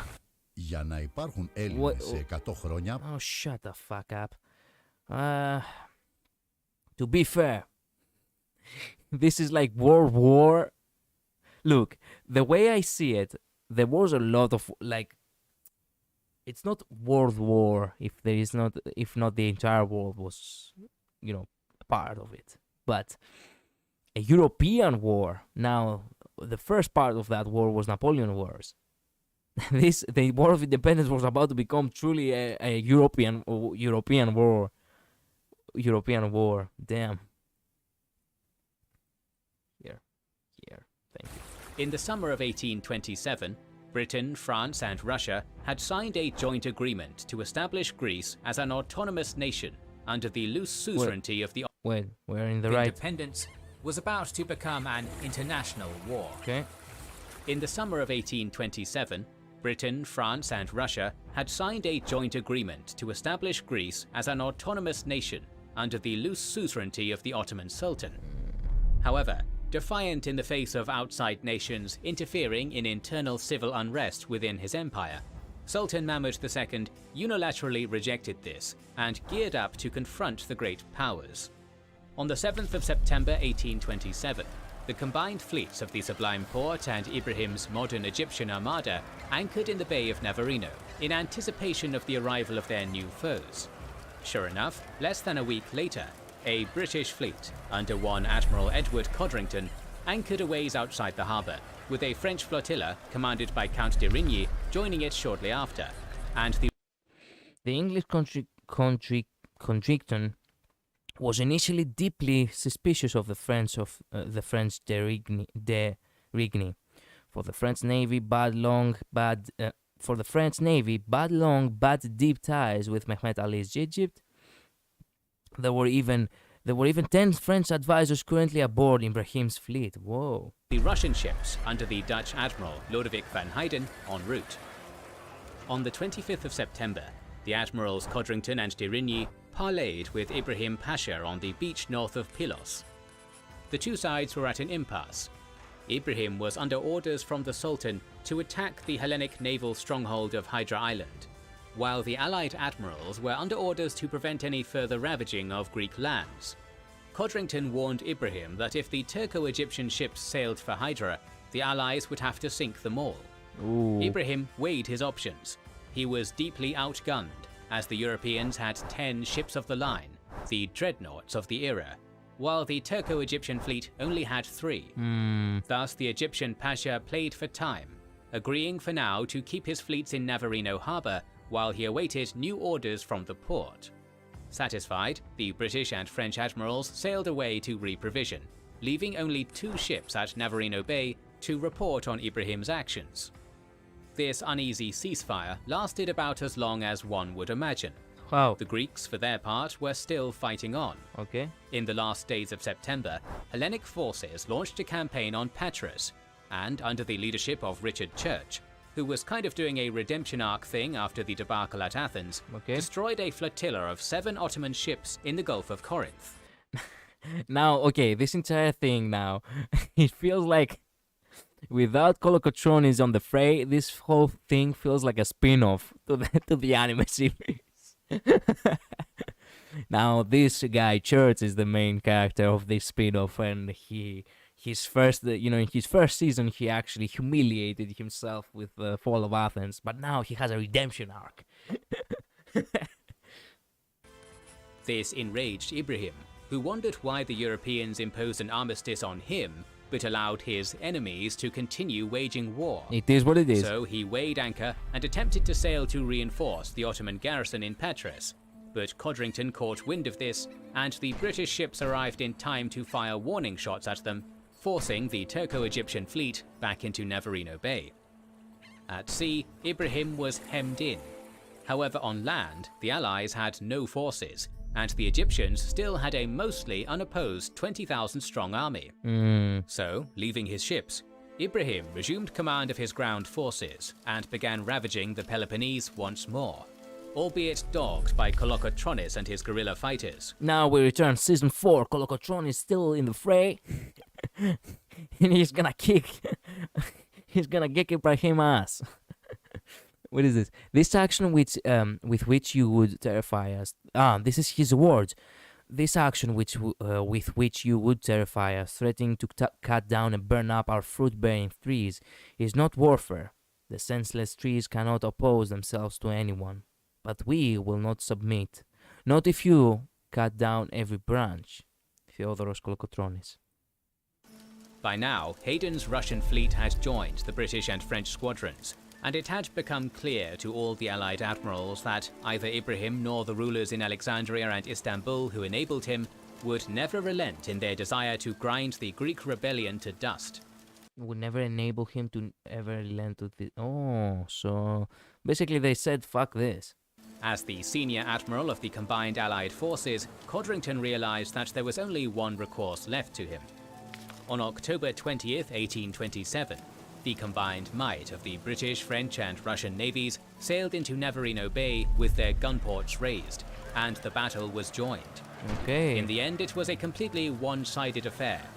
Outgunned and outmatched, over 60 Egyptian and Ottoman ships were consigned to the bottom of Navarino Bay, condemning over 6,000 hands to drown with them. In contrast, the Allies suffered less than 200 fatal casualties and lost no ships. Mehmet Ali's modern navy, the pride of invincible Egypt, had been obliterated, and as a result, an absolutely crippling blow had been dealt to Sultan Mehmed II. After the Battle of Navarino, the result of the Greek War of Independence was set in stone. For 6 long years, the fate of Hellas had been hanging in the balance, but now Greece would be free. Finally. However, the Greek nation, if one could even call it that at this point, was in dire straits. After the 3-year spree of Ibrahim's marauding, the land was utterly desolate, while factional squabbles From Arta to Navraktos, wrote a contemporary traveler. We did not meet a single human creature. It is a vast desert. Elsewhere, a few Greeks came out from the rocks and appeared before us like ghosts, famished ghosts. between revolutionary warlords had resurfaced. Even with freedom secured, it seemed that the Greeks were destined to remain an impoverished, divided, and little people. Yeah. That is, unless a true ruler could take the reins and pull together the frayed threads that was Hellas. And who would that leader be, I wonder? A man who apparently we talked about in the beginning of this episode. At some point. The beginning of this episode, kinda early, but where? It was right here in the first 6 minutes of this video. Now we are 1 hour and 20 minutes in. Do you remember his name by any chance? It is here that the statesman himself, Ioannis Kapodistrias, finally re-enters our story. Finally. Back in the summer of 1827, the Greek National Assembly, or what was left of it anyways, had met at Trozen. With allies on the way, Hellas had a future once more, and it was time to put affairs of state back in order. Finally. There they had ratified a new national constitution, an amendment to the one crafted by Mavrokordatos at Epidaurus in 1822. More importantly, they unanimously elected Ioannis Kapodistrias, by far the most accomplished Greek-born politician in Europe, to serve as leader of the Hellenic state. Yep. As one may recall from our first video, when the revolution first broke out in 1821, Kapodistrias had been offered a leadership position on account of his vast experience as Russia's chief foreign minister. However, he declined the role, condemning the insurrection as unwinnable folly. He had been wrong about that, but hindsight is 2020. The situation had changed, so when Kapodistrias was elected by the National Assembly, he accepted what must have seemed like the role he was destined for. Yeah. On January 18th, 1828, Kapodistrias landed in Nafplion. Having been born in the Venetian, then French, then British-controlled island of Corfu, and spent the lion's share of his adult life as a Russian statesman, it was the first time he had set foot in mainland Greece. True. The first thing he did was persuade the Greek Senate to suspend the constitution and the National Assembly and temporarily give him full powers. Greece, he declared, was not yet ready for democracy. True. He was wary of the various factions within the Hellenic body politic, who had spent the duration of the war fighting one another more than they had actually fought the Ottomans, and did not want to have to navigate around the capricious whim. Kapodistrias was disdainful of the Greek elites. Oh, wait a minute. Was disdainful of the Greek elites. According to one source, he called the military chieftains brigands, the fanariots, vessels of Satan, and the intellectuals fools. Yeah, well, they were savage. What can you do? Of squabbling magnates and warlords just to get anything done. Luckily for him, the National Assembly willingly gave him full control. Kapodistrias was a civil servant in every sense of the word. Yeah. Working from 5 in the morning to 10 at night every day, he utilized his vast state-building experience to rebuild the pillars of Greek society, so thoroughly eviscerated by 6 years of brutal war. To that end, he involved himself in every theater of national reconstruction, developing the foundations of a standard currency, a method of taxation, a legal framework, courts of justice, orphanages and schools, and even a modern quarantine system to fight the typhoid, cholera and dysentery epidemic. Kapodistrias was a chronic micromanager. For example, he regularly sent letters to the schools with instructions down to the exact type of water pump they should use. Wow. Kapodistrias was incredible. Which had spread like wildfire during the worst years of the war. However, the titanic task of domestic reconstruction was but one of Kapodistrias's many challenges. For one thing, there was still technically a war on. Yep. Although Ibrahim Pasha's navy had been destroyed, the man himself, alongside 20,000 ground troops, was still active in the Peloponnese. Yep. In the summer of 1828, a French expeditionary force landed in the Peloponnese to support the Greeks, who, having previously been on the ropes against Ibrahim Pasha's relentless onslaught, were imbued with a renewed fighting spirit to finally crush the loathsome Egyptian host which had terrorized their homeland so thoroughly. However, Ibrahim knew that the conquest of the Peloponnese was no longer feasible. Despite all the terrors he had inflicted on the Morea, he had not crushed the Greek spirit, and now, with the situation turning decidedly against him, it was time to make a graceful exit. Through the eloquent work of French diplomats in Alexandria, Governor Mehmed Ali agreed to order his son's return home. On the 4th of October 1828, Ibrahim and his Egyptian legions departed the ancient land of Hellas. Over the last 3 years, Ibrahim Pasha had turned the Peloponnese into a barren wasteland. However, in the end, he gained absolutely nothing out of it. After failing to add Greece to their domain, the Egyptian government would later turn on the Ottoman Sultan and order Ibrahim to conquer Ottoman Syria, which he accomplished by 1833. After his departure, the bulk of Ottoman-aligned forces in Greece were gone, and the forts in the Peloponnese, which had been occupied by the Egyptians, fell mainly into French hands. Kapodistrias, meanwhile, had been busy doing away with the loose hodgepodge of bandit gangs who had thus far carried the Greek cause, but also proven extremely prone to insubordination and infighting. To that end, he established the Hellenic Army Academy and a regular Greek army corps, which he deployed into central Greece, hoping to take as much land as possible from the Ottomans to strengthen the Hellenic state's territorial claim. This was done in defiance of British international policy, which wanted to confine Greece's borders to the Peloponnese. And just imagine, Greece is this. Good thing Kapodistrias actually did not listen to the British. When the time came to properly define its borders. Certain familiar faces were appointed to spearhead this campaign. In eastern Roumeli, Demetrios Ypsilantis began securing the hinterlands around Athens, while in the west, the old goat Kolokotronis, fighting alongside his... The old goat, you know, the goat, not just the old goat. This guy was the goat. Get me? Get me. British bromance, Richard Church, liberated the Gulf of Arta and its surrounding environs. These advances were aided in part by the fact that in April of 1828, Russia had finally launched a full-scale invasion of the Ottoman Empire, which had stretched the Sublime Porte's military capacity to its very limits. However, Kapodistrias' relations with his generals were strained, to say the least. His predilection for micromanagement infuriated the military men, who were perfectly capable of leading an army without the constant nagging of this bookish civilian statesman, thank you very much. Yep. Kapodistrias' quarrels with the likes of Ypsilantis and Church were ultimately indicative of the great statesman's deeply strained relationship with the Greek elites. It should be noted, however, that Kolokotronis was always an avid supporter of Kapodistrias. Why? Well, simple, because Kolokotronis was a man who saw the bigger picture. That's why Kapodistrias and Kolokotronis were such badasses. Which would eventually lead to his doom. On December 21st... Yeah, this is actually the sad part.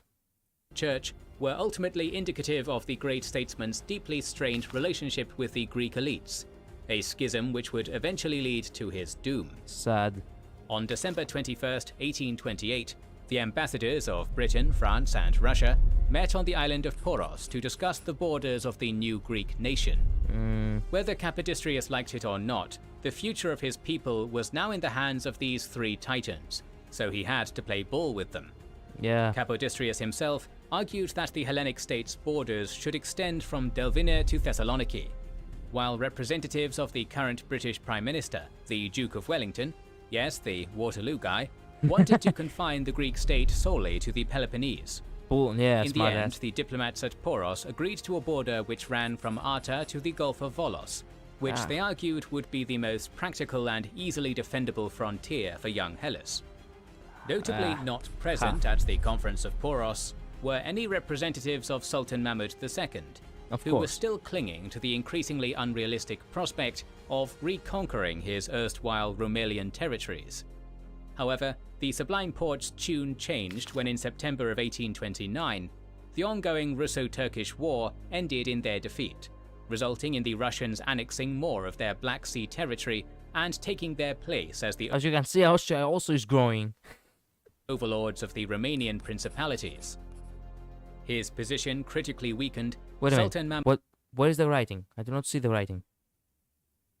Russians annexing more of their Black Sea territory and taking their place as the overlords of the Romanian principalities. Oh, Romanian principalities. His position critically weakened. Sultan Mahmud II finally agreed to accept the terms of the 1827 Treaty of London, whereby Greece would become an autonomous state, but still his tributary vassal.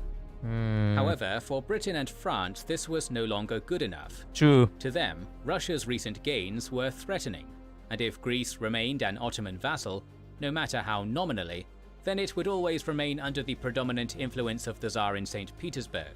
Yep. So the British and French, influenced in no small part by Capodistrias' political maneuvering, conceived that Greece would not be an autonomous vassal, but a completely independent nation-state, under Hell yeah. Hell yeah.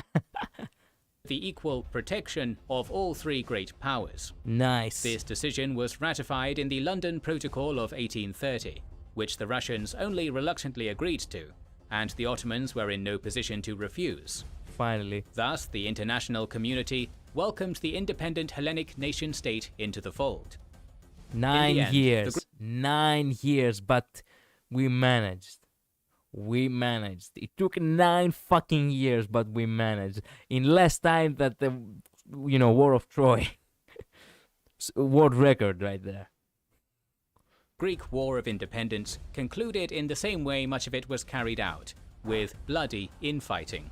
Yep. That Ioannis Kapodistrias had done much for Greece was indisputable, but in his short time in power, his complete mistrust of the Greek elites who had carried the revolution caused him to make several powerful enemies. Unfortunately. Among these were the powerful maritime magnates of Hydra and the Maniots under Petros Mavromichalis.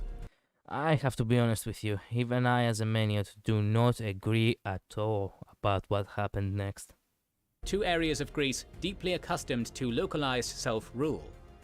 When, in the interest of centralizing the state, Capodistrias forced stringent taxation policies upon them and tried to impose regional governors on them, he was instead faced with an uprising on his hands. In May 1831, the Hydriots convened their own National Assembly in direct defiance of Capodistrias' government, and declared the Maniot lord, Mavromichalis, to be their president. Even a certain Alexandros Mavrokordatos came out of retirement to support this rival regime. Of course, this guy would come out of fucking nowhere to ruin everything yet again. Despite the fact that he had been opposed to Mavromichalis in the last civil war, in the last civil war, in case you had not noticed, Greek politics are messy. Yeah. Well, you do realize that there is something truly messed up in Greece. Whenever... Actually, you do actually know that there is something very messed up in Greek politics when you realize that actually in Greece, it's not the president the one who governs the country, but the prime minister, unlike in normal countries. However, Capodistrias put down this rebellion, sinking the Hydriot frigate Hellas in the process. To prevent further insurrection, he had Mavromichalis arrested and imprisoned. This would be his final mistake. To the mafia-like Maniots, unfortunately, this is the point where we truly done fucked it up. I do not agree with this at all. But we did practice blood feuds, unfortunately. We really did. This was the first thing I said in the beginning of the stream when we were reading on the wiki. Such an act was enough to trigger a blood feud, and as such, the Mavromichalis clan resolved to kill the great statesman for the incarceration of their patriarch. Yeah. On the 9th of October 1831, as the first president of the Hellenic state walked up the steps to the Church of Napoleon to attend the morning service, he found himself confronted by Petros's brother, Konstantis Mavromichalis, and his son, Hyohios Mavromichalis. Yeah. Without due ceremony, they shot and stabbed Capodistrias to death. The entirety of Greece was not happy with this shit. The one crime that even I as a man would feel ashamed of. This was not right. There is this famous painting which is exactly like this one. This is not the official painting, but there is this famous painting of, of his death, of his assassination. Immediately afterwards, Greece was plunged into chaos, and all that Capodistrias had accomplished threatened to become undone. Yeah. In this, the great powers saw opportunity. And that's why the Manions are such morons. For everything good we've done, suddenly we undid everything. They had long preferred that Greece be a monarchy rather than a republic. After all, if we were a republic right off the bat, we would have become so big. I'm telling you. In a still revolutionarily charged Europe, it set a better precedent for their own divinely appointed monarchs. So it was in May of 1832, a German prince, Otto I, was imported from his native Bavaria to Greece. Although undoubtedly foreign, Otto's family were Philhellenes who had donated significantly to the Greek Revolution and allegedly were descendants of the Imperial Byzantine Laskaris dynasty. Well, to be fair, though, nobody wanted monarchy to begin with. And appointed the first monarch of a re-augmented Kingdom of Greece, stabilizing the country once more. When the Kingdom of Greece emerged onto the world stage in 1832, it was small, poor, and ruled by a foreign king who... What the fuck? This is the mess my country has to face. Small, poor, and foreign control. Was imposed upon them by three great powers who held significant sway over the young nation's internal politics. Yeah. Moreover, only a third of all ethnic Greeks in the Ottoman Empire had been liberated, as Hellenes in Cyprus, Crete, Thrace, the Pontus, and beyond remained under the rule of the Sublime Porte. Many Greeks who had once prospered under the Sultan, like the Phanariot merchants, were now no longer able to do so, looked upon in suspicion and disdain. Overall, it was not quite the freedom that Greece had hoped for, but it was freedom nonetheless. True. No matter the circumstances, the Greeks were the first people to win full independence from the Ottoman Empire, and the modern Greek nation-state they created is the very same which, through trials and tribulations, endures to this day. Yeah. We managed. We sacrificed a lot, but we managed. In the end, even I can say that it was worth it, even though it was a mess. And also it was a big fuck you, because we were truly the first ones to to become independent from the Ottoman Empire. Nice. More videos on modern Greek history are on the way, so make sure to subscribe and press the bell button to see them. Please consider liking, commenting, and sharing. It helps us immensely. Congratulations. Our videos would be Amazing. impossible to produce without our kind patrons and YouTube channel members, whose ranks you can join via the links down in the description to know our schedule, get early access to our videos, access our Discord, and much more. This is the Kings and Generals channel, and we will catch you on the next one. Amazing.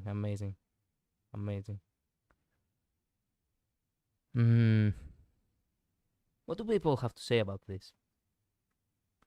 I'm from PK, Pakistan. Oh, yes, I'm from Pakistan, and I have a massive amount of respect for Greek culture, Greek Orthodox religion, and other struggles for freedom as a nation. Nice. Respect to all the Greeks, and admire your history, culture, and beautiful country itself. Hope your economic woes are solved, and your people and the nation regains its former glory. Thank you. What is this? There were also a lot of there were also a lot of prominent women that significantly contribute to the Greek cause, like the Suliotes martyr women, the naval commander Laskarina Bupulina, and the benefactor Mavrogenus. Yeah, there were also many women who actually helped a lot. I want to personally thank you for your time and interest in the Greek Revolution. I am aware of the considerate time and effort it takes to complete the documentary. I have searched to find a video in the revolution, and I found a partial one in Greek.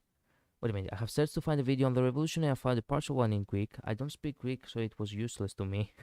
I enjoy your documentary because they are thorough, and the explanation of the battle scenarios are brilliant. Thank you. I enjoyed this installment as I have the others. Keep up the good work. Please don't let it drive you to illicit advice. Just a little friendly advice. Oh, nice. Good. Said well.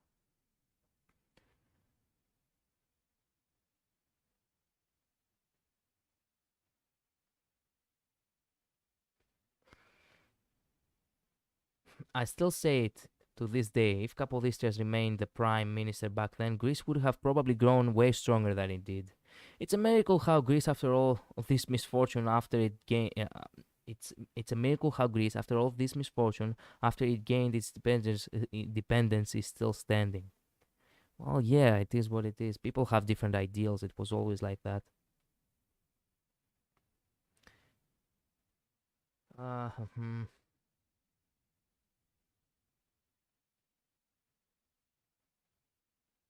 It's disappointing that though that you guys didn't animate the Battle of Navarino, which is one of the most important counterpoints within the entire Greek Revolution. Oh, well, you cannot expect them to animate everything, you know.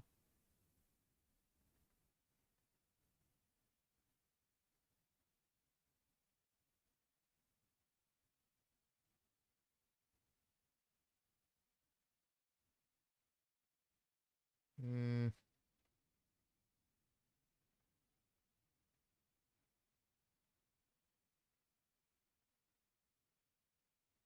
I'm just sure the name Athens sent a shiver down my spine, many spines. Very few cities in the world have such a gigantic reputation. Yeah, true.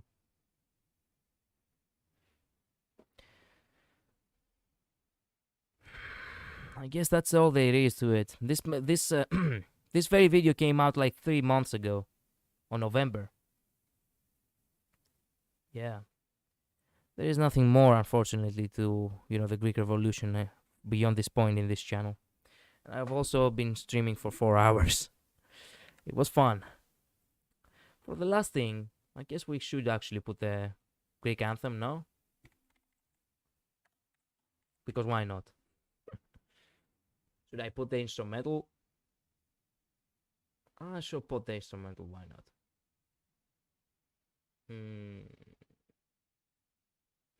The actual hymn is that it's actually 30 minutes long. Oh well. So thank you so much for watching. Thank you so much for being here, everyone. Miro, thank you so much for dropping by as usual. And happy Independence Day. This was one weird, stream, but enjoyable nonetheless. Thank you all so much for watching. Have a good rest of your Saturday. Have a good Sunday tomorrow too. And I'll see you on Wednesday, 2 p.m. Eastern European time, if everything doesn't change. Depends. I hope nothing changes, okay? Also, say goodbye to the mustache, because the mustache is gone from the next from the next stream, and I actually really like this model with the mustache. Anyway, have a good day. All right. See ya. Let me put the music real quick. Oh, wait a minute. Here. There we go. Instrumental. You know, orchestral instrumental. Later, people.